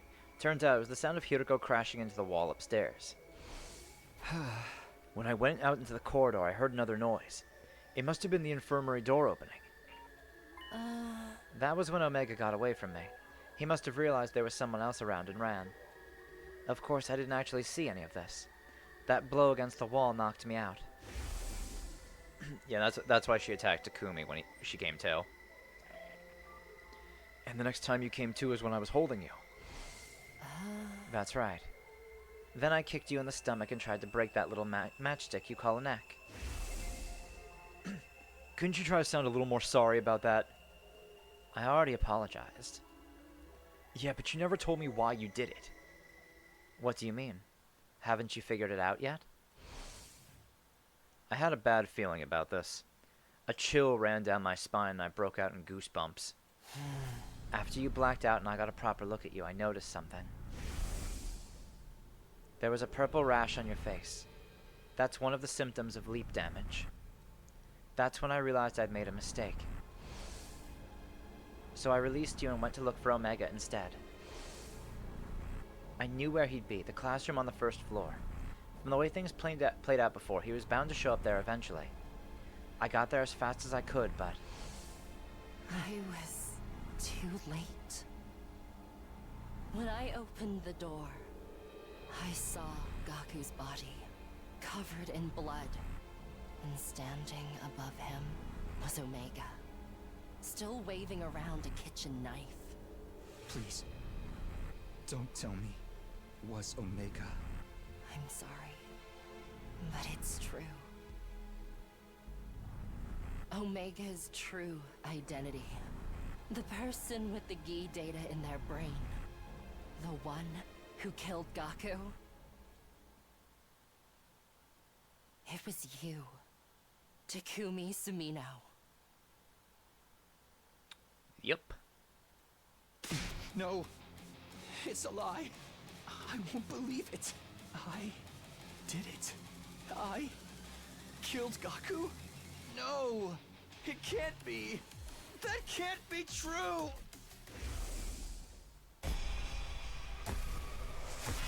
Memories of the slasher timeline.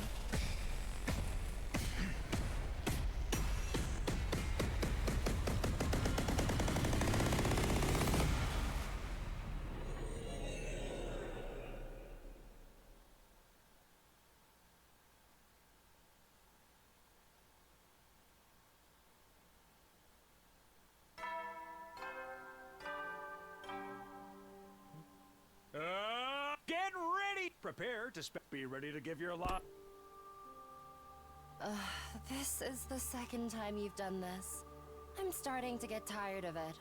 Did I pass out back at the lab? Yes. And I carried you all the way back. I'd say that makes us even for the whole accidental strangling incident. It's fine. I can see why you did it now. You thought I was the me from that Hunt mystery timeline. I sat up and got out of bed. I remembered about the other timelines I've experienced.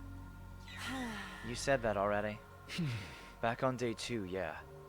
But I remember more of them now. What do you remember exactly? Well, I hesitated. These weren't memories I particularly wanted to dredge up again. It wasn't the Hunt mystery this time, was it? You remembered the serial killer timeline, didn't you? The serial killer timeline.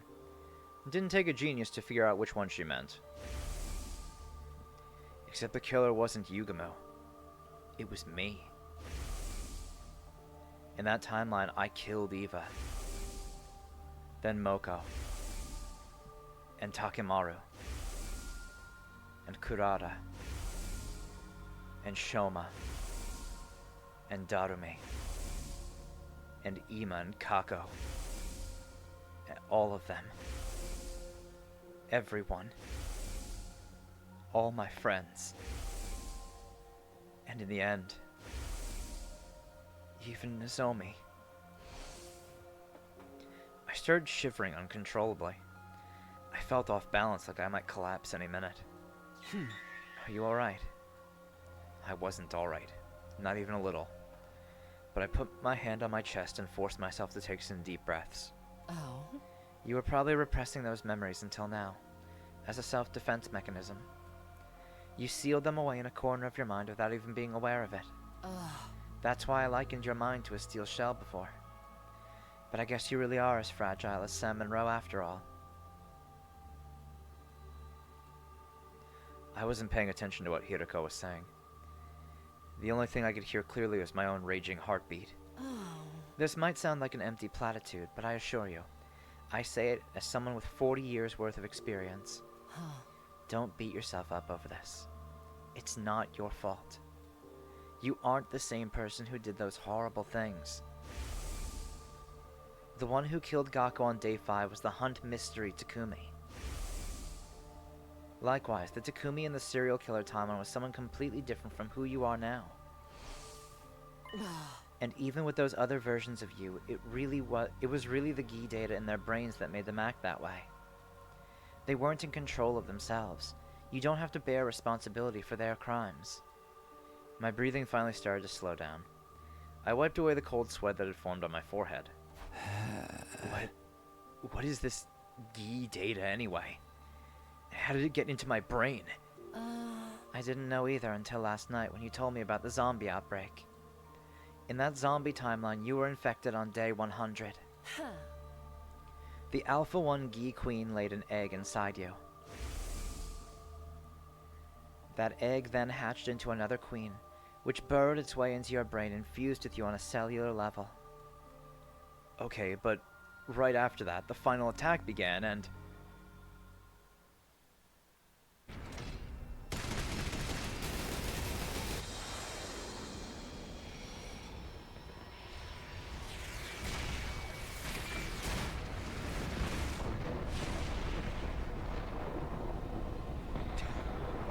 Pretty much.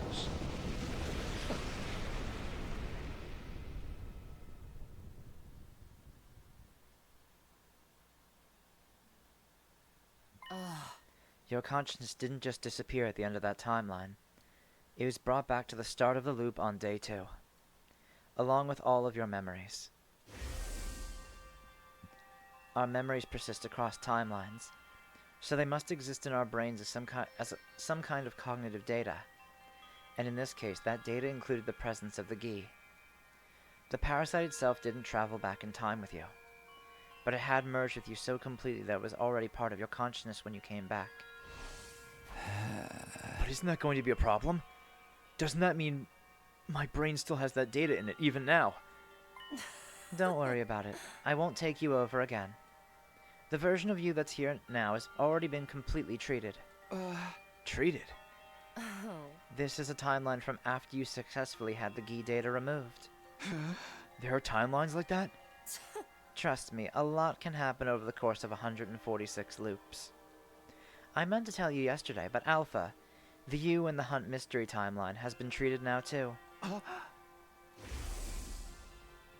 You remember I said I walked in on Alpha killing Gaku in the first floor classroom? Before he could escape again, I ran up to him and injected him with an anesthetic I got from the infirmary. A few seconds later, he was out cold. I hoisted him onto my back and carried him upstairs. Back in the infirmary, I put him into one of the recovery drones and got to work. I still had the repaired program Sirei gave me. I installed it into the Revive-O-Matic and used it to erase the Gi data from Alpha. Or from Omega. You saw me doing that, didn't you? Oh, right. I did. You asked me who was in the machine before. Well, it was you. The Hunt mystery version of you. At any rate, the treatment was a success. The Gi data was completely removed from Omega's brain. The Takumis in both the Hunt and mystery timelines that branch off from there will be fine too. We won't have to worry about them hurting or killing anyone now. Huh? That's good. But what did you do with that me after you finished treating him? I took him back to his room and put him in bed, not unlike what I did with you last night. Then I went back to the infirmary and slapped you around until you came to. I'm assuming you remember that. Yeah, I also remember you saying, I couldn't save him. Now you've told me all this. I can see you meant Gaku. Hiruko's expression clouded over. She gave a little nod, her brows knitted together in sorrow and frustration. Hiruko tucking you in at night. Hey, come on, don't be like that. This is all my fault anyway. I was the one who killed that version of Gaku. And everyone else in the serial killer timeline too. How many times are you going to make me repeat myself? That wasn't your fault. It was nice of Hiruko to say that, but it didn't do any good. I still felt like I was caught in a dark, sludgy whirlpool that was dragging me down, threatening to swallow me whole. What am I going to do with you? Remember your promise. Don't let the truth destroy you.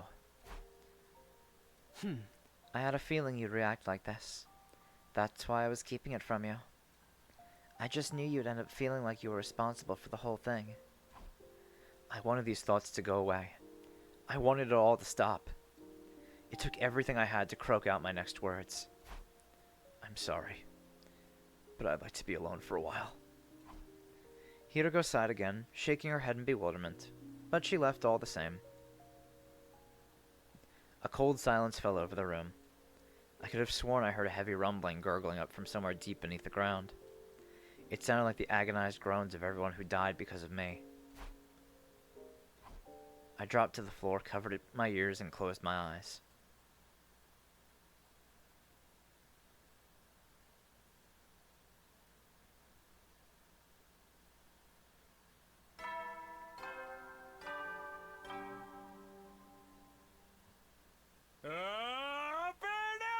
Well, if you feel it's spoilers, then don't say it. Rise and shine. Get ready, prepare to spend enough. Be ready to give. My head was completely empty. I didn't want to do anything, or think about anything, or even breathe, really. I just sat there in the corner of my room. I hugged my knees and curled up tight, wishing I could disappear while time continued to flow around me. I could hear voices outside, my friends chatting and laughing. The sounds cut into me like a knife. In another timeline, I'd be the one to steal that laughter from them forever.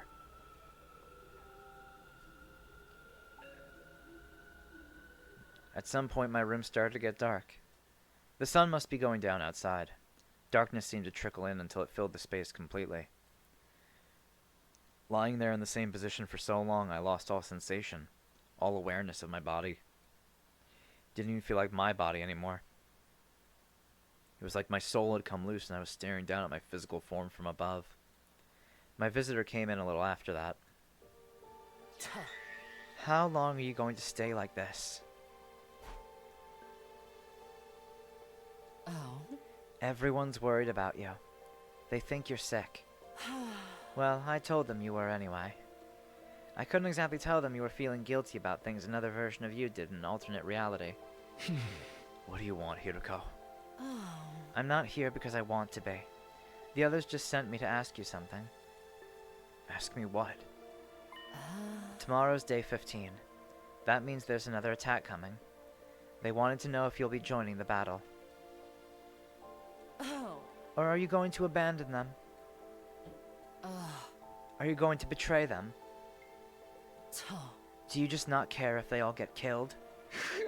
They've already been killed. I killed them myself.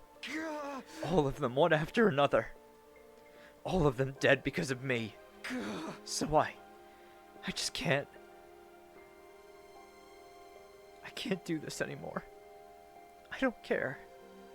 Just let whatever happens happen. I really can't do anything.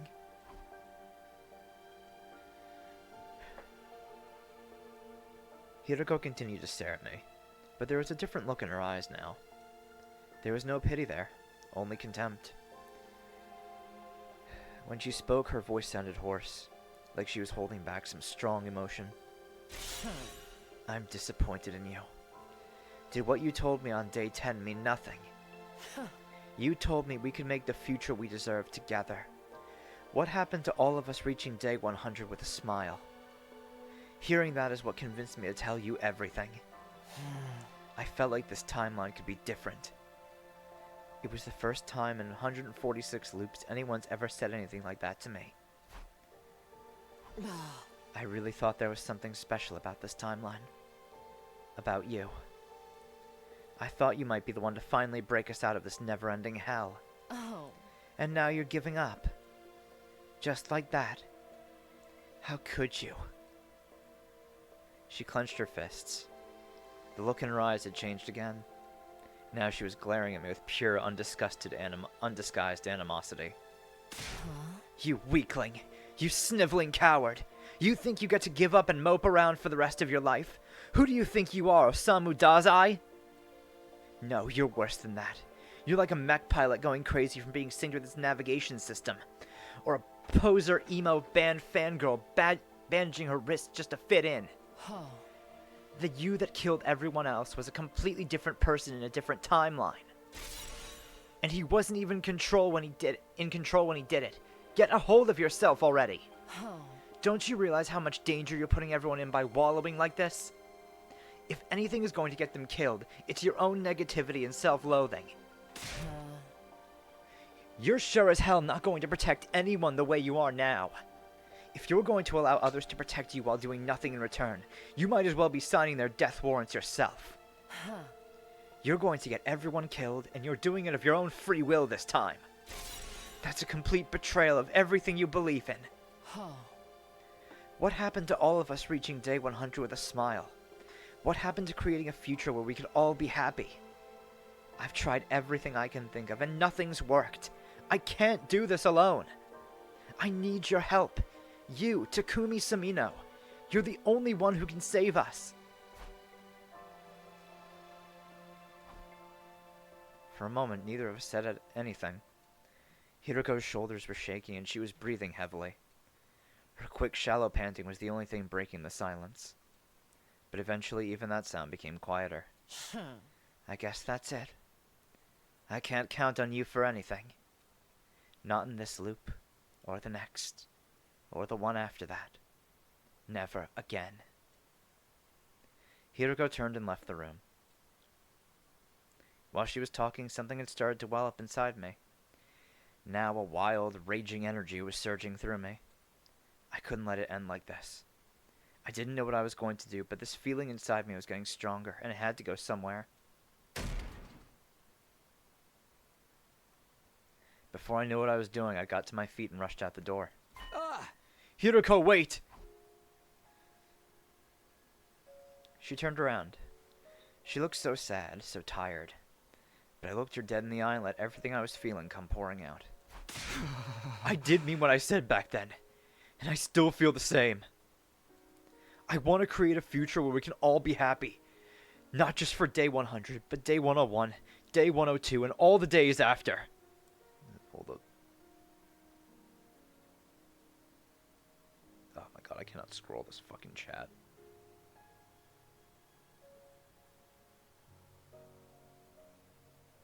Hold on, let me pop this up.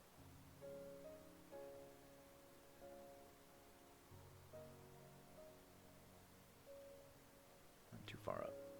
This chat window is so fucking bad. I can't, like, keeps skipping parts I want to look at.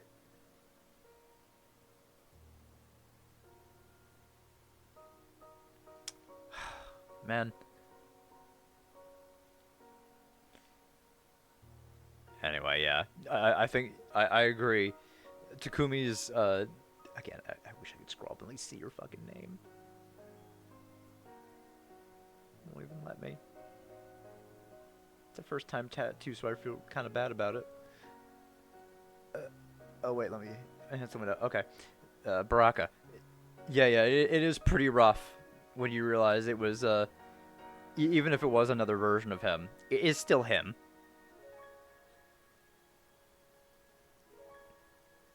Anyway, yeah. Right now, I want that more than ever. These memories, this knowledge of other timelines, they've shown me just how important that is. So, I'll fight. Not just against the invaders, or my own weakness, but an enemy even greater than that too. I'll fight the cruel destiny that's been pushed onto us. A light breeze blew across the roof, ruffling Hiroko's hair.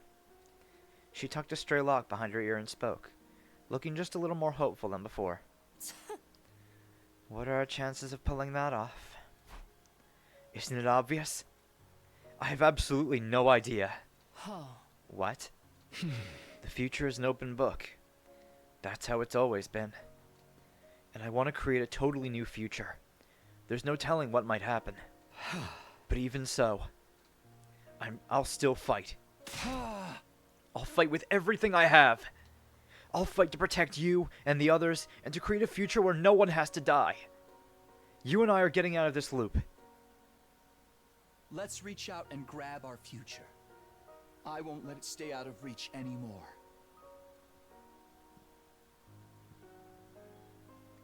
I raised my arm and extended it toward the satellite. Hiroko did the same. It was still hundreds of thousands of miles away, solemnly shimmering in the night sky. But somehow... Just reach out and grab it, huh? Yeah. Both of us? Together? That's right. You really think we can do it? I don't know. But I'll do anything to make it happen. Anything? Yeah. You did say anything. Yeah, I did. Hiroko let her hand drop to her side. Oh. Alright. In that case, starting tomorrow, you're going to be my servant. What? You said you'd do anything. Naturally, that includes being my slave, doesn't it? Hold on, that's not exactly what I meant. I'll be counting on you to get me out of this loop. Yeah, of course. But the servant thing is... Silence. I'm tired and I'm going to bed. I need to rest up for the battle tomorrow. Well, good night. She gave me a wicked grin before going back to her room. As I watched her go, I noticed a newfound spring in her step. I, on the other hand, suddenly felt uneasy. I doubted I'd sleep well tonight.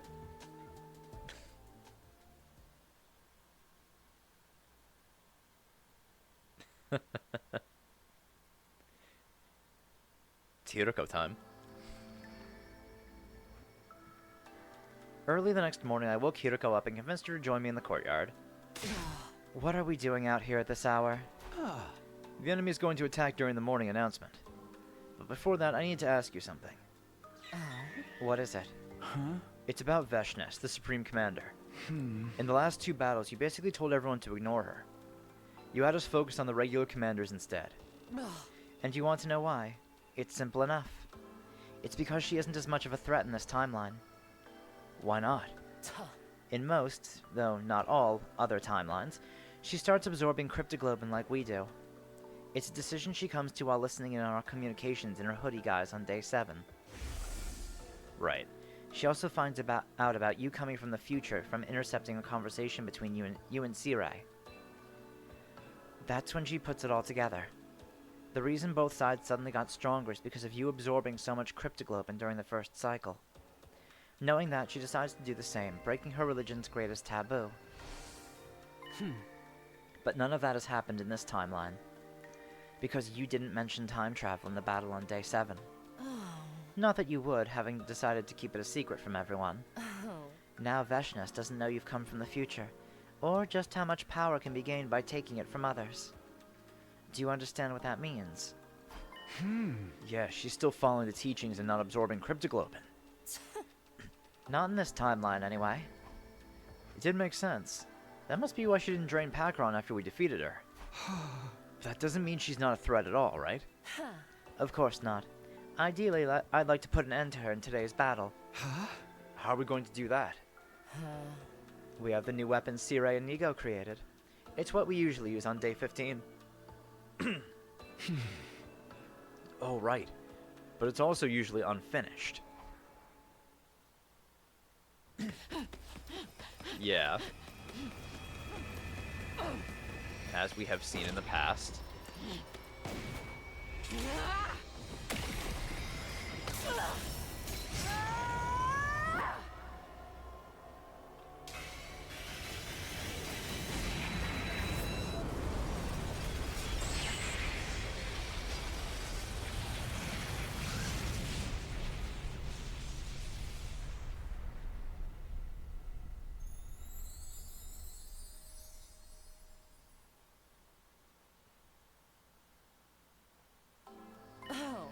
What do you think I've been doing while you've been moping these last 2 days? I've been out gathering materials. I know the ruins so well by now, it barely took me any time at all.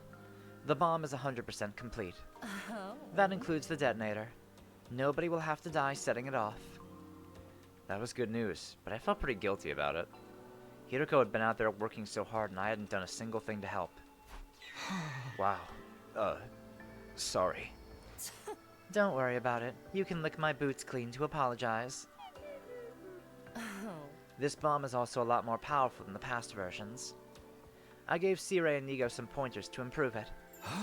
So we're going to hit Veshnes with that today? That's right. We're going to make Vichyssoise out of her. I believe that's how you say that.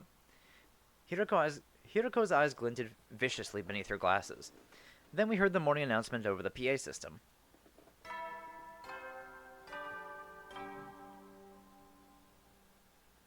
Adam troops, get ready for prepare to.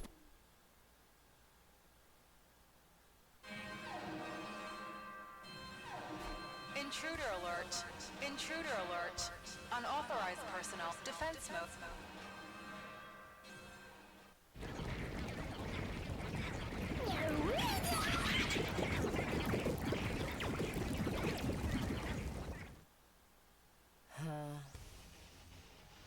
Right on schedule.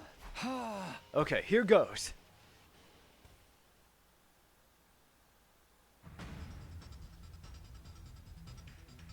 When we got to the war room, everyone else was already there. You're late. Where have you guys been? I bet they were off making babies somewhere. What? Such indecency. Do you two think of nothing else?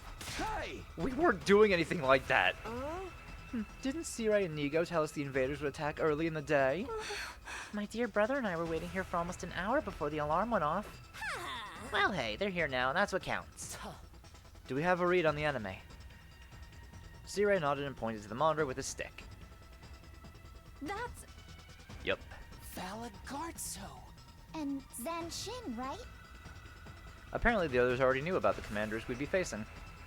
Hiroko had probably told Sirai and Nigo so they could brief the rest of us, brief the rest of the team. You said these two can combine their bodies together? Just like Takumi and Hiroko. Kurata. Ah, so it was a battle simulation to better understand our enemy's moves. Kyoshika. Neither of us replied. It'd take way too long to start clearing up that misunderstanding now. Come on, let's get out there and start killing. How's the Revive-O-Matic looking, though? Don't you worry about a thing. It's all fixed up and ready to go. If you die, you'll be brought back good as new, including all your memories, of course. So go ahead and die all you want. Just try to leave someone alive to defend the school. Yeah, let's do this. Special Defense Unit, move out.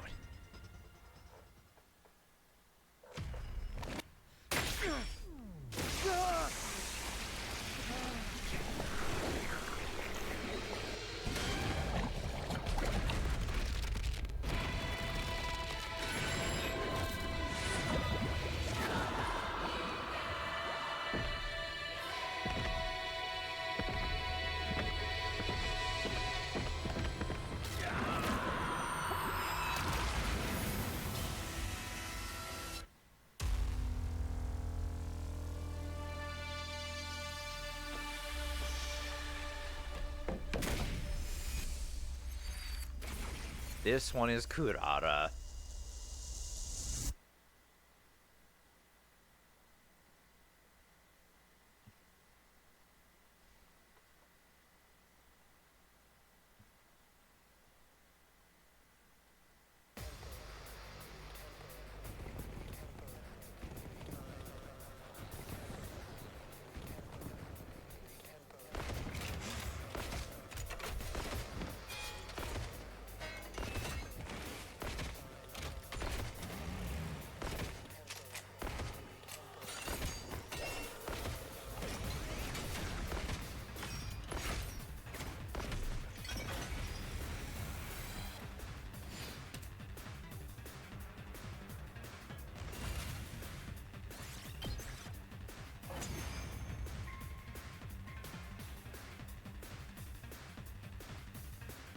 Wow, that wasn't hard at all. Yeah, it's like we just hit a button and the battle was over. Crazy, right, Shoma? That's probably because the commanders haven't arrived yet. I think they're here. Look over there.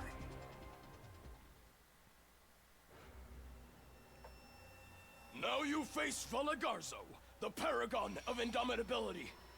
Your war ends here. No matter what happens, I will never yield. Blood of my bond, release!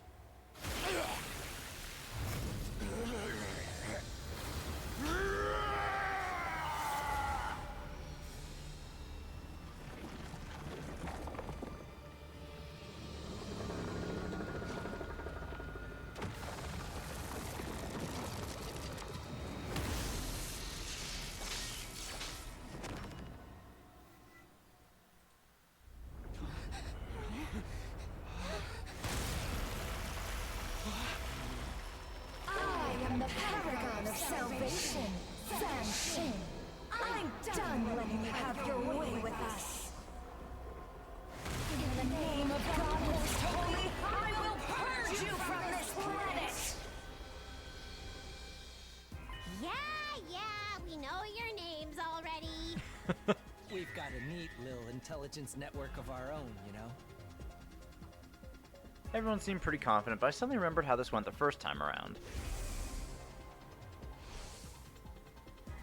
I sidled up to Hiroko and tried to talk to her without attracting attention. Hey, Yugamu hasn't made his special drug in this timeline, has he? The one he used to feed Shenshin in the first cycle? No, he hasn't.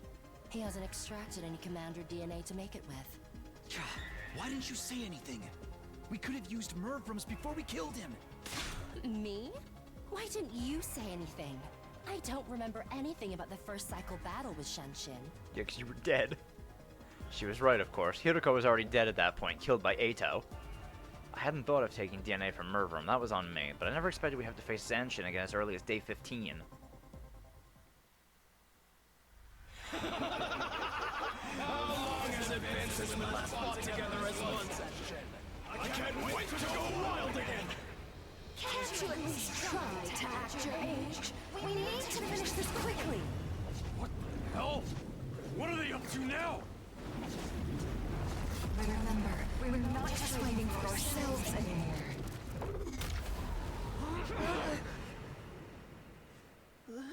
Well, you gotta be kidding me! Where did they go?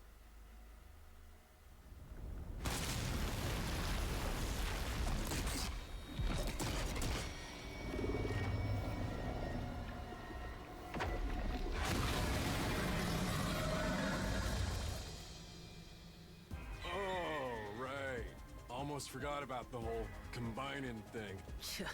Being able to merge together like that? I'm so freaking jealous! Of what?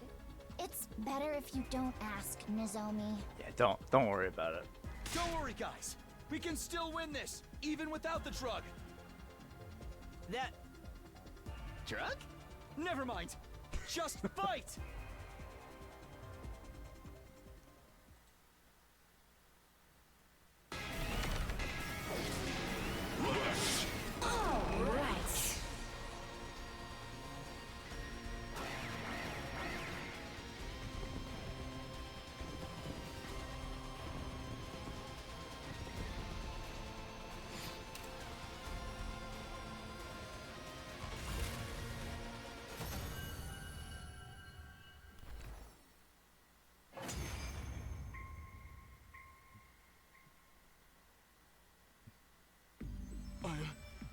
Sorry, my darling.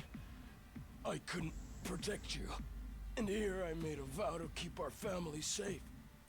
I'm a liar and a fool. Don't say that, my love. You're a hero. You fought valiantly for me, for everyone. My only regret is that our little warrior will be left to fend for himself. He'll be fine. Even if we're not there for him, he's strong. He is your son, after all. Ugh, can you not talk about your kid right now? It's making it really hard for me to work in dirty jokes. Thanks, Kurata. At any rate, this means victory's ours. Yes? Yeah, but don't forget what Siri told us. There's gonna be another one. The words were barely out of Moko's mouth when that other one showed herself. There she was, the Supreme Commander Veshness. How disappointing. Valagarzo, Zanshin. I thought you were stronger than this. Yeah, man. Dude, I don't understand why people don't like Kurata. She's fucking great. Or did you lose on purpose, so I could take your prey for myself? As she spoke, a change started to come over Veshness's body. So that's her battle form, huh? We learned a little about it from the intel we got, but... it's still pretty gross looking, isn't it? Okie dokie! Time to get killing! I guess we're doing this? Wait. There's no need for us to fight her directly. Sirei? Nigo? Is everything ready? You bet! We can fire at any time! Get back inside the school! Post haste! It's time to use the new weapon, huh? Wait, new weapon? You never told us nothing about that. Everybody looked confused. Obviously, Sirei, Nigo, and Hiroko hadn't felt it necessary to tell them about the bomb. There's no time. We'll explain later. Trust me, guys. Just get out of here. The others responded to my order and ran back towards the school. Hiroko and I brought up the rear. Once we were all inside, I turned back and saw Veshness walking slowly across the battlefield toward us. It was now or never. We're in. Fire when ready. Gotcha. Here we go. Undying flame bomb, fire!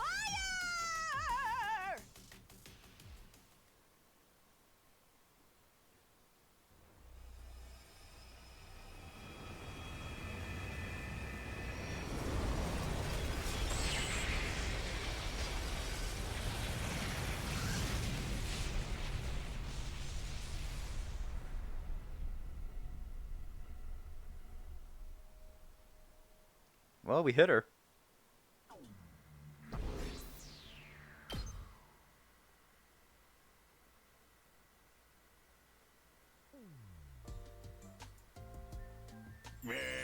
Nice work, troops. You did great out there. The credit for the final blow has to go to us and Miss Shizuhara, of course. That's right. We couldn't have done it if you hadn't got those materials for us, Shizuhara.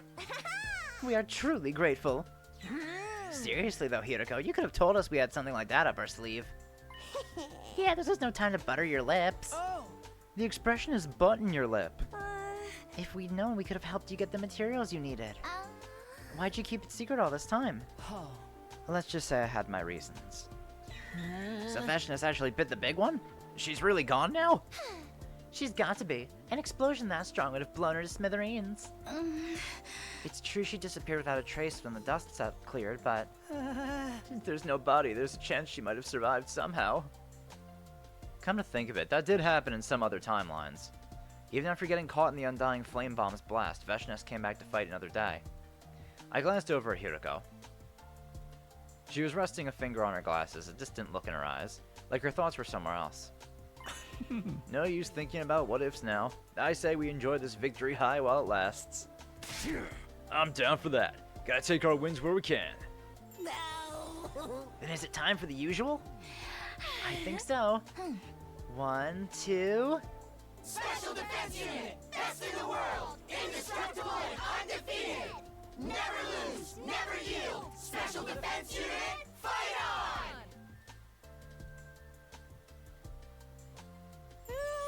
So, will we be having a party this time? We don't have the budget for that. This is a military academy, not some hedonistic tech startup. Alas. Kyoshka. And so our post-battle meeting ended without any further discussion. Tired but satisfied that we'd done a good job, we went back to our rooms to rest.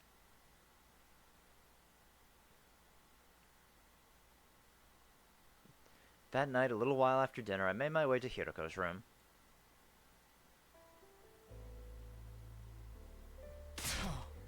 What? My shoes are already clean. I'm not here to lick your boots, Hiroko. What do you want then? My sofa and desk chair aren't broken. I didn't come so you could sit on me either. What are you doing, man?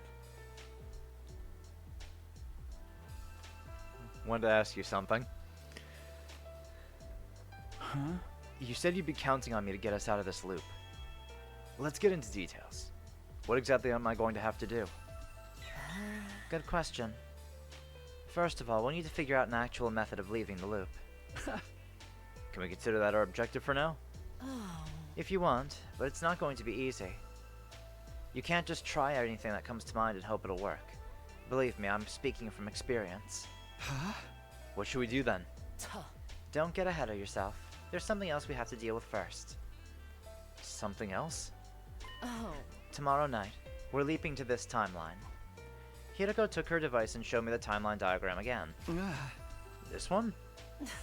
I call it the Killer Zombie branch.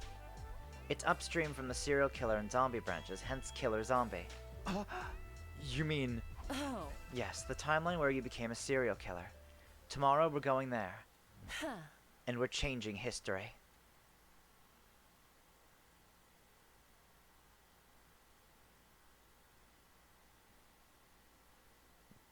right?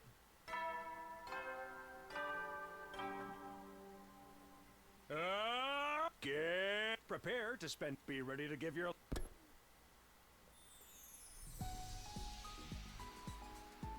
After breakfast, I headed back to my room to think out my next move.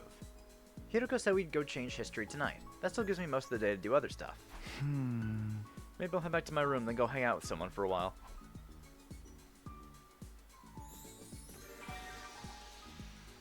I don't think I'm able to. I don't think I'm gonna be able to give presents to Hiroko, unfortunately.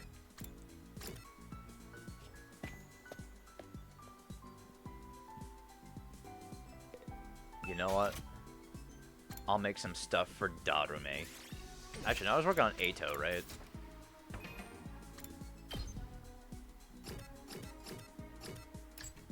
I'll do Eito's first. E-reader would be good for him.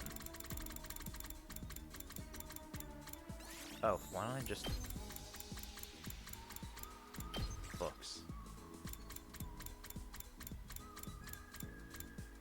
Oh, is that not counted as a book? Machine, maybe? Yeah, there it is.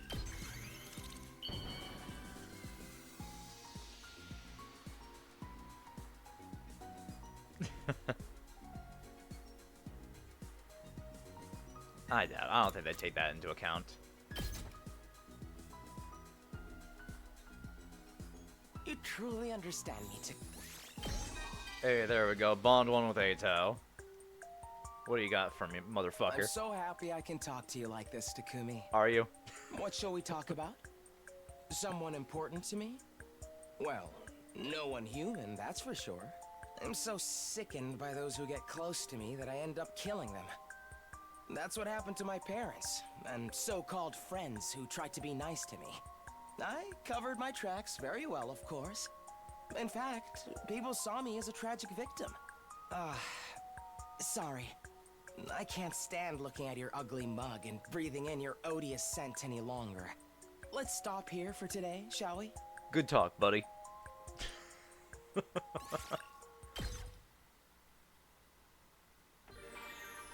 I want to give something to Darume as well.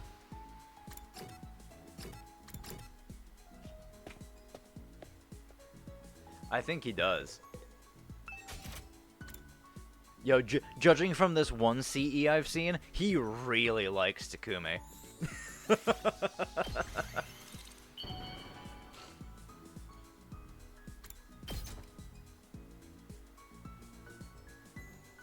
do you know me so well? Yo, a little too much. Day turned to night.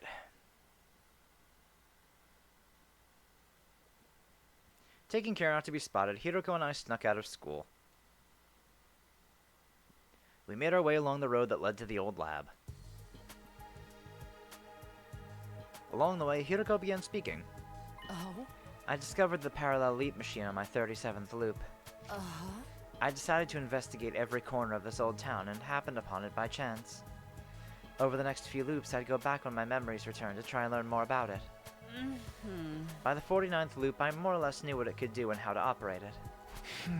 So we still don't know who made it or why it's here. Why are you so determined to figure it out, though? Oh? You probably won't believe me. Don't laugh, alright? Okay. I heard a voice while I was sleeping. It said, "That machine will be your salvation." Seriously? You said you wouldn't laugh. Sorry, it's just... You must have been hearing things, right? She ignored me and carried on walking. I followed after her at a safe distance, feeling like I'd just poked a hornet's nest. I still can't help wondering what that machine's doing here in the first place. Oh? Someone here must have been researching parallel universes. Somebody? Who? Researchers, probably. What researchers? How am I supposed to know? Let's just be grateful we have access to such a useful resource. Come on.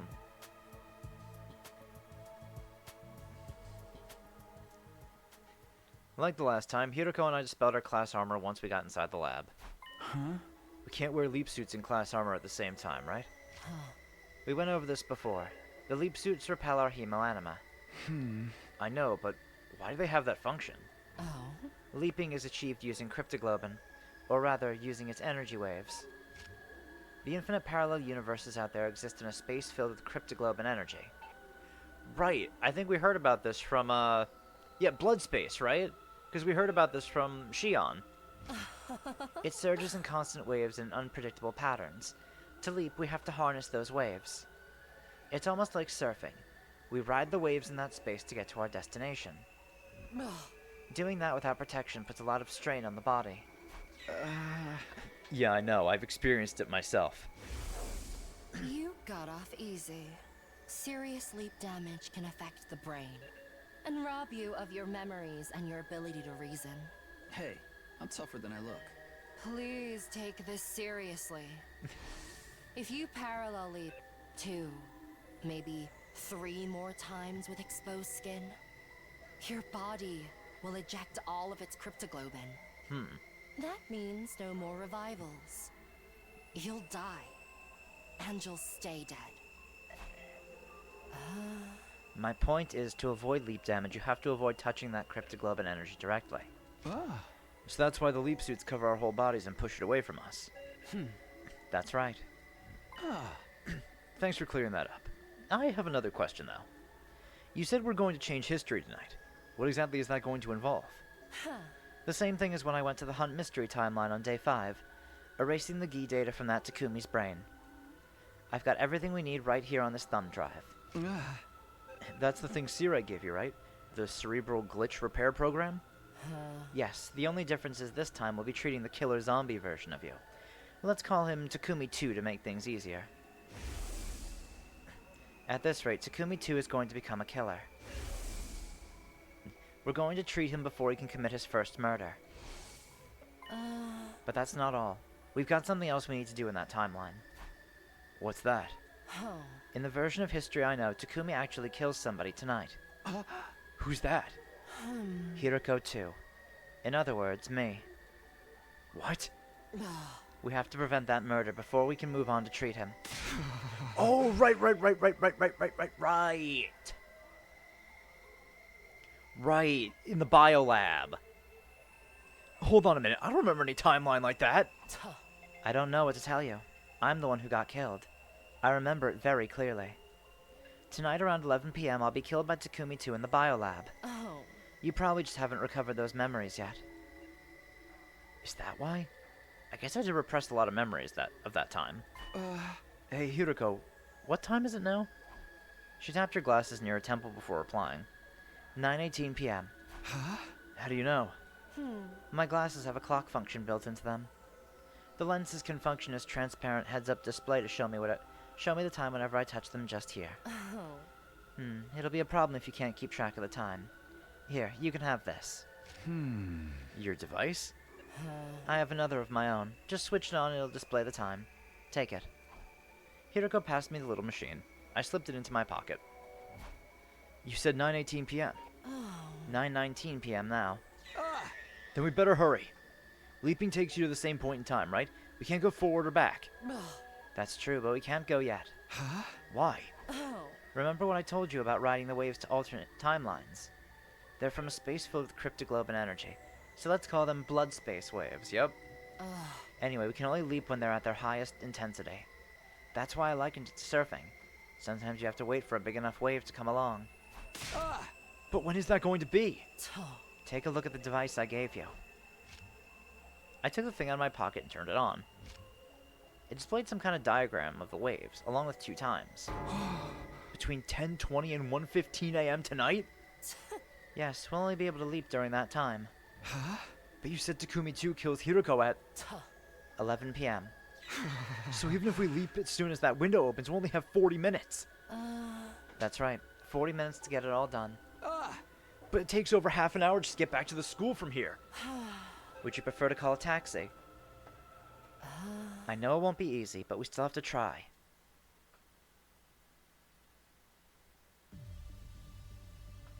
While we waited for the blood space waves, Hiroko showed me how to use the machine.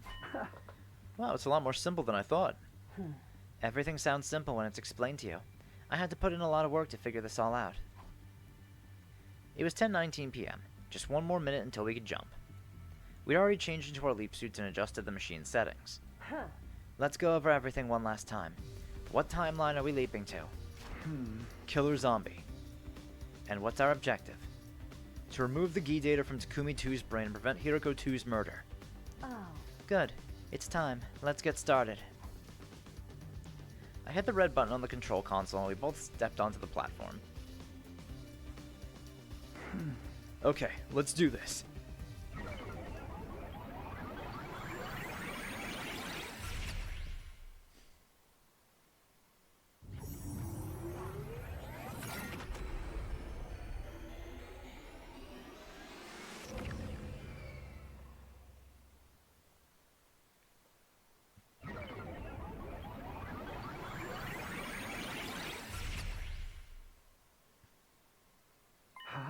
Do we do it? Do we leap? No. Don't just stand there. We need to get going. Hiroko was already on her way outside. I grabbed a fire extinguisher and hurried after her. Shouldn't we take off our leap suits first? I can't remember which loop it was, but I tried doing this in my regular clothes once. It didn't end well. There's 2 Hirokos. This one's a fake. It must be a shape-shifting commander. They captured me and shut me up in a cage in the courtyard from the end of day 100. If you want the same thing to happen to you, I won't stop you. No. Now pick up the pace. You know we don't have a lot of time. Hiroko took off running. I did the same and we started our journey back to the school. We still had a ways to go, so I decided to ask about something. Hey, can you tell me more about what happened between Hiroko 2 and Takumi 2? It all started around this time, actually. I couldn't sleep, so I decided to take a walk around the school. That's when Takumi 2 attacked me. The Gi data in his brain must have finally taken over. He chased me into the biolab. He was far stronger than he had any right to be. A Gi can draw out superhuman reserves of strength from its host, after all. He slammed my head on the operating table while I was still dazed from that. Well, you get the idea. I never had a chance to fight back. We'd almost reached the academy. I could see the wall of fire up ahead. Suddenly, Hiroko stopped and picked something up off the ground. Is that a power saw? We'll be needing this. What for? Takumi 2 locked the biolab door behind him when he attacked me. We'll have to break it down to get to him. This is the fastest way to do that. I was starting to get a bad feeling about this. Hold on. I've seen that power saw kill our friends in this timeline. By taking that into the school, you're putting them all in danger. That won't happen. We're going to cure Takumi 2 after all. But what if we mess it up? We won't. How can you be so sure? Enough talk. You're my servant, aren't you? You said you'd do anything to help, didn't you? I guess, but... Then don't talk back. Just do as you're told. Hiroko took off toward the wall, power saw in hand. I followed a few steps behind, trying to keep down the panic rising in my chest.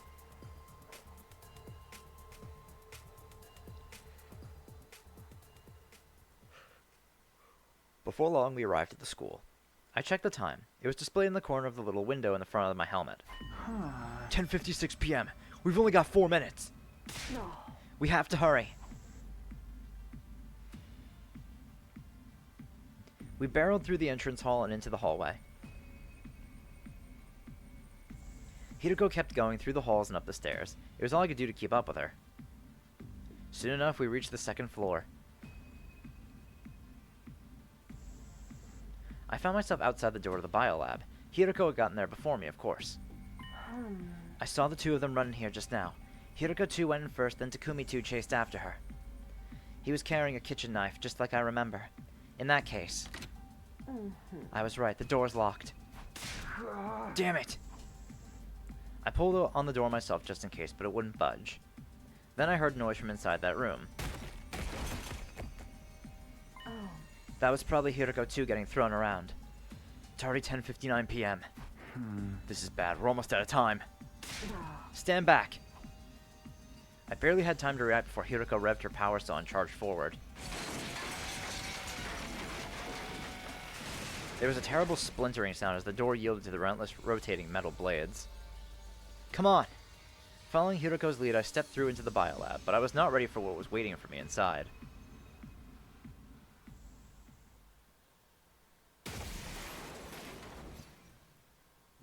It took me a moment to process what had happened. Hiroko had gone in first, but now she was crumpled up in a corner. A blow from Takumi 2 must have sent her flying. From the sound of that groan, she was going to be out of action for a little while. On the other side of the operating table was Hiroko 2. She was also on the floor and looked pretty out of it too. Both of the Hirokos were down for the count. Obviously, only one person could be responsible for this. Takumi 2. This timeline's version of me. Our eyes met and I froze up. I wasn't used to looking at my own body from the outside. It was such a surreal experience, I just stood there, forgetting even to breathe. But it wasn't long until time started to flow again, and I was dragged back to reality. Takumi 2 raised his kitchen knife and dashed toward me. Hiroko said the leap suits repel hemoanima, but that wasn't the class weapon he was holding. It was more than capable of tearing through the suit and hurting me. He swung wildly, but I did my best to dodge his blows. Obviously, I wasn't about to let myself get killed, especially not by my own doppelganger. But I couldn't keep dodging forever. He was sure to hit me sooner or later. I needed a weapon, something I could use to fight back. Right as that thought crossed my mind, my foot brushed against something. I glanced down. It was the power saw. Hiroko must have dropped it when she got knocked over. And it was still running. I ducked down, grabbed it, and swung it to the side. The blade connected with the other Mii's knife and sent it flying. That didn't stop him, though. He grabbed at my arm, trying to take the power saw from me. I wasn't about to go down without a fight. I wrenched it away and kicked him in the stomach.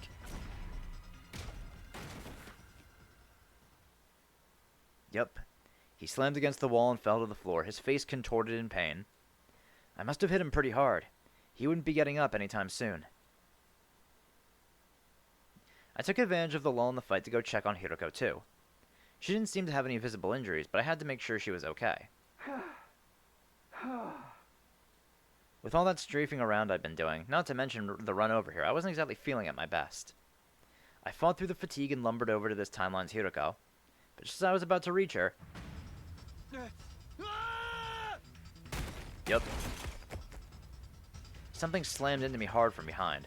I staggered a few steps, suddenly off balance. Takumi 2 saw his opportunity and took it. As the two of us grappled, we found ourselves near the window. And then... next thing I knew, I was in the air with Takumi 2 still clinging to me.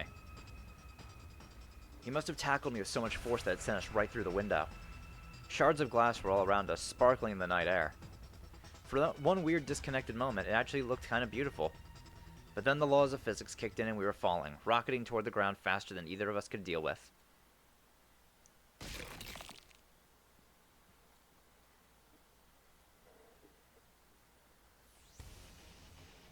My leap suit must have provided some protection, because falling from the second floor didn't hurt nearly as much as it should have.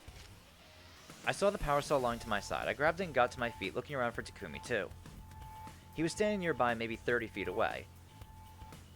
It looked like he'd just gotten to his feet. He was still swaying unsteadily. Well, I prevented Hiroko's 2's murder. That just left one thing still to do in this timeline. We had to treat Takumi 2. I couldn't let him get away now. I tightened my grip on the power saw and ran toward him. My double saw me coming and ran. I stayed on his tail and eventually cornered him right in front of the wall of fire. I raised my power saw and revved it. In the light of the undying flames, the blade glinted ominously. I wasn't going to kill Takumi 2, obviously. I didn't even want to hurt him. He may be from an alternate reality, but he was still me after all. So what was I going to do? Just threaten him? If he thought I was out to kill him, maybe he'd come quietly. I decided to go with that and hefted the power saw again. Wait, something about this doesn't seem right. Haven't I seen this happen before? I couldn't have been distracted for more than 2 seconds, but that was all he needed. Yup. Pain flashed across my left leg and my view started to tilt to the side. As I toppled over, everything seemed to slow down. I found myself thinking, I should have seen this coming. Then my downward movement came to an abrupt stop. I felt my head slam against the cold, hard ground. Even with my helmet on, it was a real shock to the system. I was majorly disoriented. I could barely string 2 coherent thoughts together, let alone come up with a plan to fight back. Through instinct more than anything else, I managed to stagger back to my feet. My thoughts were still hazy, but one thing is abundantly clear. I didn't have the power saw anymore, so it must be. Now it's my turn! Fear took over and I ran back toward the school as fast as I could. You won't get away! The tables had turned. Now Takumi too was after me. Fortunately, he wasn't moving very fast, probably because he was weighed down by the power saw. My vision was back to normal now, but the haze around my thoughts was still there. It felt like I was forgetting something important, but I couldn't think what. Before I could figure it out, Takumi too had made his move. He discarded the power saw, tossing it aside into the bushes. Now that he lightened his load, he was a lot faster than before and gaining on me fast. He and I were the same person, of course, so our running speed should have been the same, except I had a big clunky leap suit slowing me down. It's only a matter of time before he catches me. I had to find somewhere I could ditch the suit. Right as the thought crossed my mind, the outline of the school came into view up ahead. I put on a burst of speed, running for the school with all my might. I scrambled into the hallway and up the stairs. My feet were barely even touching the ground as I fled along the second floor. Finally, I tumbled into the bathroom. I held my breath and listened hard. I could hear footsteps in the hall outside. They got closer, and then passed by, gradually fading away. I let out a sigh and leaned back against the wall. My head was swimming. I just stood there, spaced out for a while. So what am I supposed to do now? Still have to get that guy under control somehow. Maybe I can hide and try to get the jump on him. The suit's so hard to move around in, though. I won't be doing anything stealthy in this. It'll be easy for him to turn the tables on me if anything goes wrong, too. The solution to that was obvious enough. I took off my leap suit. Looking around, I found a supply closet and stowed it in there. Yep. Playing out exactly like it did in the killer timeline. Okay, better get going. We need to fix this quick before our window to leap back closes. My first move would be to find Hiroko. She's probably still in the biolab. I walked toward the bathroom door. But just as I was about to open in... Could they have hidden in the bathroom? Guess I better check. Darn it, why do you have to pick now to think about looking in here? I looked around for escape. There was no point hiding in one of the stalls. I'd get found out right away. In that case, there's only one way out. I ran to the window and opened it. I jumped out with all the energy I could muster. But something went wrong. Maybe it was the fatigue setting in, but I couldn't control my posture like I wanted to. I fell. Flat on my back, head hitting the ground with a sickening crunch. I'd really done it this time. My conscience was leaving me like smoke blown away in a strong breeze. Right before it all went dark, I was aware of footsteps nearby, and somebody saying something. Takumi, are you okay? Hold on. Stay with me. That was where my memory cut out for the day. Next thing I knew, my mind melted away into chaos and confusion. Yup, self-fulfilling prophecy paradox. Well, they weren't able to change history. Or they didn't change history in the way they intended to. Prepare to be ready to give So that's what led to the serial killer timeline that Takumi experienced. I woke up suddenly. I looked around trying to orient myself. Where am I? Can't you tell? It's your room. In the SF timeline, that is. SF? Steady Fundamental. It's the one we started off in. Did you have to carry me here again? Yes. You need to start taking better care of yourself. I'm not your mother, you know. I don't understand. It's like when a child falls asleep in front of the TV, and their mother picks them up and puts them to bed. Thank you for explaining, Hiroko. I've basically done the same for you. Several times now. When she put it like that, I did feel kind of guilty. I shifted uncomfortably and sat up in bed. What happened after I blacked out? Oh? Don't worry about it. We fulfilled both of our goals. Right, I figured we saved Hiroko too. But what about the other one? We don't need to worry about Takumi 2's parasite problem. I actually had 2 thumb drives. Nigo gave me an extra one as a spare. I gave it to Hiroko too. I revealed myself to her and explained everything. Did she already know about the time loop and parallel leaping? No, not every me in every timeline has the same memories. She'd only recovered a few fragments so far. It must have been hard for her to wrap her head around. She managed just fine. I should know. She is a past version of me after all. I know her history very well. I even remember what happened next from when I was her. As Hiroko 2, I injected Takumi 2 with an anesthetic and used the repair program to treat him. A program I got from a thumb drive given to me by me, Hiroko 1. That was all well and good, but she hadn't seen it for herself this time. That made me uneasy. I took out the device Hiroko had given me. When's the next time the blood space waves surge? Thinking of leaping back to Killer Zombie to check on it. Don't you believe me? It's not like that. Either way, we won't be leaping anytime soon. Look at the screen. 1 to 5 p.m. on day 20? Right, we won't be able to leap again until then. That's 3 days from now. So we're staying put for 3 days. That's just how this works. Do these surges have any kind of pattern? Unfortunately not. Everything from their variation to their wavelength to their regularity is completely random. The same goes for the periods when they surge and how long they last. We never really know what we're dealing with until they arrive. We're lucky these devices even allow us to predict the next surge. For now, you'll just have to trust me. So Takumi 2 is really fine now. We don't have to worry about him anymore. That's right.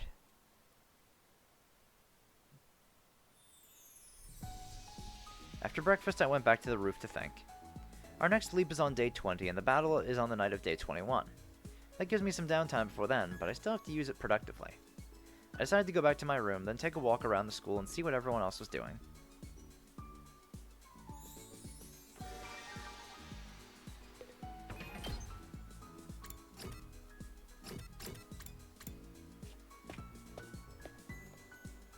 Alright.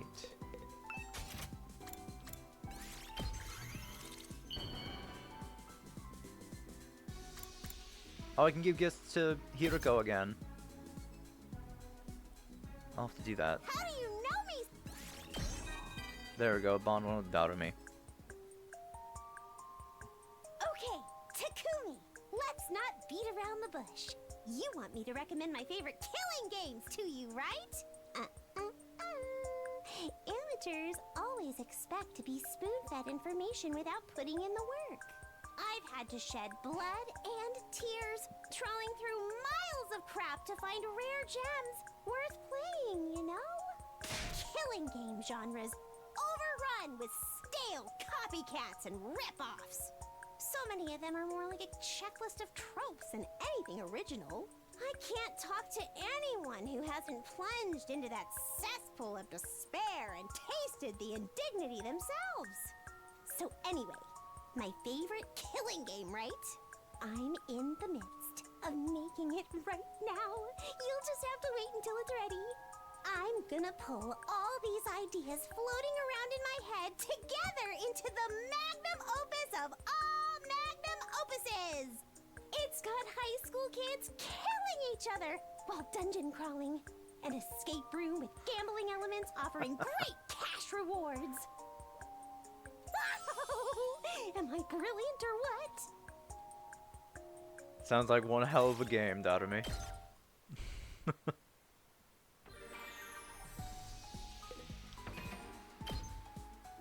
Oh, probably, since we've done the loop thing.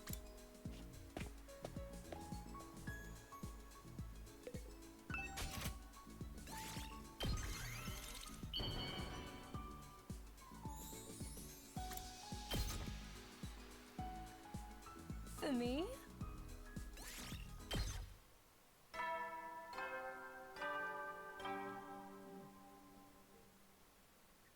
At ease, soldiers. It's time to hit the hay. Make sure. Well then.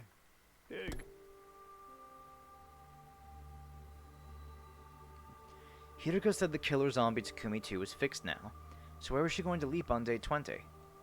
I had other questions for her too, but they could wait until tomorrow. Right now, all I wanted to do was go to bed.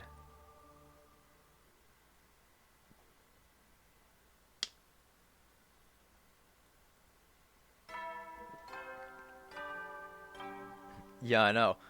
Who would have thought streams ago that I'd ever have this many textiles? Prepare, just be ready to give.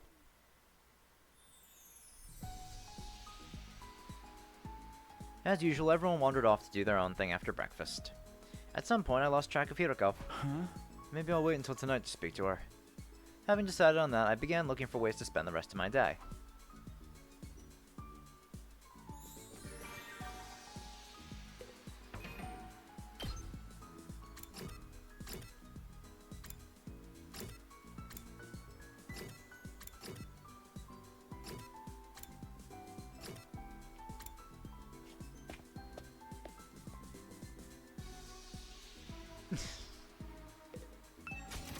Yeah, at some point, the material has just kind of become useless.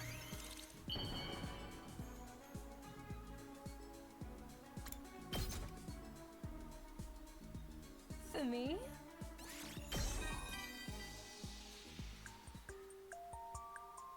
I want to become a doctor in the future. A surgeon. Really? I'm confident I won't make any mistakes. The way I see it, that's the only profession where I can fully utilize my excellence. I'm not interested in making money or saving people, but succeeding in procedures considered to be impossible sounds appealing. I also intend to obtain a veterinary license so I can work on animals as well. Being shackled to any one hospital would be dreary. Come find me if you ever get a Oh, so she'll work freelance. with an I accidentally skipped over it. Oops. disease. I'll test my skills on you. That would bring me very great pleasure indeed.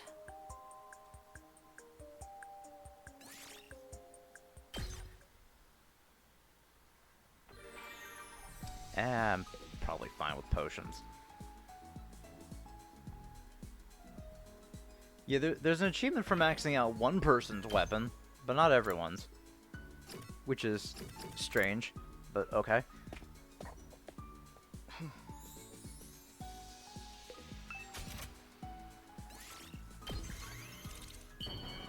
some more plants soon. For me?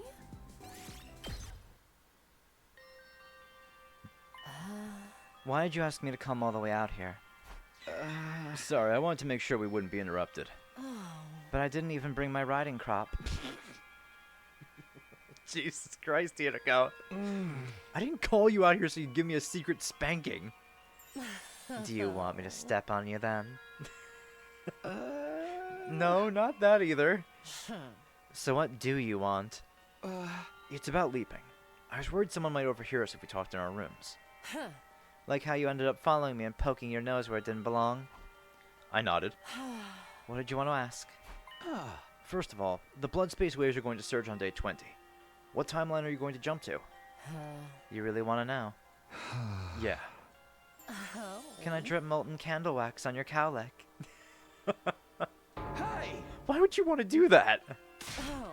I want to see what it looks like slicked down. I'm actually still thinking about which timeline to visit next. I'll let you know when I come to a decision.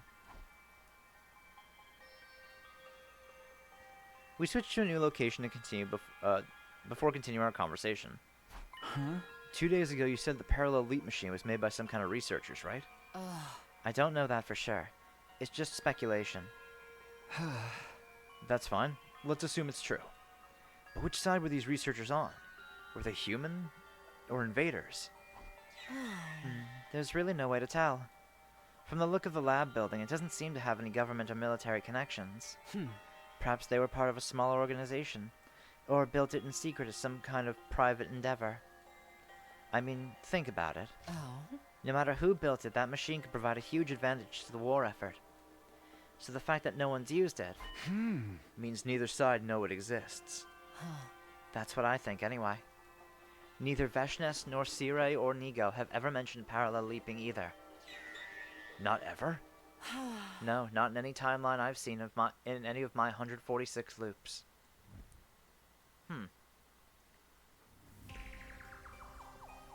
We moved again. New location and new question. Hmm. So about our most recent leap. Our objective was to change history by saving Hiroko 2 and stopping Takumi 2 from becoming a serial killer. Huh? Did we really achieve that, though? Of course.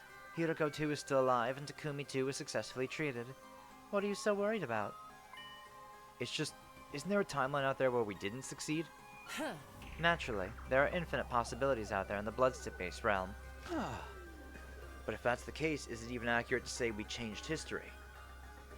Isn't it more like we created a new timeline? Kind of like laying down train rails to replace old ones. Oh. Yes, but what of it? I'm just wondering if there's any point in it. The old rails still exist, so have we really fixed anything? Trust me, there's definitely a point. Why? Let's say there's a train that is destined to constantly run through a fiery hellscape. The passengers inside will be forced to endure constant pain and suffering. Now imagine we lay down a new set of rails branching off from that line. One version of the train now gets to enjoy a safe, comfortable journey.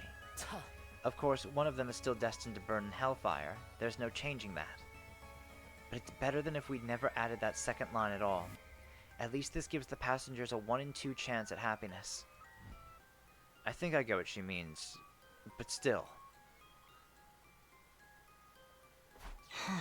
I'm still having trouble coming to terms with this. What's the problem? Are we even laying down new rails at all? Oh. What do you mean?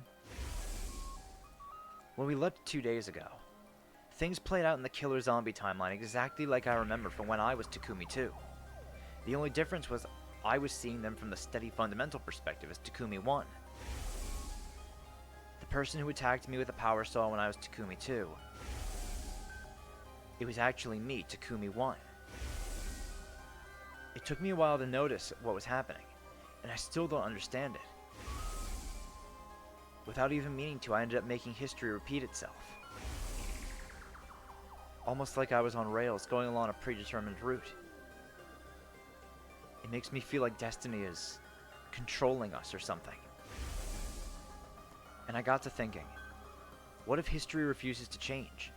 What if our actions don't create new timelines after all? I already told you, Hiroko 2 is alive and Takumi 2 has been treated.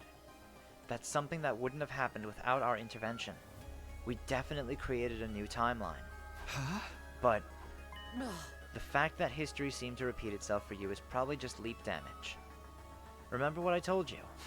Leap damage can affect your memories and your ability to reason if it reaches your brain.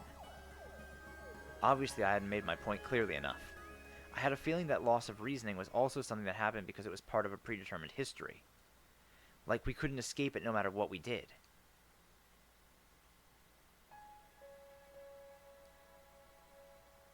Hiroko and I finished talking and went back to the roof. Oh? You look like you're still having doubts. I'm telling you, it's nothing to worry about. We're creating new timelines and it's changing things for the better. If we weren't, there'd be no point in anything we do here in this timeline. Oh. And don't forget your promise. I'll build us a future where we can all be happy. That's what you said. Oh. Does that help? Are you going to sleep better tonight? I don't know. I'll go get you some medicine to help you sleep. Take it, go to bed, then forget all about these groundless worries. Understand? Just go to the bathroom real quick. I'll be right back.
Alright.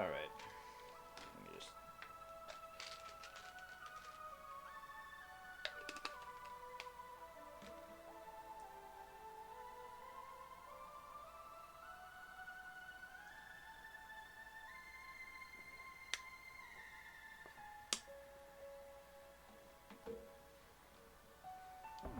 Alright. She left before I could respond, as usual. After that, I took the sleeping medicine that Hiroko brought me and sank into a deep, dreamless sleep.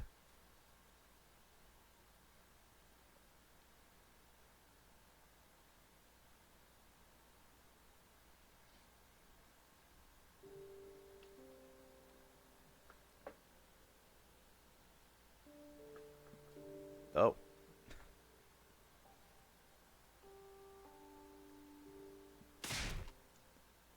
I jolted awake suddenly. Judging by the sky outside, it was already nighttime. I practically slept the whole day away. The sleeping medicine had done its job at any rate. That's some strong stuff. Weirdly, my face really hurt now. I had no idea what could have caused that. Rubbing my sore cheeks, I looked at the clock. It was 7:15 p.m. At this time of day, there might still be people in the cafeteria having dinner. Okay, I'll go check it out.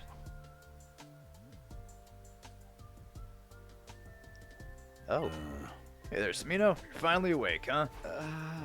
Right. Man, I still can't stop thinking about what we just saw. It was awesome. Oh, did Nigo do his trick? I know, right? So much fun. Huh? What are you guys talking about? Nigo's hidden talent, man. It was some next level shit. Oh, how very nice of you to say so. Oh, right. This is day 19. I always seem to miss it no matter what timeline I'm in. It was a wonderful performance. Indeed, it was truly high-class entertainment.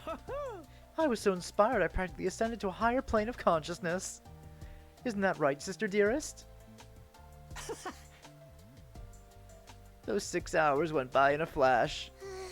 We did try waking you up, Takumi. No matter how hard I slapped you, it never did any good. Oh, that's why my face hurts. Thanks, Darumi. So that's why my cheeks hurt so much. Well, that's too bad for you. Nigo, could you do it one more time for Takumi? I'm sorry, but each of my shows is absolutely unique. No recordings, no repeats, no exceptions. I looked over at Hiroko. Our eyes met and she joined the conversation. Oh. You missed out on the opportunity of a lifetime.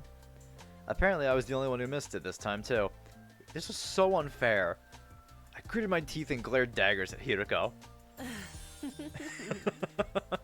She just laughed. She was enjoying this. All at once, her offering us help sleep made a whole lot more sense. Hiroko. How could you deprive him of that? After dinner, I ran to the war room as fast as I could. Siri and Nigo were there waiting for me. I turned to Nigo. What is this expression, Nigo? Please, just this once. I don't need the full 6-hour show. 5 minutes would be enough. Sorry, old boy, but like I said, I never repeat a Can't you make an exception? Give it up, Samino. Oh, come on. You two always do whatever Hiroko says. I'm afraid I don't follow. The cerebral glitch repair program. You gave that to her when she asked for it, right? Yeah, well, Shizuhara said she really needed it. And that was enough for you to hand it over? Nah, of course not. All this was on day 4, right? Shizuhara came to us and told us about the time loop. She even told us top secret intel only Nigo and I should know about. That's what convinced me she was telling the truth. And that's when she made us an offer we couldn't refuse. I know which days the enemy attacks will happen. I'll share this information with you, but you have to do as I say in return. So that was her deal. I mean, who's gonna turn down a deal like that? Her ultimate goal is for all of you to survive through to day 100. In other words, she wants to win the war just like we do. I don't know about that part. Her interests and ours match up, so it only seemed natural that we agree to work together. Hence, why I gave her the thumb drive. Do you feel the same, Nigo? You mean, is that why I comply with Miss Shizuhara's requests? I nodded. Not exactly. It's more that I feel indebted to her. She went to the trouble of forcing me away from second to last Defense Academy on day 6 after all. If I'd stayed there, I'd surely be a pile of lifeless scrap by now. I'd have been obliged to self-destruct at some point and, well, I'm just so grateful that it didn't have to come to that. I didn't give up. I begged Nigo to show me his hidden talent for a while after that. But my pleas fell on deaf ears and I had to leave disappointed. Oh, poor Takumi. I returned to my room and got into bed. Despite not doing very much during the day, I fell asleep pretty easily. That night I had a dream about Nigo juggling flaming torches while playing the theremin. Hell of a dream. Alright, well, it's time leaping. Or leap time. Get ready for prepare. Just be ready to give your. After breakfast, I went looking for Hiroko. I found her on the roof. I made sure no one else is around before speaking to her. Hey, got a minute? You want to know about today's leap, I assume? We can go starting from 1 p.m., right? There's still plenty of time to train in the meantime. Don't forget we have a battle coming up tomorrow night. Huh? Have you decided where we're going? Yes, to the Retsnam timeline. Oh, that's one I haven't done yet. Retsnam? I suppose you don't know about that one, or you just haven't remembered it yet. In that timeline, you and Darumi are raising a strange creature called Retsnam. Okay, but why are we leaping there? To find someone, specifically a mysterious old person. For some reason, he only appears in certain timelines. We won't find him here in the steady fundamental branch, no matter how hard we look. But he's there in the Retsnam timeline. I think so. I met him there once before. I was exploring the ruins and found him standing outside a cave. Then he said something. It looks to me like you're caught in the cursed cycle. I can only vaguely remember, but that phrase sounded familiar to me too. I can only vaguely familiar. That phrase sounded familiar to me too. I hadn't recovered my memories at that point, so I didn't recognize the significance of what he said. But I do now. When he spoke about a cursed cycle, he was referring to the time loop. So whoever this guy is, he knows about the loop. Yes, and there's a chance he also knows how to leave it. I gulped. With that in mind, we're leaping to that timeline this afternoon. But... No buts. Just be a good servant and do as you're told. Do I make myself clear? She left before I could respond, as usual. Retsnam, huh? Nope, still doesn't ring a bell. But if this strange old man could tell us how to escape the loop, that would be a big step forward. My heart beat faster just at the thought of it. I'd have to wait until the afternoon for the main event. I still have the first part of the day free.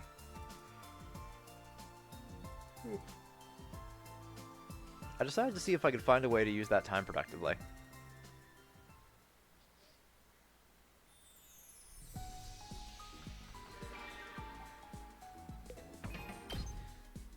Alright.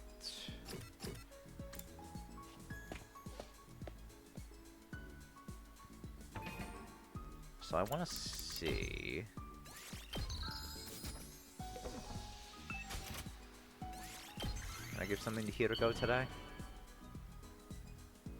Yes.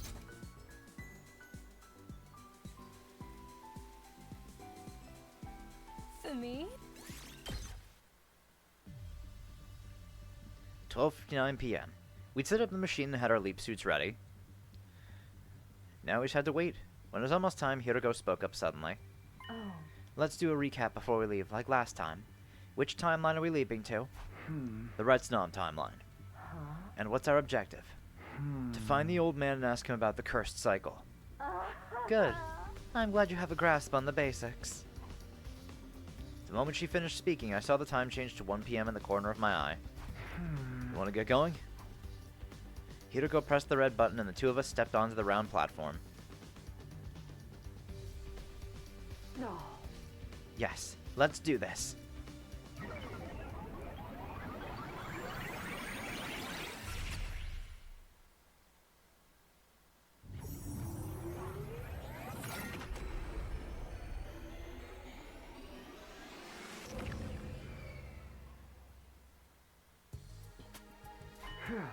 So this is the Retsnam timeline. Everything looks just the same to me. Were you expecting to see dinosaurs walking around or something? It's my third time leaping to a parallel universe, but it still doesn't feel real. In a broad sense, these alternate timelines aren't that different from our own. By the way, about our leap suits. We're keeping them on. You never know when we might run into someone unexpectedly.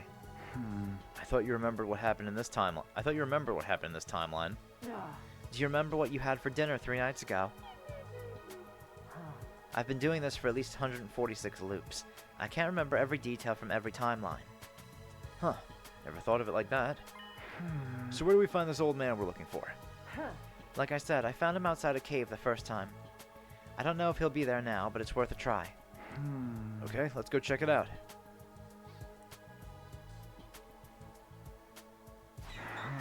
I don't see any caves around here. How much further is it? What, do you have a problem with walking? No, I was just asking. Then stop flapping your gums and start moving your feet. Or curl up in a ball like an armadillo and I'll kick you all the way there. Pardon me for breathing. I did as Hiroko said. The part about staying quiet and walking, that is. We made our way through the ruined town, but just as I was turning a corner... Uh-oh. Huh. Well, ain't that strange?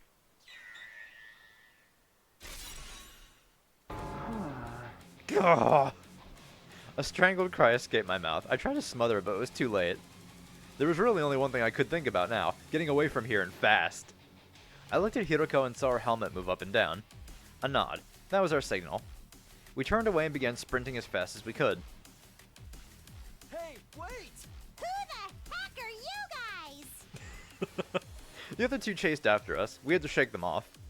We did everything we could to get away, turning corners, ducking down side streets, and cutting through abandoned houses. After running around like that for a while, it finally seemed safe again. There was no sign of our pursuers, so we stopped to catch our breath. Who was that back there? Do you really need to ask? It was this timeline's version of Daughter-Me. And you. But it's not like in the Killer Zombie branch. I don't remember anything like this happening before. I can think of 2 possible explanations for that. Either you have experienced it but don't remember, or you're going to experience it at some point in the future. In the future? No, that can't be right. I'm determined not to go through this loop again. This will be the last time I experience these 100 days. Just knowing I'm seeing something that I haven't lived through yet. At least we got away from them. If they'd gotten a hold of us and taken off our suits, we'd have really been in trouble.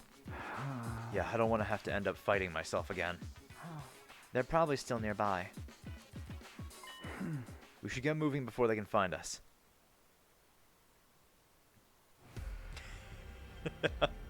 I'm looking forward to doing this one.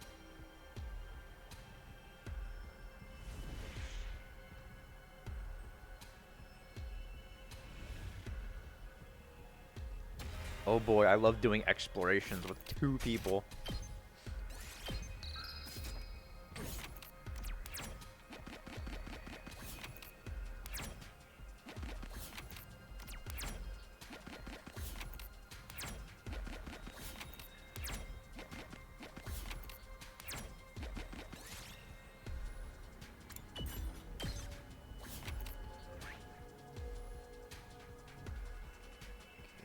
Up and to the right.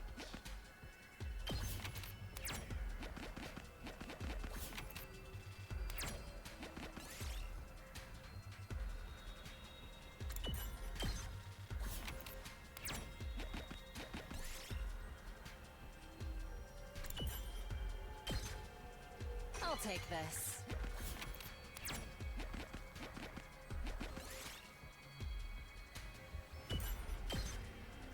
We did it.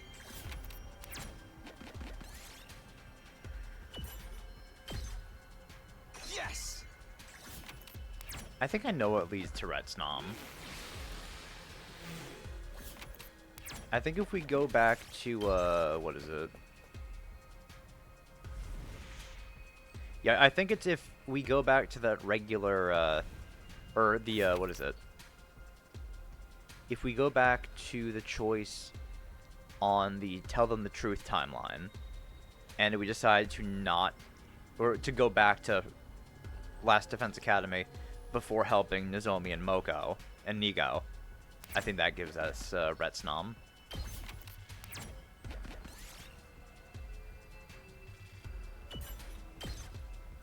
I'll take this.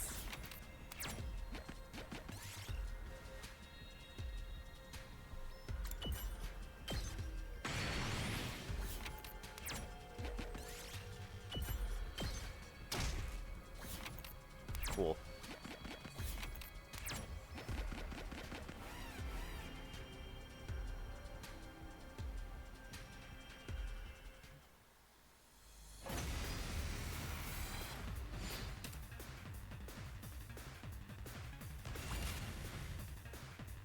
Time for battle.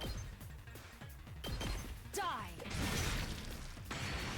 Time to move. Out of my way. How unsatisfying. Let's go.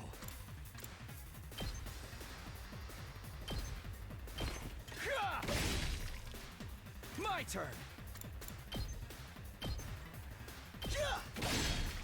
All right, say when. There. Now then, to business. How's this?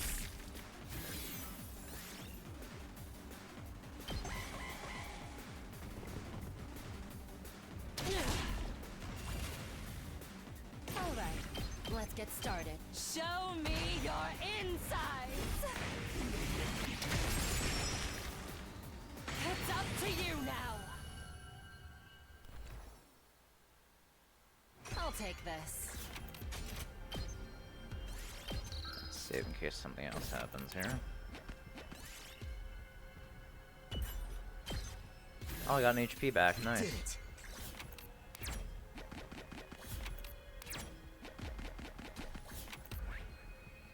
Right up there.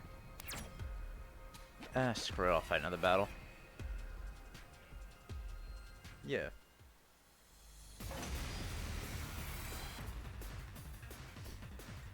Let's go.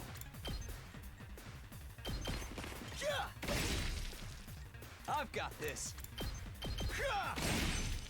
Got it. My turn. Die. Time for battle. Take this. Broken so. My turn. I'll put this to good use. All right, let's get started. Die. My turn. I'll chop you to pieces. Say when. Yeah!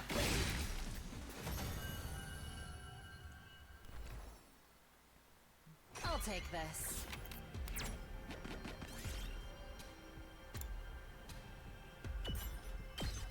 Ooh, nice.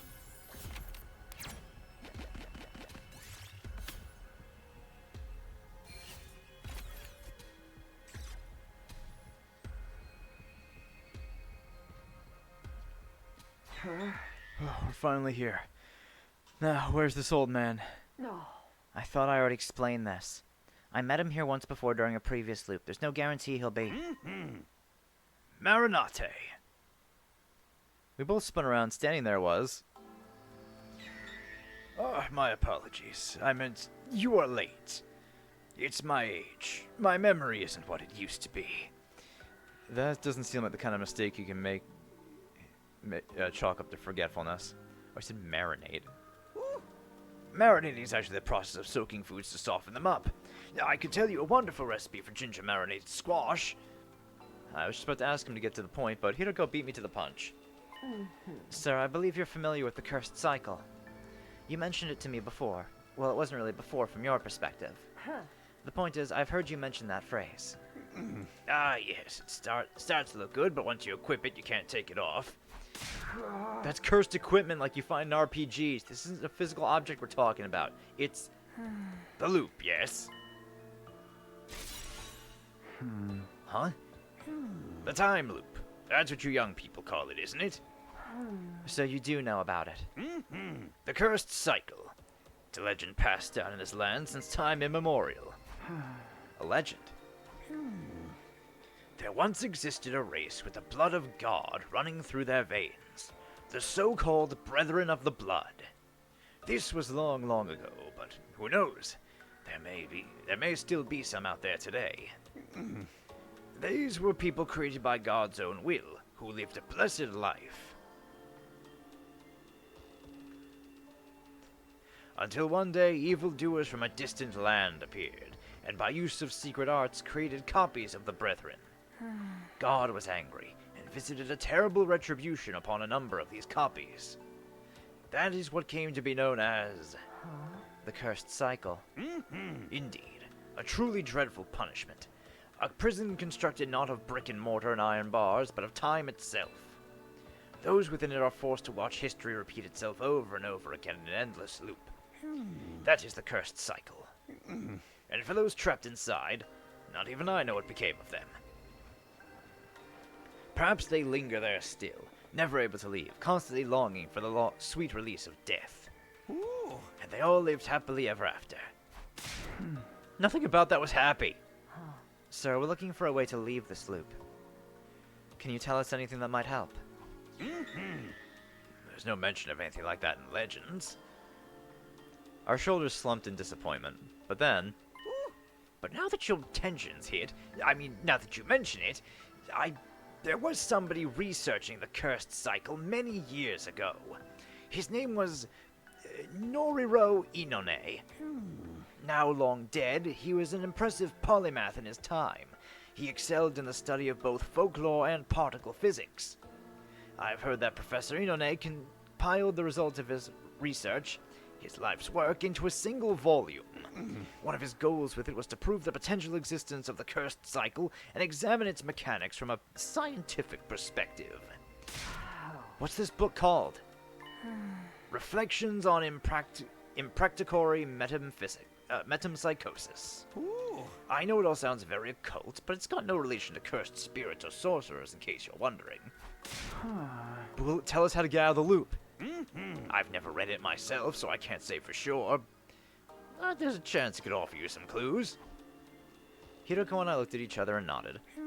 I must say, you two are just rather strangely. Have you maybe come from space? Well, in a way. Something like that. We thanked the old man and went on our way.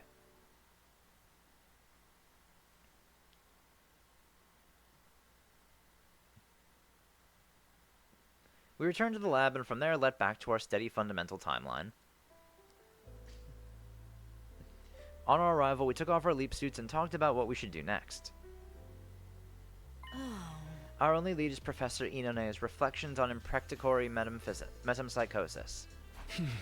Where do we even start looking for something like that? True, there's no sign of any libraries anywhere outside the school.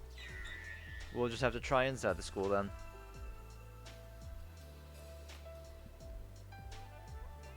We walked back to the school and headed for the library.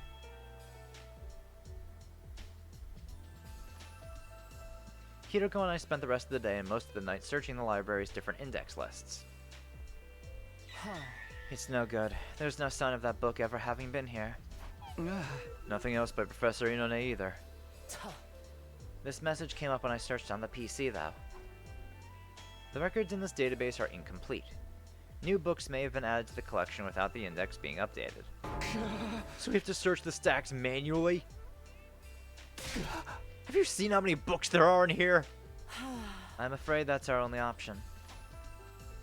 I stared in bewilderment at the rows upon rows of books and documents lined up through the room.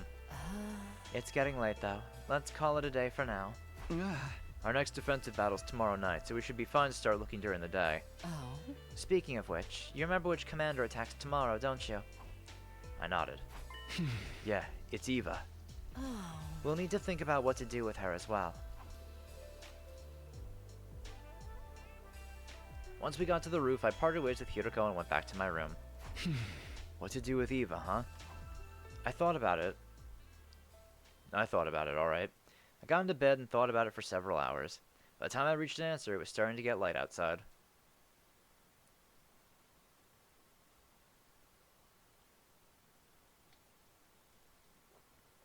You never know. She might.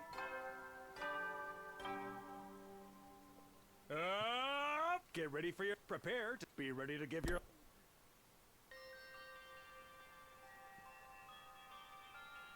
After breakfast, Hiroko and I headed straight for the library. Huh. Before we start looking for the book, did you finish that homework I gave you? I nodded and looked Hiroko in the eye. Yes, we're definitely not killing Eva. And why is that? There's a timeline where Eva's ghost tried to strangle me. It turned out to be just a hallucination and my mind made real, but still. Oh? I remember that too. It's the timeline where the Leo Jr. doll almost killed me. Or rather, the zombified Gi-possessed creature inside the doll. I've been calling it the Box of Calamity timeline in my head. All the terrible things that happened to us in that timeline. All of our friends who died painful deaths. It all leads back to one thing. Killing Eva. Opening that little box was the start of it all. That's true enough. But it's possible to trace it back even further. You could say it all started when I made the decision to finish off Eva. Huh? That was when she told us about the Box of Blessings. Or the Box of Calamity, as it actually turned out to be. So you want to keep Eva alive to prevent this timeline going in a similar direction? I nodded.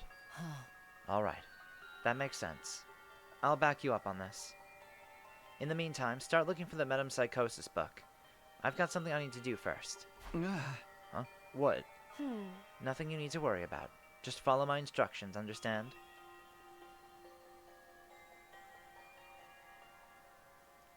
I spent the next couple of hours scouring the shelves in the library. Try as I might, I couldn't find any sign of the book we needed. Just as I was about to take a break, Hiroko walked in. How's it going? Nothing so far. How much of the library have you searched? Maybe a tenth of the whole thing? Oh. That's barely anything. What are you doing here? Going on a bizarre journey rereading your favorite manga? That is one of my favorite journeys. Of course not. I'm trying my best. Well, in a way I suppose that's good news. It means there's still a possibility of finding it in here. Hiroko looked up at the remaining shelves hopefully. Huh? How about you? What have you been doing all this time? Yeah, that was a JoJo reference. Oh. For starters, I got Kako and Ima to stop fighting and make up with each other. I also spoke to Sirei and Nigo and told them any relevant details about tonight's battle that I could remember. Huh? Does that mean everyone else knows about Eva too? Oh. Yes, Sirei and Nigo should have told them by now. Huh? Okay, what else? What else? Don't forget who's the master here. Why should I have to explain every little thing I do to you? I was just asking. Hiroko sighed and touched her glasses near her temple. She must have been checking the time. Anyway, it'll be sundown soon. I'm sure you have things you want to do before the battle as well. Go spend your time wisely. I'll take over in here. And just like that, Hiroko is being nice to me. I get emotional whiplash trying to keep up with her mood changes sometimes, but I'm not going to complain. Alright, if you say so. Thanks, Hiroko. Man, I thought we'd be close to that lock soon. Jesus Christ. Alright, I'm thinking I'm probably going to end off for today here. And tomorrow we'll continue on, hopefully until we hit the lock. 'Cause I have no idea how deep in this is going to go. But yeah, hopefully soon. Because I'd like to get back to Mystery at some point. Ugh. Alright. Yeah, surely soon, right? Alright, so I'll see you all tomorrow for some more 100 line. Have a good rest of your day or night. I'll see you all then. Bye, everyone.